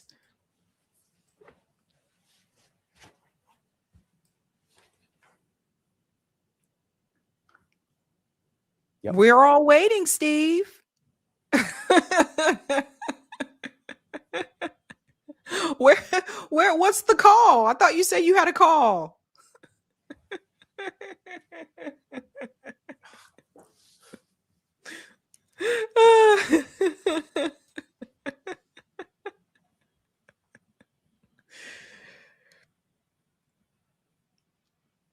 Someone folks, said I'm sorry, folks. I don't know if you can hear. They're interviewing a member of Congress. I obviously wait my turn, but that's why I'm being silent here. But 7th District, just as that late counted vote has favored. Sorry. Okay. I tell them take the call somewhere else.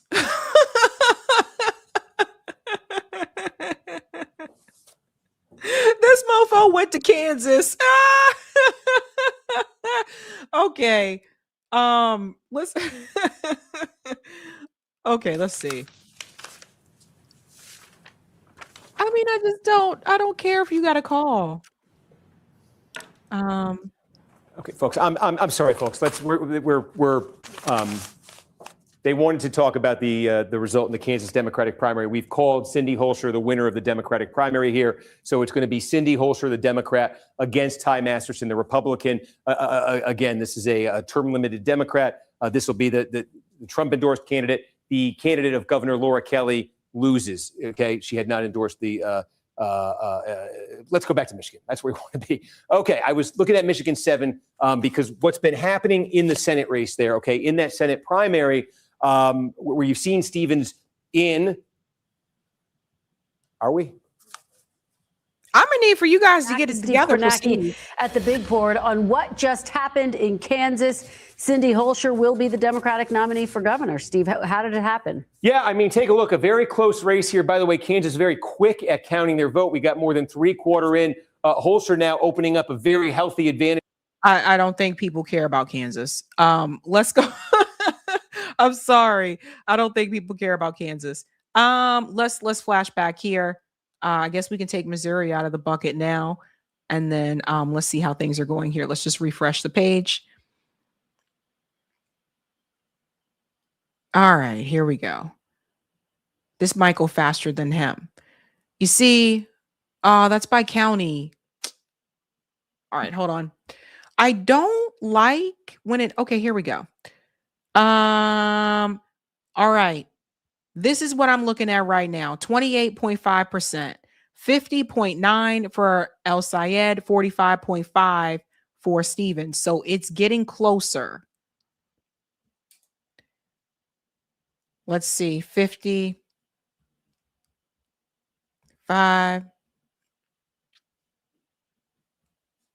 Carry the 1. So now it's 5.4%. So she's closing in, but she still has a ways to go. How is it only 28.6%? Like I said, guys, their first polls closed at like 8. There's over 1 million votes left.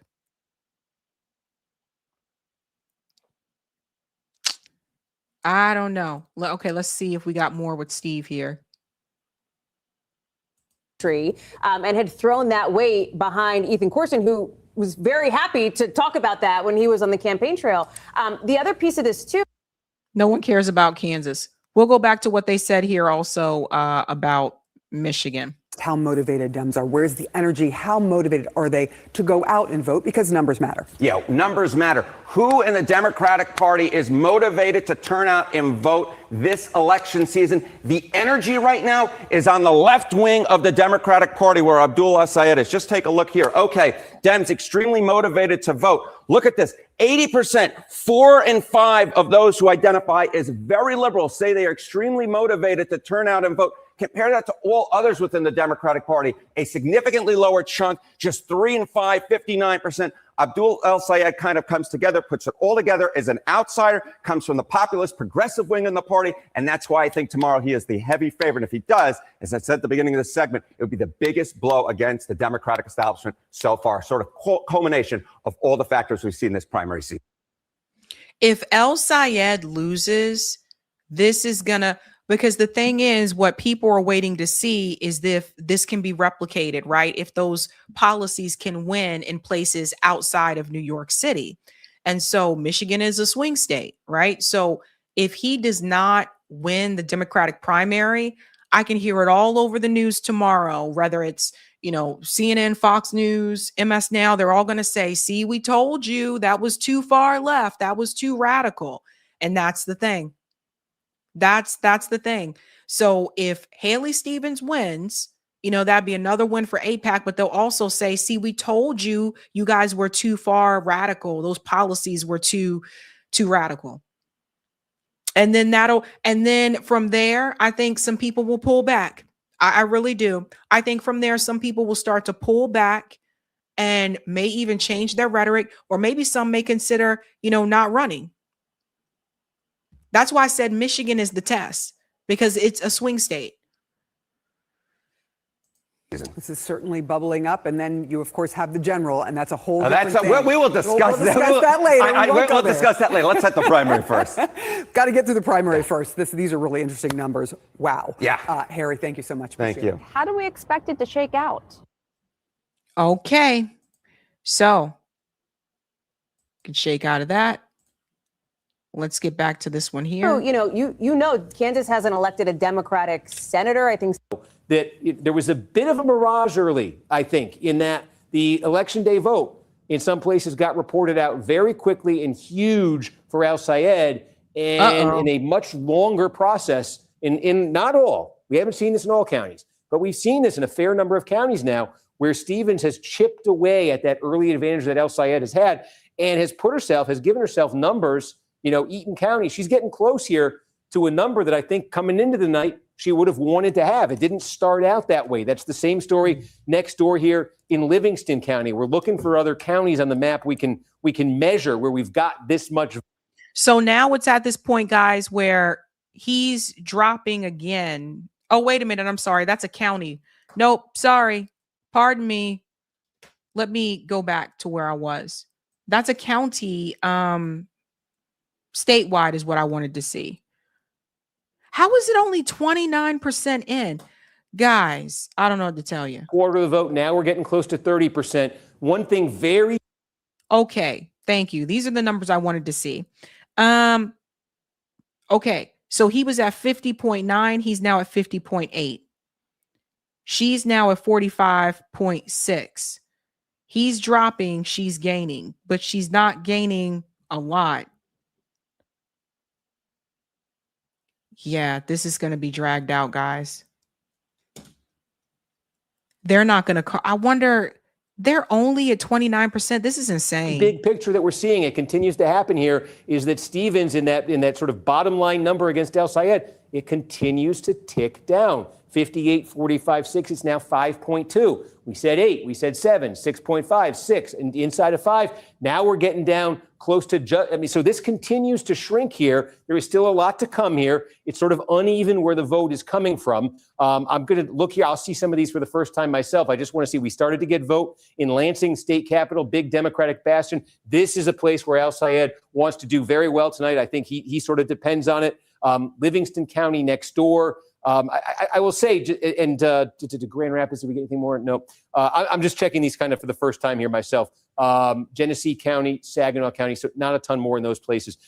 The story really has been, though, that there was a bit of a mirage early, I think, in that the election day vote in some places got reported out very quickly and huge for Al Sayed, and in a much longer process in not all. We haven't seen this in all counties. But we've seen this in a fair number of counties now where Stevens has chipped away at that early advantage that El Sayed has had and has given herself numbers, Eaton County. She's getting close here to a number that I think coming into the night she would have wanted to have. It didn't start out that way.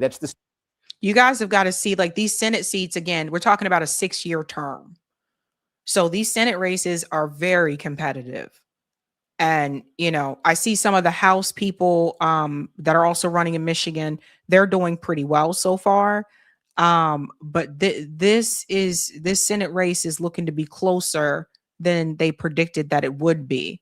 Again, they still have over 1 million votes to count. Same story next door here in Livingston County. We're looking for other counties on the map we can measure where we've got this much vote in. There aren't many counties right now where you're looking at 75, 80, 90, 95% of the vote in. We showed you last time there is some evidence, some limited, in northern Michigan in the rural parts that Al Sayed might be outperforming there too. So that becomes a factor, maybe a bit around the edges, but it certainly could become a big factor. But it's been notable to me. I think there were some initial big numbers in some of these places that suggested at the start of the night, this could be a runaway for Al Sayed. Wow. I think it's come back around a bit the other way. The question is, how far back around is it going to come? And I think what we just need, we say Wayne, Wayne, Wayne, that's true. But what we really need right now is some substantial counties to get to basically 100%.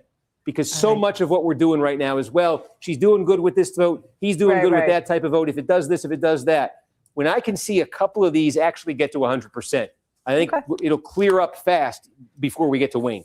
All right. Well, we are on pins and needles. Steve Kornacki, we got more vote out of Detroit. That pre-process we got more vote out of Detroit. I'm sorry. Yes, we that pre-process absentee just came in out of Detroit. Whoa. It's another 45,000 votes. Okay. This is the vote by mail in Detroit. Yep. This is all of Wayne County. This isn't just Detroit that you're looking at. But if you were seeing this before, Al Sayed had a narrow lead with a very scant number of votes counted in Wayne. We've now added the vote by mail for the city of Detroit. And Adam, what were the margins on that? Yeah, Stevens gets 74, Al Sayed gets 22. Wow. So now that's a very, very big number for her. Obviously, she's winning the vote by mail. This is what you wanted to see by 52. What we now need to see is the second piece of it. This is like a boxing match, right? Yeah. She just took her best punch. Now Al Sayed is going to take his best swing with the election day vote. Right. Yeah. How does it look compared to that? But I think one thing that's interesting that we've been. That's the older voters, guys. That mail-in vote, that's the older voters. That's what that is. That coming from Detroit, that 66% mail-in, that's the older voters. Whereas a lot of the younger people are going to vote on election day. So I don't know, but because a lot of younger people, a lot of us under the age of 65, a lot of us don't vote by mail. I don't vote by mail. You know what I mean? So that's a lot of the, what is that, Brian? She wouldn't get no damn 74% in Detroit. But see, this is what I was saying. The guy who was interviewing the people on the ground, one of the journalists on X, I showed it before on the show, when he was asking people why they voted for Haley, they said because Obama said so. This is what I'm trying to tell you guys. She used Obama in the ad, and a lot of people fell for it. Similar trick that was used with Thomas Massey in Kentucky, where they showed that fake ad that showed Thomas Massey was walking into a hotel with Ilhan Omar and, of course, AOC. That was fake, but a lot of people believed that ad. They believed what they saw. It was just reported like a week or so ago that now voters in Kentucky, in that district, realize that they were deceived by that ad. That's what I'm trying to tell you guys. So the ads that come out, like the Obama, and they knew that her campaign knew that would work. Obama didn't endorse anybody in that race, but Obama also didn't speak out and say, I am not endorsing Haley Stevens. He just said he's staying out of the race, but he didn't correct the record either. So in that way, he was kind of endorsing. You see what I'm saying? So these are some of the tricks that they play. That's how she's able to get the black. This is what I was saying early on, that if she gets the black vote, that's a wrap, because a lot of black people, a lot of older black people still like and love Barack Obama. And she knew that, her campaign knew that, and that's how you get to this place. There you go. Yes. Yes, all's one, sins of omission. Exactly. Not saying anything at all. Have been coming in. One model we've kind of had in our minds here is that gubernatorial primary in 2018 when Gretchen Whitmer won. Al Sayed was sort of a distant second, but Whitmer only got 52% statewide in that primary, okay, as the lone establishment candidate against two progressive challengers, El Sayed and one other. And so we've been using the Whitmer number in a lot of these counties as sort of maybe a rough benchmark of where Stevens wants to be tonight. And the interesting thing is Whitmer really struggled in Wayne County.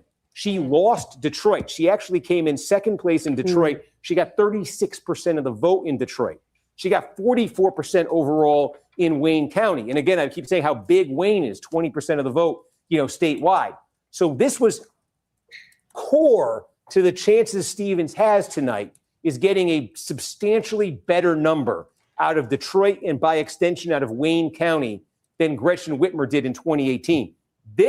But again, those are the mail-in ballots. So remember, that's not, you still have the in-person votes. But I'm curious to see how Detroit is going to shape out.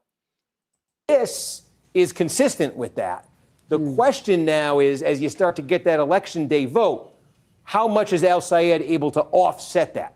So then can I ask you this, Steve? And I don't want to, I'm reliably told by our source in the room at the Stevens camp that they are literally hanging on your every word as we speak. So just, know the audience here. What is the number that Al Sayed's camp is going to want to see for that and that Stevens's camp is going to say? In other words, what is the ballpark that we should be looking for when that comes in? Well, I mean, I think you use the Whitmer. I said the city of the. I'm sorry, but did we just get a little bit more? It just changed. What did we just get? Yeah, we got another 3,000 votes. Do we know from? I don't know where from where. Okay, so again, Wayne is not just Detroit, so that might be what just happened there. We said Detroit in that 2018 primary, it was 38% went for Sri Tanadar. Okay, one of the two progressive, he's a congressman now. 36% went for Gretchen Whitmer, okay, and 26% went for Al Sayed. So, and now the number that that Whitmer got out of Wayne, there's the Wayne County number for Whitmer was 44%. Was 44%. So I think if you're Stevens, right, you want to try to move that number close to 50% out of Wayne. So you want this, you want this 36 number to be over 50. You want to be winning Detroit. You want to be winning Detroit by a very substantial margin tonight. Wait a minute. So now this is a little bit different. So again, Wayne County is not just Detroit, guys. That's the whole county. So that includes some of those suburban areas that are outside of Detroit. That includes some of the Detroit suburbs. If he's saying that Gretchen Whitmer only got about 36-ish% of Detroit, and she won, how bad did the other person do? But they're saying that she needs to get at least 50. He wants her to get at least 50% of Detroit. When the current governor got 36%. So I don't know, guys. I don't know. So, Steve, just to reset, what's the statewide look like? Just remind us where we are statewide with this new vote coming in. That knocked, now take a look at this. Now we're over a third of the vote statewide. That was a big batch right there. And again, this has been the shrinking margin. That is now 3.1 that separates Stevens from Al Sayed. Whoa. So that is a significant change. We were just at 50.8 and 45.6. Now they're saying the statewide is 49.8 to 46.7. That dropped dramatically. I don't know, guys. I don't know. That fell pretty fast. So I think part of that, again, is those mail-in ballots. But then also, I honestly, I hate the mail-in ballots. I hate the mail-in ballots. I feel like it makes, for one, it makes this process take a lot longer. It was a lot different when everyone just did this in person. But now with the mail-in ballots, you see how long this is taking? This is what I'm saying. This is ridiculous. we'll ride it out for a little bit longer. If they're not done by 11, I'm going to wrap and I'll do a video in the morning to give the update on this and of course Seattle, but we'll hang out until 11, but that's not looking good. This has, I think, starting at about 16, 17% of the vote. We were looking at Al Sayed by 8. Every update since, almost without fail, this has ticked a little closer. It just ticked down to 3. Adam, what just came in? Anything meaningful? We got during our last update, we got a bunch of Kent. Nothing meaningful, and just in the last 10 seconds there. Okay, but we did get a lot of Kent. Yes. Now this must be election day. Yes, it is. Okay. Now, do we think we have how much of the election day vote do we think we have in Kent? This becomes a key question. This is where Grand Rapids is. This is a big piece of the puzzle. About 60% of election day, according to our current tracker. We have about 60% of the election day, and how much of the vote by mail do we think we have? 44%. Okay, so there is more. See, the mail-in ballots. Okay, we got to run a few numbers on this, but for the love of God, can we all agree on something? Can we stop it with the mail-in ballots? It takes too long. It's just more work that needs to be done. I get it. I understand why it was done during the pandemic, but we're post-pandemic now. Why are we still doing mail-in ballots? That's just an extra set of hands you need to count all those ballots and stuff. And then also that makes it even more riggy. It's just, to me, it's too screwy. It's a little too screwy, but I don't know. You said mailed in from Israel. Yeah, it's just, I don't like the mail-in ballots. I never did. So let's continue on. I have to I'm going to grab a snack and I'm going to run to the restroom. I'll be back. I'll let this play though. Sorry guys, I didn't think we were going to be going for this long. Like they usually count faster than this. But here we go. Grand Rapids is interesting because I think that Stevens was there today, I want to say. Do I have that right? Yesterday and today. I mean, like, this is another place that she had been targeting. Yeah, exactly. Spending some time there for sure. So, Steve, we're going to live in this for a second, bud, because watching you think is entertaining for all. What was that election day vote that just came in? How did it break? It broke overwhelmingly for El Sayed. Yeah. Trying to take a look here. It was 80% for El Sayed and 19% for Stevens. Okay, I mean, this is a great example, folks, because we're saying that election day vote has been so pro El Sayed. This is how pro El Sayed. 80% to 19% in that batch that just came in, right? Yeah. So that punch counterpunch you're talking about. That bucket of this is the election day vote, right? Where El Sayed is getting numbers like this. Okay. Adam, you said that number is 60% full? Yes. Yeah, that bucket is 60% full right now. So there's still 40% of the bucket where Al Sayed's putting up numbers like this. Right now, the other bucket is the vote by mail. How is that breaking right now? Do you have that number handy? In Kent? Yeah. In Kent, that 53% for El Sayed, 41% for Stevens. The vote by mail? Yes. He's leading the vote by mail there? In Kent, yes. How many votes is that? 20,000. Okay. Well, that's wow. It's interesting. Yeah, that's a twist. If you're Stevens, you said 53-41. Yeah. For Al Sayed. Yes. Okay. So Stevens is losing her best batch by 12, and she's losing her worst batch by 61. And I think Adam said this one's about 44. We got about 44% from this bucket. The only thing I would ask about that, though, is this heavily skewed to Grand Rapids? Potentially, yeah. I can look into it. Okay, this is Grand Rapids, but it's not just Grand. So there could be more to this. But as a benchmark, since we've been going through these, right? Like in Kent County, we knew coming in Kent was going to be a good one for Al Sayed. He got 41% of the vote in that 2018 primary. Right. He got 41% of the vote. Whitmer got 44% of the vote right here. Okay, right? Like Joe Biden, when he won the state's primary in 2020, he got 46% of the vote right here. Hillary Clinton got 37% in 2016 when she narrowly lost Michigan to Bernie Sanders.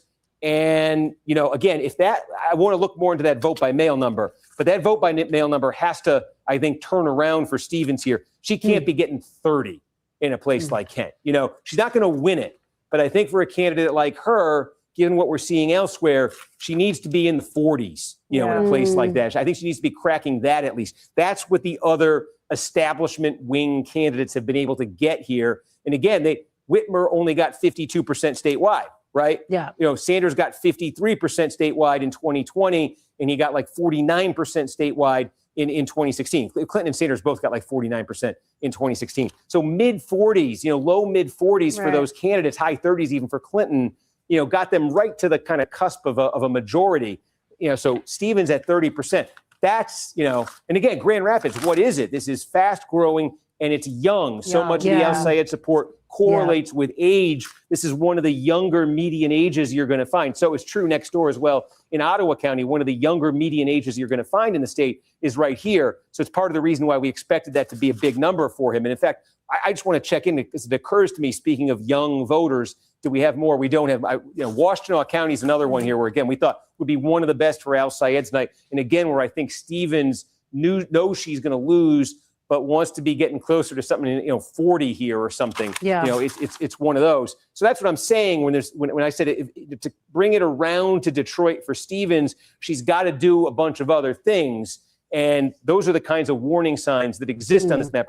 Kent County is a clear warning sign for her. Washtenaw, maybe. There is a thing in Washtenaw where typically, at least in the last few elections, the last thing they've reported out, or one of the last things they've reported out, is specifically vote by mail from the city of Ann Arbor, where the University of Michigan is. Yeah. Is that if so? There could be a batch late in Washtenaw that's useful to Stevens. Something to keep in mind when you see her number right there. But Washtenaw, that's low for her if it were to hold in that area. Kent's low for her if it were to hold in that area, and maybe some indications, in those rural areas where you need them collectively, where she may not be. That's preliminary. But she may be lower than she wanted to be there as well. So there's when I say there's encouraging signs in this statewide for Al-Sayed, it's that. And as a matter of fact, that update in Kent County, I think, was so significant in that we say the shrinking margin, right? Now it's going a tick the other way. Remember, it got down to 3.0. Now you're looking at 3.4. I think what happened in Kent County has a lot to do with that. So, a little bit more now. Now we're getting closer to 40% of the vote in, and Al-Sayed leading 3.4 statewide.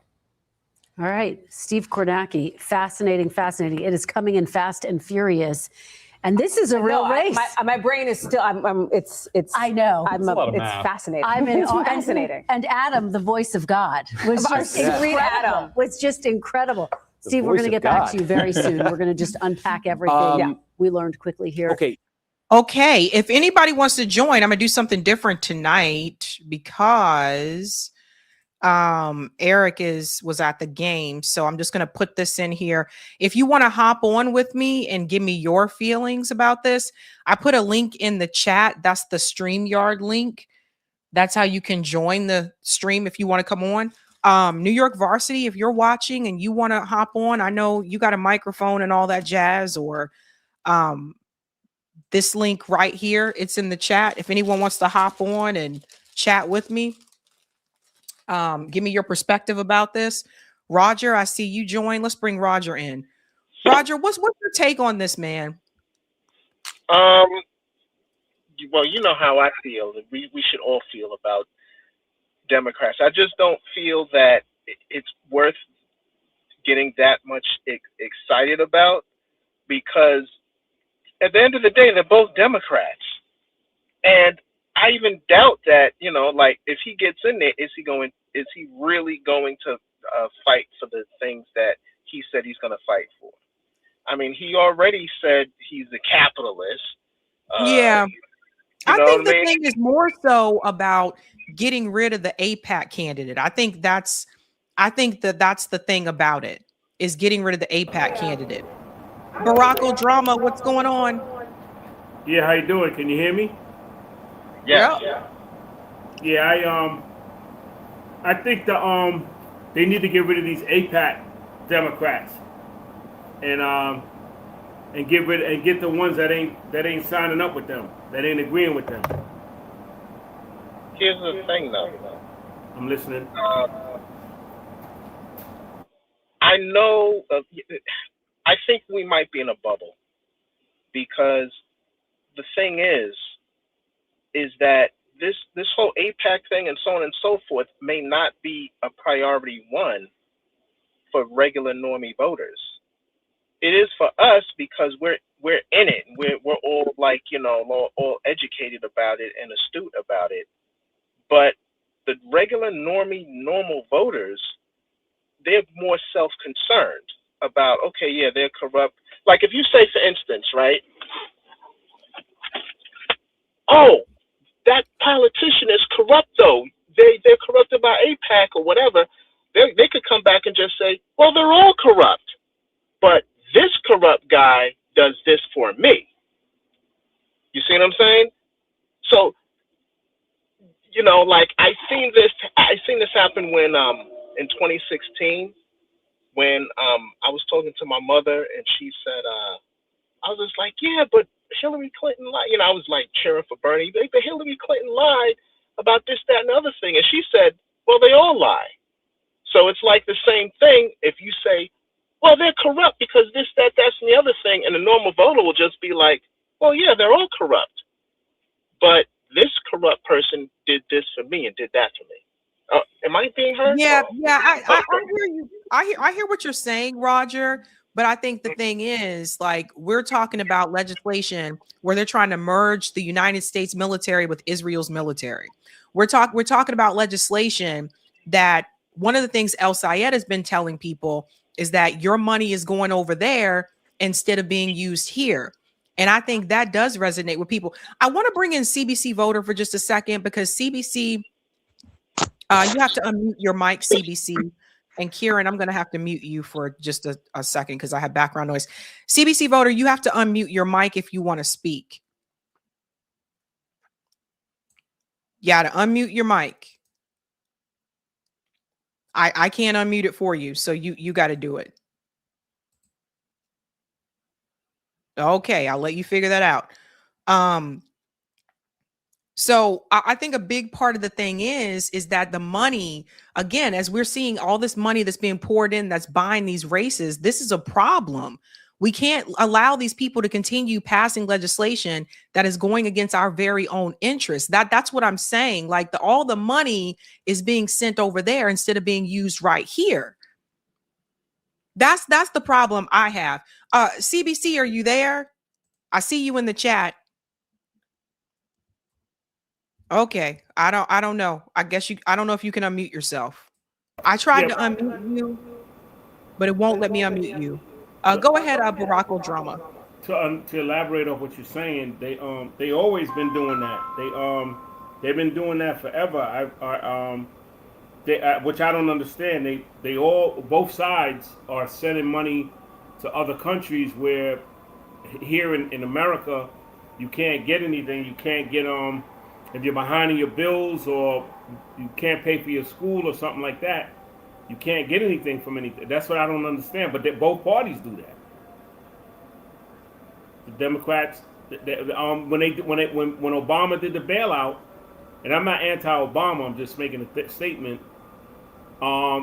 He bailed out the banks. He didn't bail out the people. The people didn't benefit from that. And now Trump's in office. Biden was in office. Trump's in office. Trump was in office for the second time, and I think his family made $1 billion since they've been in there, and the average American is struggling. So I think they all are guilty of that. What you think?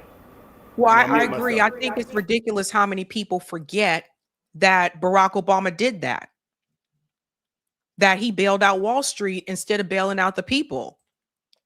And it's just, I'm telling you, like this is a problem. CBC voter, are you there? Move from comments over to chat. Thank you. You have to unmute yourself. Your mic is muted. I don't know if you can hear us or not. Okay. Let's bring in Kieran. Kieran, can you unmute yourself? Let me see. Hi, everybody. Can you hear me? I can hear you. What's your take on this? I think this race is, I think it's going to come down to the wire. And I think one thing that's been interesting about it is, once Steve started talking about the numbers coming in from Wayne County and Detroit, and you had mentioned, Sabby, about the mail-in votes coming in from the older voters, was that the former President Obama never commented or said anything, to counter Haley Stevens when she said, but he endorsed me, or I worked for him and we worked together to save, jobs in, General Motors and stuff. He didn't weigh in and correct her. And like you said, I think that definitely played a part in her getting a lot of the votes in the Detroit and Wayne County area. I was a little late coming on. I was curious to know if the county where Dearborn is, if any of Dearborn's results have come in as yet, because I know, from the 2024 election, Dearborn is one of is the area in Michigan where there are a lot of Arab American voters, and the Arab American community lives in and around the Dearborn area. So I wonder if that's come in yet, and I wonder if they have, mostly, is their vote going to be, today's vote in person, or if they'll have a lot of mail-in votes coming in. Well, Dearborn County, Dearborn is in Wayne County. Oh, okay. Mm-hmm. So they're just doing that as a county, but they're not talking about it as a separate area. I see. Okay. And then, just real quick about Cori Bush's race. It's sad that because, she wasn't supporting, I think she wasn't falling in line with AIPAC and the whole Israel lobby, that unfortunately came back to hurt her campaign. And just overall, the Democrats really need to take responsibility for having greenlit this catastrophe. And I just think when all is said and done, it's not enough. And I know I'm going to get myself in hot water for saying this, but when all is said and done, it can't just be Netanyahu and his government that's held accountable for this. Everybody has to be held accountable for whatever role they played in it. Yep. At a certain point, you have to put, you have to have some. Jocelyn Benson, she will be. Oh, sorry. Go ahead, Sabby. No, I'm done. Thank you. No, I was just gonna say, I just think it's. I mean, this is wild, man. And I'll go to Skylar. Skylar, you just gotta unmute yourself. There you go. Oh, cool. You hear me? I guess the first thing I would say is, Sabby, why you gonna do this StreamYard? I'm sitting here, chilling, eating my grits, and then you talk about, oh, let's do something to get on the camera. I say, oh shit, let me. I gotta put on lotion. I got lotion on my knees. I'm not. You clearly can't see my knees. But I was like, hurry up and get together. Say what? That was Roger. Go ahead, Skylar. Oh, I was raised in a Christian household, so salt. I don't fool with that sugar mess. Sugar don't belong in grits. That's creamy. Yes. Just Thank saying. you for saying that, Skylar. But go ahead, and then I'll go to Jason. So I am worried for El Sayed. I really, seeing those numbers drop that fast, I was like, damn. So I'm really hoping that he can pull it out. We not only for all the reasons that you said, right? Like, it's not even just about the his policies, which for the most part I also agree with. I'm just like you. I don't agree with everything that he's for. Like when he's like, I'm a capitalist, not a socialist. I'm like, who asked you all of that? But in terms of his policies, I think he would be best for Michigan. I don't live in Michigan, have family there, but I don't live there. And also AIPAC, we need to show AIPAC that they can't run us, because just like you said, we're dealing in a moment where they're trying to merge the American military with Israel. Marco Rubio, like you said earlier, it's talking about, if you talk trash about Israel, you can't come here on a visa. You can talk all the mess you want to talk about the United States. You can talk about Canada. You can talk about Zimbabwe. You can talk about Australia. You can talk about Tatooine from Star Wars. You can talk about anything else, but you can't talk about Israel, or you can't get a visa here. Like, that is the moment that we're in.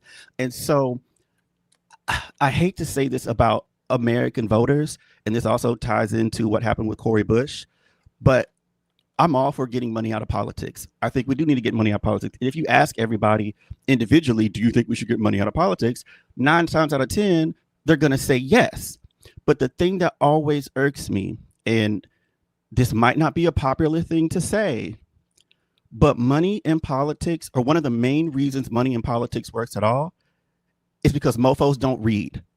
Mofos don't check facts. They don't bother to look at other candidates. They just say things like, well, Obama endorsed her. And it's like, did you bother to Google that? Did you bother to check that out? Did you ask anybody? Did you go looking for the endorsement? No, you just said he so I'm going to vote for Haley Stevens, and like, even with the Cori Bush situation. Now, I've been ranting about this all night. Like, Wesley Bell literally let his security team whoop voters' asses. It's on tape. He is currently in the midst of an assault lawsuit for letting his security beat voters up when those voters challenged him on his Israel stance and the money that he sends to Israel. Okay, you and only a handful of other progressive folks barely, or only you and like, I mean, 1 or 2 other people barely mention the fact that his campaign manager is a part of a white supremacist organization. Like, nobody is talking about that. And even the fact that, like, this man got $20 million. Like, one thing I feel like so many people don't realize, this man has gotten, what, $20 million in AIPAC cash in just one term? There are people who have been in Congress for decades that don't have $20 million in their balance sheet with AIPAC. And it's like, you don't, to borrow what El Sayed said, I think in his last debate, that's the pro quo for the quid right there. You think Wesley Bell is going to give a damn about the people in Missouri or any of his fellow Americans when AIPAC is dropping tens of millions of dollars? I don't care if it's AIPAC. I don't care if it's big pharma. I don't care if it's big tech. I don't care if it's your mama's AIPAC. Anybody that donates, quote unquote, donates $20 million to keep you in the race, that is somebody that voters should be wary of. And it just makes me sick. And then I got just one more thing even to say about that. I read an article today where they quoted a pastor in St. Louis. And he basically said, they're all talking about Israel. They're talking about all this stuff happening an ocean away, thousands of miles away, when we got issues here. We got people killing Black people here or something like that. And I was like, my dude, all of these things are connected. One, okay, the police getting training in Israel, as we all know, that comes home. A lot of the technology like they're using. You talked about Black Mirror. Those who have seen it, we all remember that episode with the little mechanical dogs. And it's like, we're doing stuff like that. Like, all of that stuff comes back to us. And then, like, we live in such a globalized, interconnected society. And this is something I don't think a lot of Americans, or a lot of people who say, oh, that's a ocean away, that's not our issue, whatever. It's like, we as the West, we consume so much from people across the world. We're on computers right now that probably have components that came from the Congo that an 8-year-old had to dig through the dirt by hand. The coffee that we get at Starbucks, somebody had to pick those coffee beans, and they're getting paid pennies on the dollar while we're going through the drive-through getting our $8 lattes. Our smart car, our smartphones, our electric cars, all of this stuff we take from all these places in the world. Just on a moral level, I don't think any of us have the right to say, well, that's a problem. That's not our problem. That's not our thing. No, because a lot of those problems are because of us. And it just really frustrated me to see him say that. So I'm sorry. I'll leave it there. Let me jump in here for just a second. People are saying in the chat that, what is this people were saying it's 11 p.m. Washington State just closed. Yeah, we're not going to see those results for quite some time. Let's go to Jason, and then let's go to CBC Voter. What's up, Sabs? Can you hear me? I can hear you. What's up? Hey, you guys were talking about like the polls closing. I honestly believe like if Stevens was going to win this, she was probably going to win this early. I think it's going to be tight. I think they close the gap with mail-in ballots, but I think they severely underestimate the value and the power of the black vote. As Sabby has constantly reminded us, black people are not a monolith, right? There's black Muslims, there's black people there's black their Cosby kid, like Theo and like Rudy, black kids. There are, you know what I'm saying? Like, and Michigan is a shining example, just like New York City. We have all kinds of black people, and we collectively are not buying everything they're selling. So I'm all I'm going to say tonight is just have a little faith, because I believe just like Trump, black people voted the couch to punish the DNC, in Dearborn or whatever. I think they're going to reward the working class. Second thing, I want to convey my personal disgust that every time we talk about getting the working class some kind of whatever, like a free bus ride from Ramzani, that's national news, and yet the last 4 years we witnessed the largest transfer of wealth from, to this, not the upper class, not the millionaires, not the billionaires. I'm going to go one further. Billionaire families, the Rothschilds, the Sacklers, people who can spend all the money of the world and not go broke. You can tax them 11, go from 1% to 11, but the investments they have, I don't know if you noticed about this class structure. You can tax them, but the investments they have that make them money, they can never, it's virtually impossible for them to go broke. And we pay less attention to them, and we always rabble rouse when it comes to like this, and we could get into reparations, but that's not tonight's topic. Tonight, I think the reason why we're invested in this, and I'll end with this, Abby, and you'll love this. We're invested in this because we need more examples that money can't buy elections. It makes people believe. It makes people believe. It makes people want to go to the ballot. It makes people want to express their activism, because a lot of us are symbolists, and being a symbolist is not a bad thing either, especially if you have the gift of gab, right? But let me interject for just a second, please. Jason.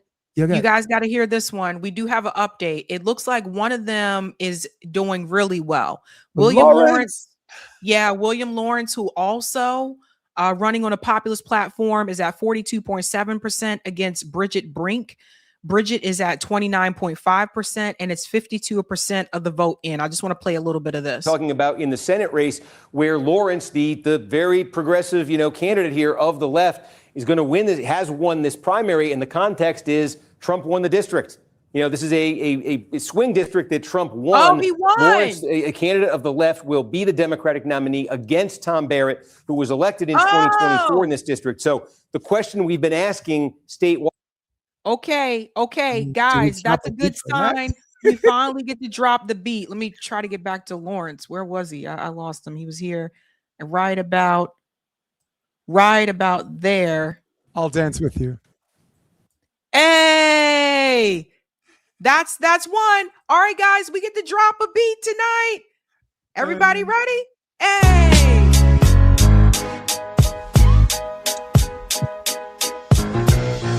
Drop the beat. Dance with me.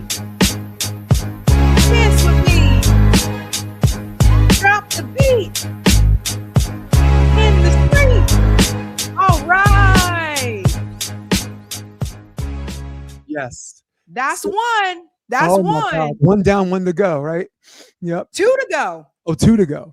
So two to go. Sabby, the broader point, and I'm sorry I'm pontificating here, but the broader point I wanted to bring up is if he wins, it sends a message, and it sets a precedent for other counties to be like, hey, let's show some volley. Let's go beyond the symbolism. Let's get out there and be activists. Let's get out there and vote, and let's keep it positive. Let's remove the D and the R from the people and talk about the issues, right? Because even the Green Party people are not going to agree with the candidate that they're voting for and everything. Let's get rid of the symbols and talk about what they're doing for us, right?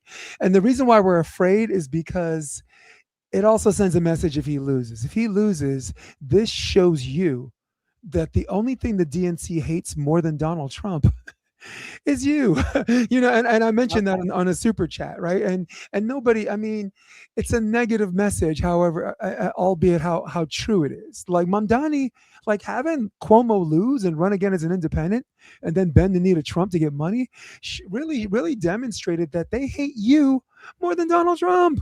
They hate you more than Donald Trump. So, but to keep it positive, Sabby, I believe that Saeed's is gonna eke this out.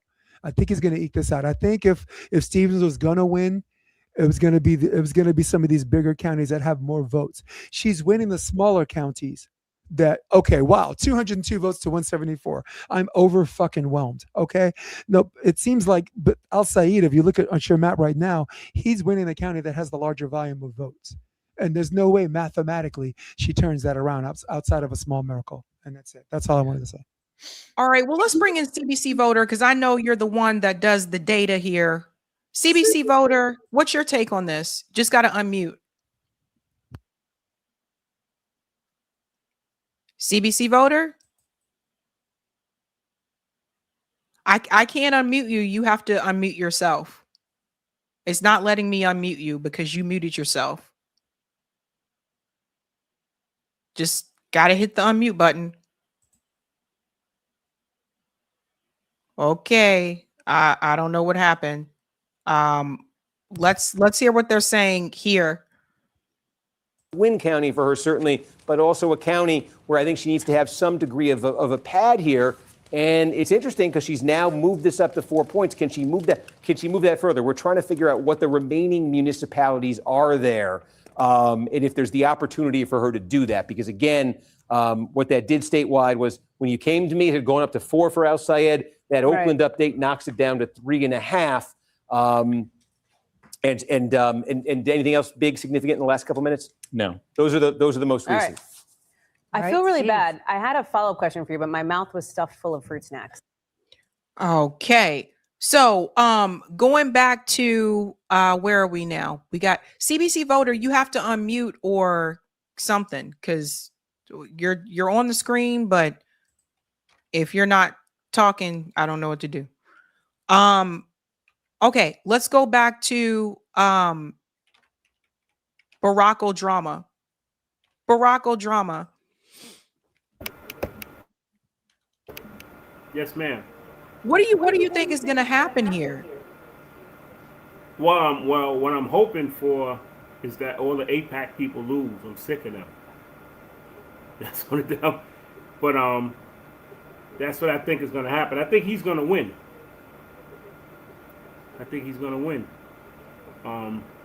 The Muslim brother, I think he's going to win. Is that who y'all?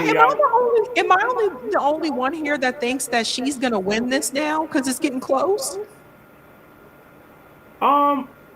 Yes, and that scares us. Well, I'm just rooting for. I don't know much because I'm not from Michigan. I'm just a little bit tired of the AIPAC and the Israel. Like you said, the Israel joining the U.S. military and all that. I'm not.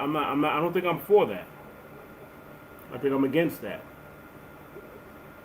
You know, I think that she is gaining ground, and but I think she took what, 20 million from AIPAC. I don't want her to win.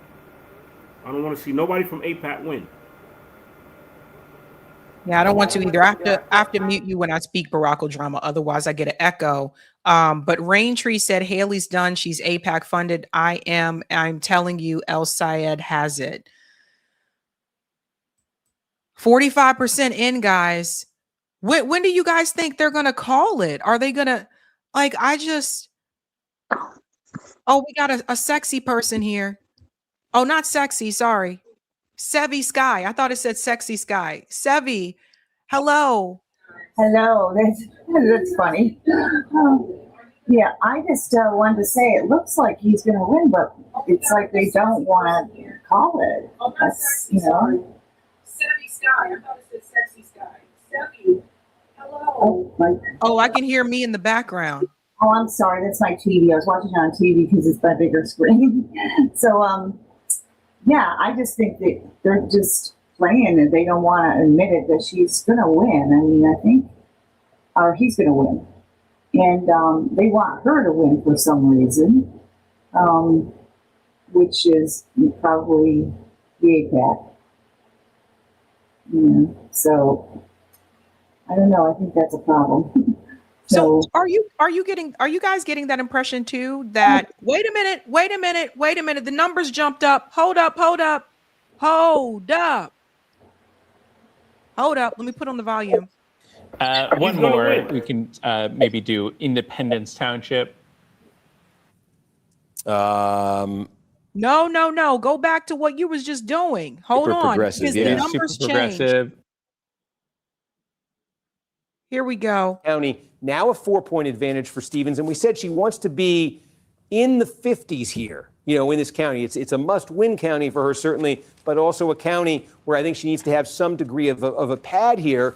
And it's interesting because she's now moved this up to 4 points. Can she move that? Can she move that further? We're trying to figure out what the remaining municipalities are there, and if there's the opportunity for her to do that. Because again, what that did statewide was when you came to me, it had gone up to 4 for Al Sayed. That Oakland update knocks it down to 3.5. And anything else big, significant in the last couple of minutes? No. Those are the most All recent. right. I feel really bad. I had a follow-up question for you, but my mouth was stuffed full of. Okay, no, that's too far back. It just said 50, unless I'm imagining things. I could have sworn this just said 50. Yeah, it jumped to 50 for him. Let me see what happened to it. An improvement for Whitmer. Where else do we have? Oak Park. Okay. 5938 is what I have for Oak Park. Okay, I am. Okay, let's come out of this and let me go to the chart. Either I'm imagining things because I could have sworn it just said he had 50%. Am I imagining things? No, it said that. It said he hit 50%. Hit 50, but you Statewide. you got to look at it statewide. Sometimes it's jumping to the individual cities. I think it was statewide when it hit 50. I thought it was. Let me just it was refresh. statewide, but you got to. Sometimes it's flickering fast, so you got to see it. Okay. Yep. We sorry. Oh, I'm waiting for you. Okay. I'm lost in my own head. 60%. Oh, wow. So, okay, hold on. And we had the vote by mail went 76-22. 72-23. We had that initial batch. I thought it was 70. Okay, but yeah, maybe they're or.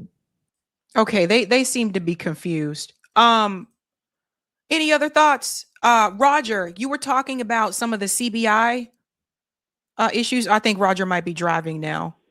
No, I can hear you. So those were defeated. There was 4 amendments on the ballot. The first 2 was just like, whatever. The fourth one, whatever the case is, was to make it harder in Missouri for citizens to pass ballot measure amendments, where instead of ratification being successful with a statewide vote, you would have to get a majority vote in all 8 congressional districts. Got it. And they said, hell no. They voted it down by like 80%. And the other one was to abolish the income tax. And it was just like, no, they voted that down by like 80% or whatever the case is. But to go on what Skylar was saying before, like what your pastor person had said, whatever the case is, was kind of echoing what I was saying. You see what I'm saying? Like, people, whether we want to admit it or not, people are self-interested. And no matter how much you try to shake them and say this is all connected and so on and so forth, people are just going to, just like when Sabrina said, have a good one. Just like when Sabrina, someone. Oh, okay, you too. No worries, bro. Check me out. Okay, got it. Just like Sabrina said about the Medicare for all vote, and the old people was just like, well, I already got Medicare. that happens like with every subject and everything. That's why I always say, if you want people to care, you have to. I mean, but then again, it's not that he wasn't talking about other issues that affect people. It's just that everybody kept asking Saeed about it. That's why it seemed like so it's not like he kept talking about it because he wanted to talk about Israel and Palestine, so on and so forth. He wanted to talk about the other issues, but people kept asking him about it or whatever the case is. But I think he's still going to win. No, I mean he was going all across Detroit talking about Medicare and healthcare for all. Right. What he was saying is that your money is being spent over there instead of being spent here at home. But he was talking about those issues though. Yeah. No, that's what I just said. Is that the only time people just know him when they see him on the news? They say, oh, like let's say he's always talking about he's always talking about the Israel issue or whatever, and he said, well, that's because you guys keep asking me about it. He was just like, I already made my stance on where I stand on it. I want you guys don't, not you, Sabby, but like the CNN people or whoever. You guys keep asking me about this issue, but never ask me about issues that are going to help Michiganders. But I think that's what's going to carry it through. That's on purpose. They do that on purpose. That's what I'm saying. Yeah, they're very sly. Yeah, they're doing that on purpose. But just one more thing. Hey, look. Okay, fine. Cori Bush lost. Like I said, okay, if she really believes in her policy platform, Missouri is a ballot initiative state. She can push those for the 2028 ballot. A lot of times people reveal themselves of whether or not they're running for their own ego or are they statesmen and they want to get these things done. If you're about your policy, you're going to get it done however you see you can get it done, whether it's running for office or running ballot measures.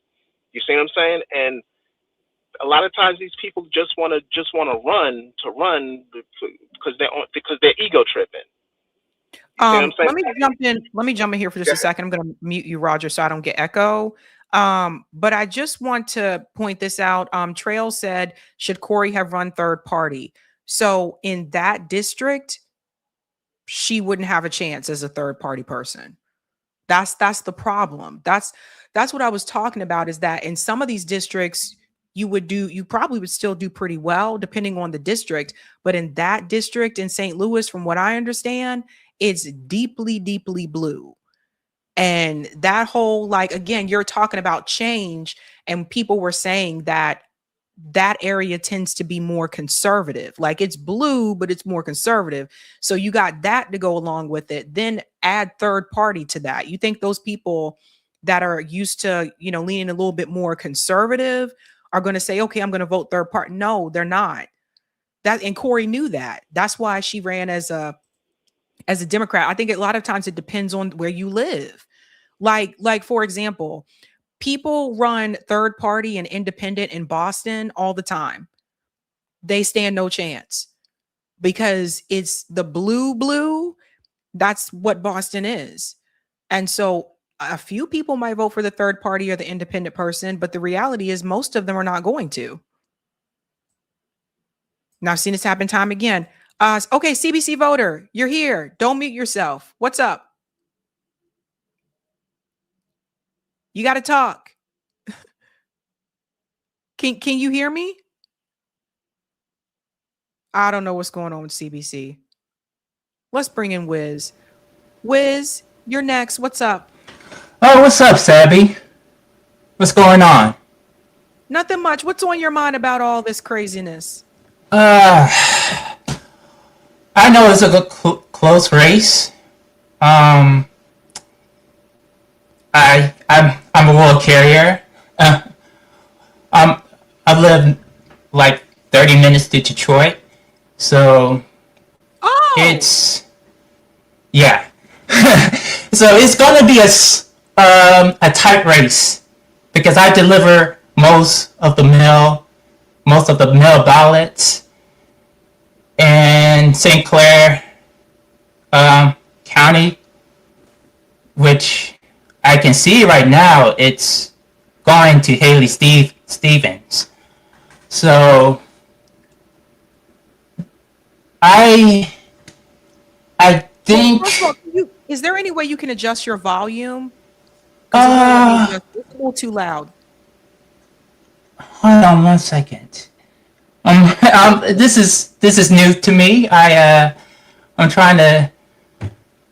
Hold on one second. Yeah, if you click on that little gear at the bottom, it's like a little gear. And then if you you click on audio, it should let you turn down the mic volume. Okay. Hold on one second.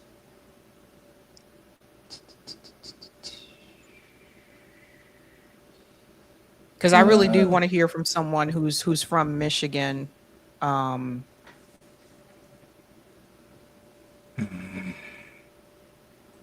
know I was going to add in. I think Raintree. Raintree, you want to talk? You need the link. Let me put the link back in here. We can only it only lets you bring in so many people. So Raintree, here's the link. Let's see if it lets you join. I just put the link in the chat to hop on if you wanted to.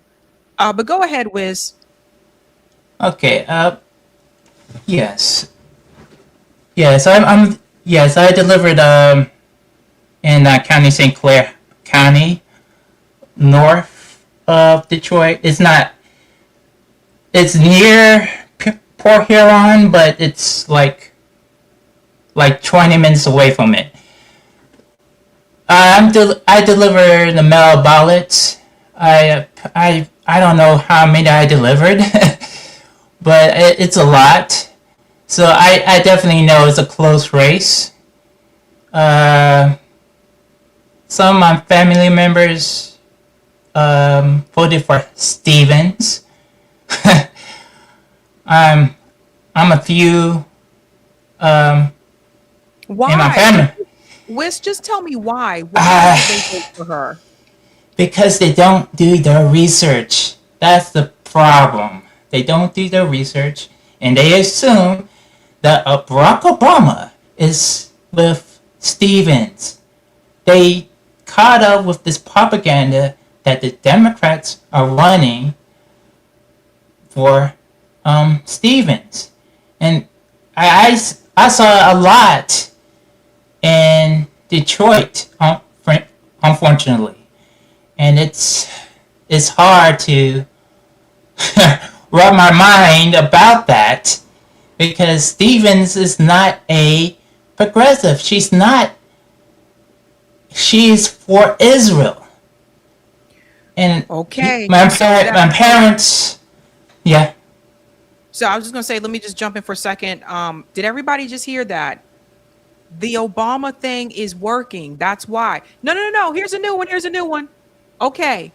50.1, Haley Stevens 46.2. So he went up, guys. He went up to 50.1. Okay. Okay. And it's 40. It's not 40. And so it's half and half right now, as we're speaking right now. Okay. Wiz, let me come back to you. Let me get Raintree because I don't know how long Raintree's going to be here. I'm going to mute you for just a second so I can bring Raintree. Raintree, where did Raintree go? Okay, I don't know where they went. They were here. Just let you know, it went back down to 49.9. What? I'm gonna have to try to get in, but I have to unlock everything. Yes, Barack screwed him. Yeah, it went back down again. Right as you were talking, I'm looking at the New York Times live result. I'm not looking at the NBC one. So it seems that the New York Times live results are ahead of NBC. Oh, okay. Maybe I need to pull that up as well, unless I'm just behind. Let's see. Okay, I don't know what happened. I think Raintree said they had to fix something.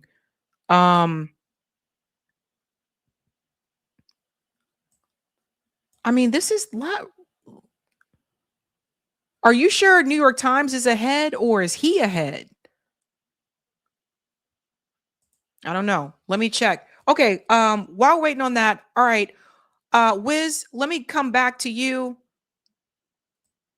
New York Varsity said yes, 49.9 again. Oh my God. This is so annoying. This is so annoying. Wiz, you just have to let me unmute you. There you go. Yep. Yeah, that's it. Yeah. Okay, so a lot of people believe that Obama did endorse her. Oh, you're muted. Hold on. You have to unmute yourself. I sent you the New York Times. All right. Sabby. Okay. Okay, Wiz, you're saying people fell for the Obama factor? Absolutely. They fell for it. And it's no-brainer that, and I saw it in I think the Detroit Free Press that mentioned Haley Stevens got endorsed by Obama, but I'm not sure that's from Detroit Free Press, or I don't know. I might have to research it to find out, but there's a lot of propaganda around Haley Stevens about this info. Okay, someone in the chat said that Chuck Todd called it for Decision Desk. Who just said this? Hold on, let me put this up here. Miss Texas said Chuck Todd at Decision Desk called it for El Sayed. All right, I need to look that up. I haven't seen that. I think it's too early for him to call it at this point. Okay, thank you, Wiz. Okay, let me mute you.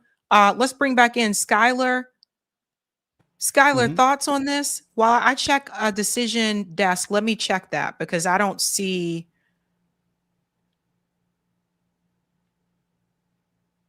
Let me try to find that somewhere. Okay. But Skylar, go ahead. Oh, yeah, this is giving me heart palpitations. I'm like the yo-yoing back and forth and this and that. I really You hope can't play with my yo-yo.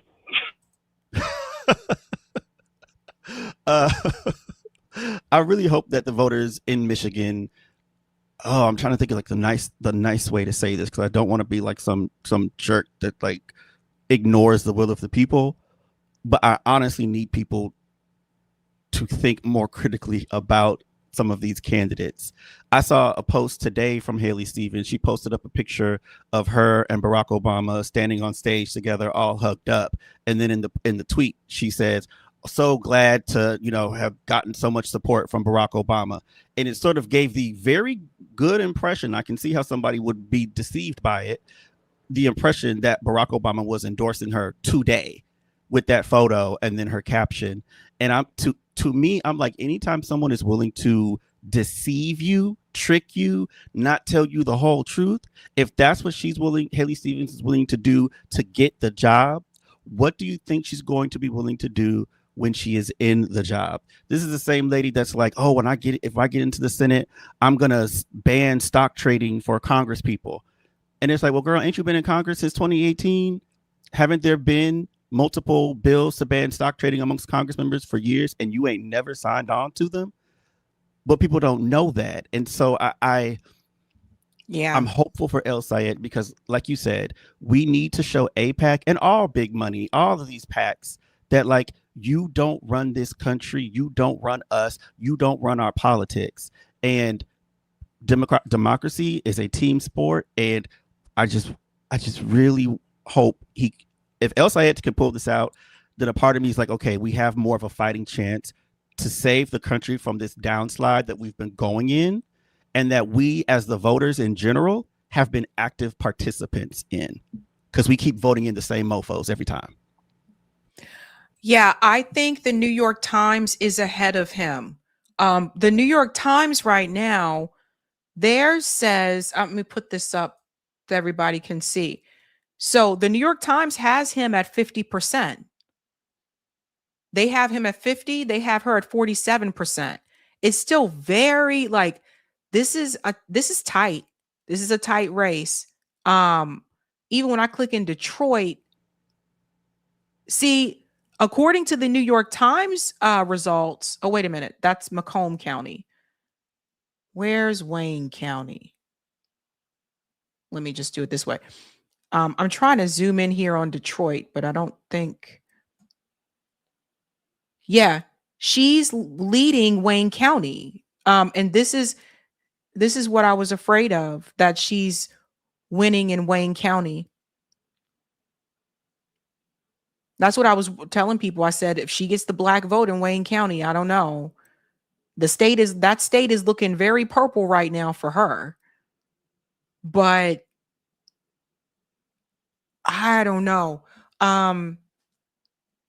Anything you want to, who do we have here else? Barack Drama or Sabby Sky? Anything you want to add? Yes.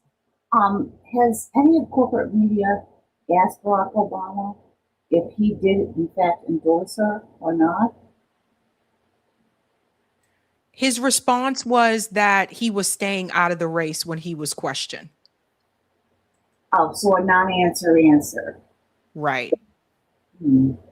Well, see, there you go. I mean,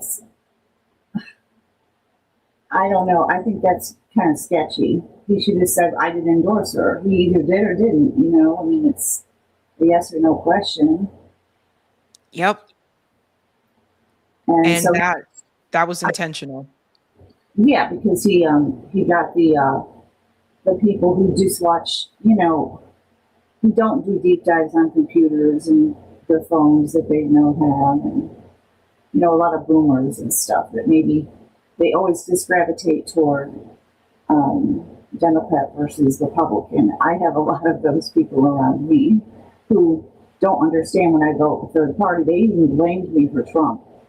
I mean, he blamed me for Trump getting elected because I voted for Claudia de la Cruz. Mm-hmm. I mean, the presidential election comes down to like a handful of swing states, and that's it. That's the presidential election. Right, and I'm in a blue state, so, you know, I mean, I think I can afford to do that, but, I mean, I do get kind of like, well, should I or shouldn't I, a lot of times, but then my heart at the last minute, I did not like a lot of things that the Biden administration was doing. Let's see, more of the same old. I've been voting third party pretty much, well, since in the general election anyway, I didn't vote for Clinton and I voted for Nader, and then I went third party every single time. And I would tell people who I voted for, and they go, who? No one else is running. They thought this, you know, it's Harry versus whoever, or, you know, the Democrat versus the Republican. It always is. And I don't think that's really informative. I don't know, but a lot of these people, they were not on the internet, they were not watching independent media, they're not doing deep dives, they're reading Reuters or the legislation, the things they did and did not do. There was a lot of censorship during the Biden administration. And I'm a person who's a computer person. I've always been on the internet.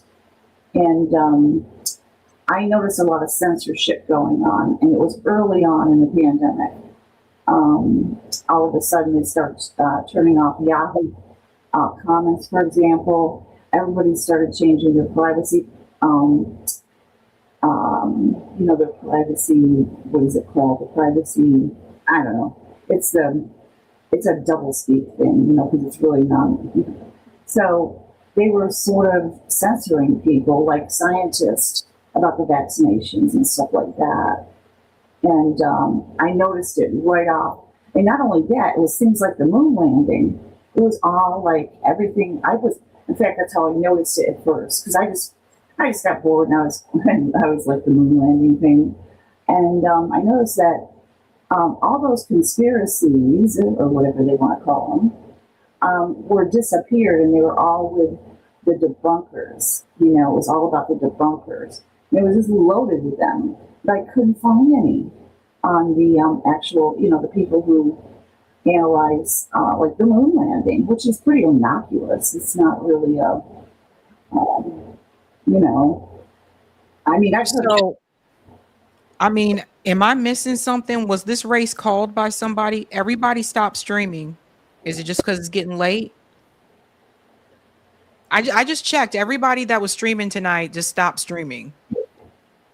Because they got to go to work tomorrow. Oh yeah, there's that. I have to get up early tomorrow too.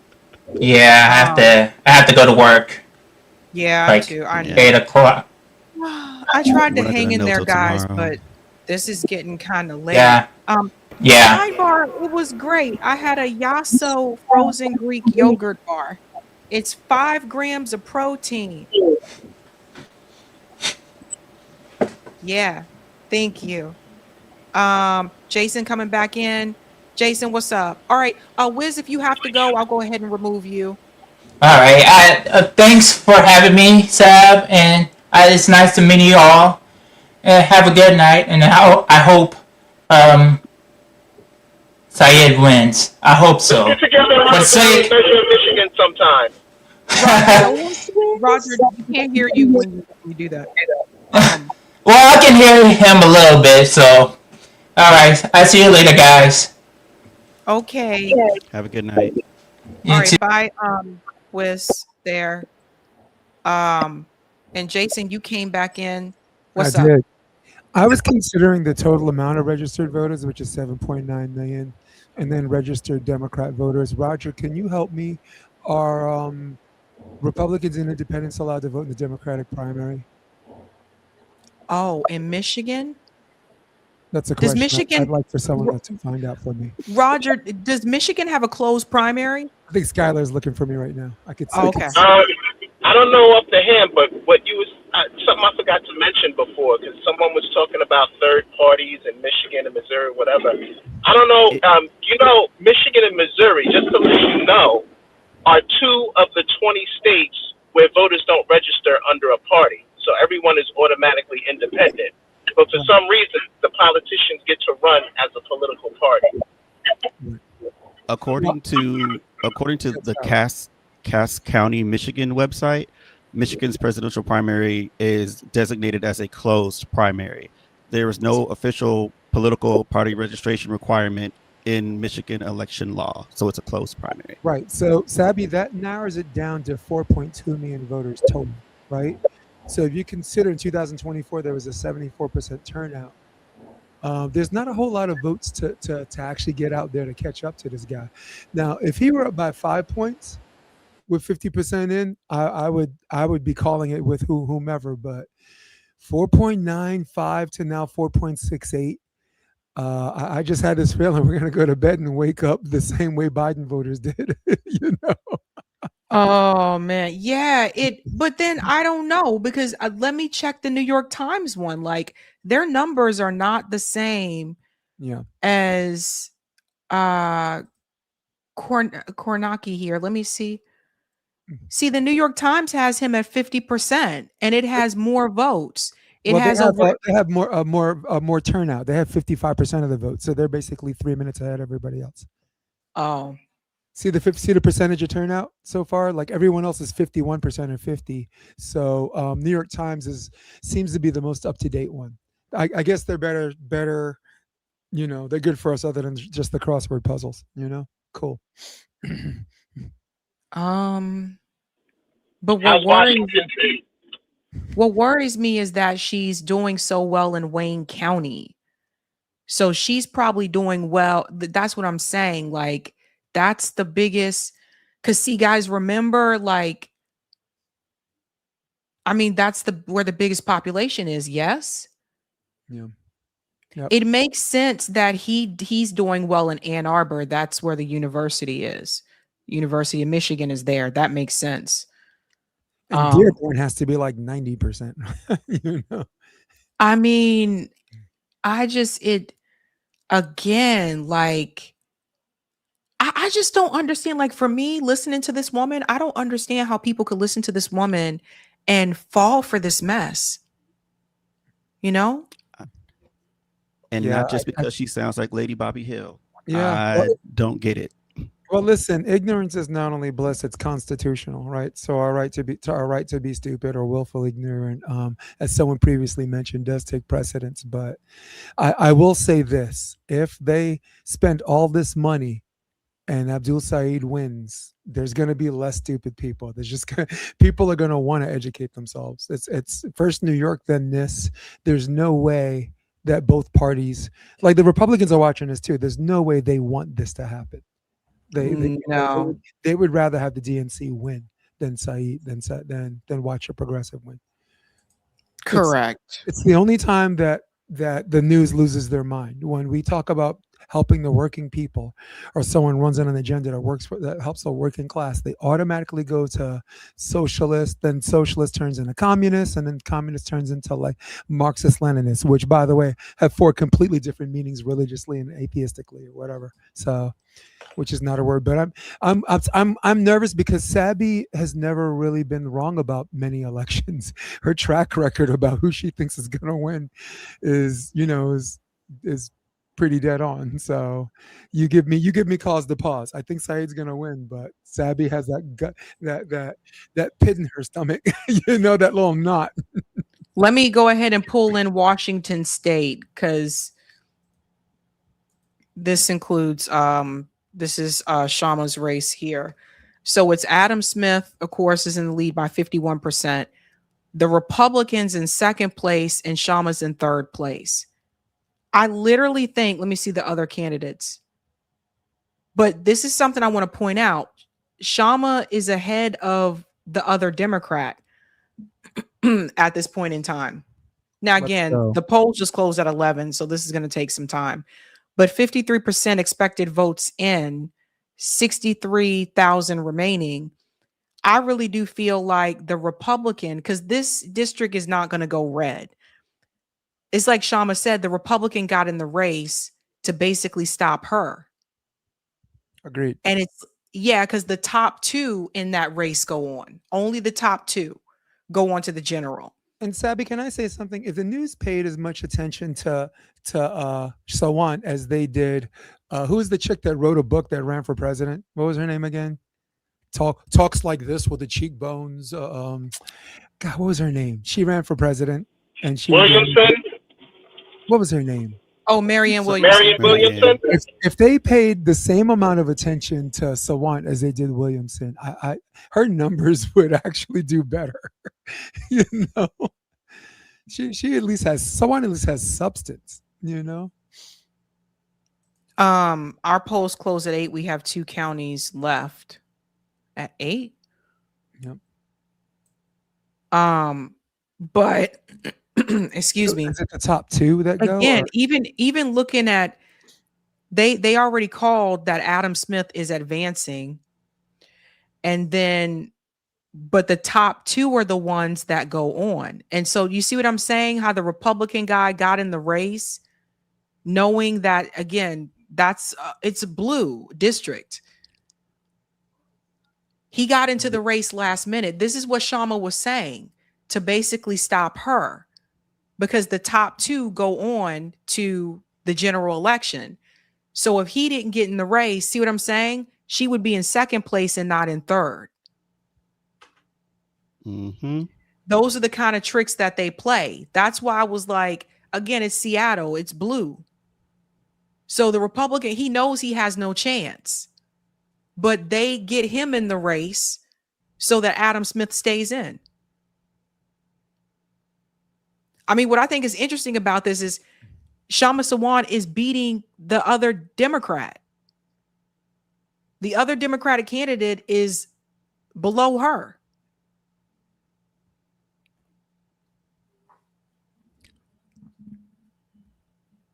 One of the things that I'm sorry. Oh, I'm just saying that's crazy. It's 53% expected votes. But what I'm saying is, like, it's obvious what happened here, like what they did. Mm-hmm. But for people who are saying, well, maybe she should have ran as a Dem, the other Democrat has less votes than she does. Strategically, it would have been smarter. And I know everyone in this comment section will moan and groan about it. I don't like it either, but there are some people who are idiotic enough to think they could change the party from the inside out. I don't believe they can, but I think as long as they have policies that work for us, you shouldn't condemn them because of a D next to their name. You know, if they're running to do a job, and if you think they can do the job, then you support them when they're right, and then you condemn them when they're wrong. For example, I'm Donnie, right? The guy's doing the best he can for a guy that's supposed to be an establishment sellout.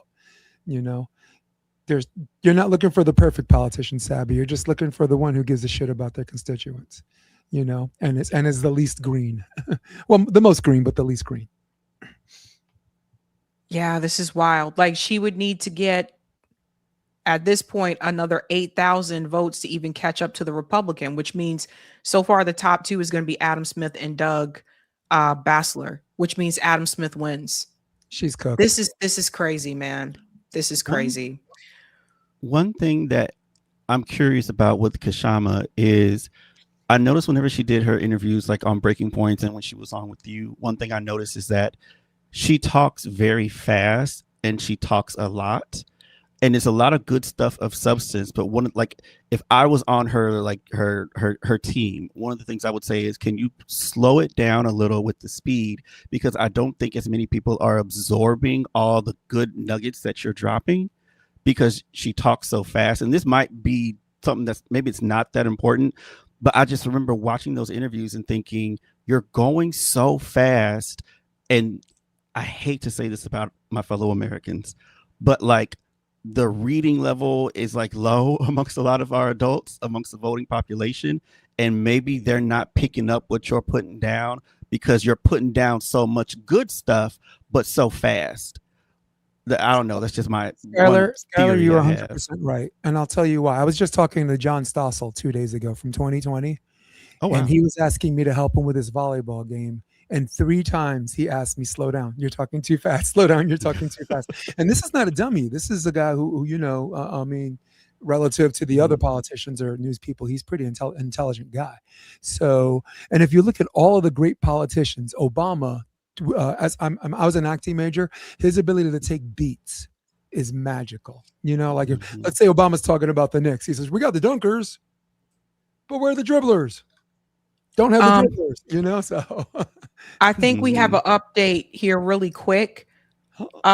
This is important. Detroit just released a chunk of its election day votes, narrowing Haley Stevens' margin in the city to around 28 percentage points from 42. This vote drop was much better for El Sayed than previous drops in Detroit. He trails in the city's election day votes by just 3 percentage points, compared to around 50 in votes cast before election day. Thoughts? So that was just announced 4 minutes ago. So let me bring that back in. Do we have any percentage voter turn-in for Detroit yet? Let's see. Yeah. As of an hour ago, and it was breaking for Syed 74-25. Okay, we definitely don't have vote by mail. Yeah. That, just to give you context there, Canton Township, this would be in the western part of Wayne County. It's 100,000 people in Wayne County, and you just look at what the, where Whitmer, you don't see, Guys, he's like 24,000 votes ahead of her right now, 58% in. And I'm going to have to call it a night because it's almost midnight. Yes. But Sabby, lastly, if Wade County has 100,000 people, what are they expecting? Like all 100,000 to turn out and assume all 100,000 are Republicans, registered Republicans? They're not. They're leaving too many variables out there. We got to call this a night. We're not going to know. I'm sorry, guys. I'm gonna have to call it a night because I really did not expect this to take as long as it did. Sabby, you're a workhorse, and we love you. But I am tired, so I am going to sleep. All right, guys. Good night, Sabby. Good night, everyone. Good night. Night, everybody. Thanks so much, Later. Sabby. Good, Sabby.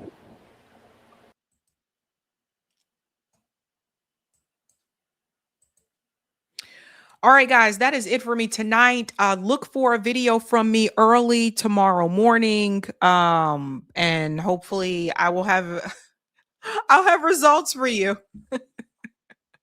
I have results for you. But it is getting late, and I know I need to get to sleep, and I'm sure you need to get to sleep as well, ladies and gents. So thank you so much.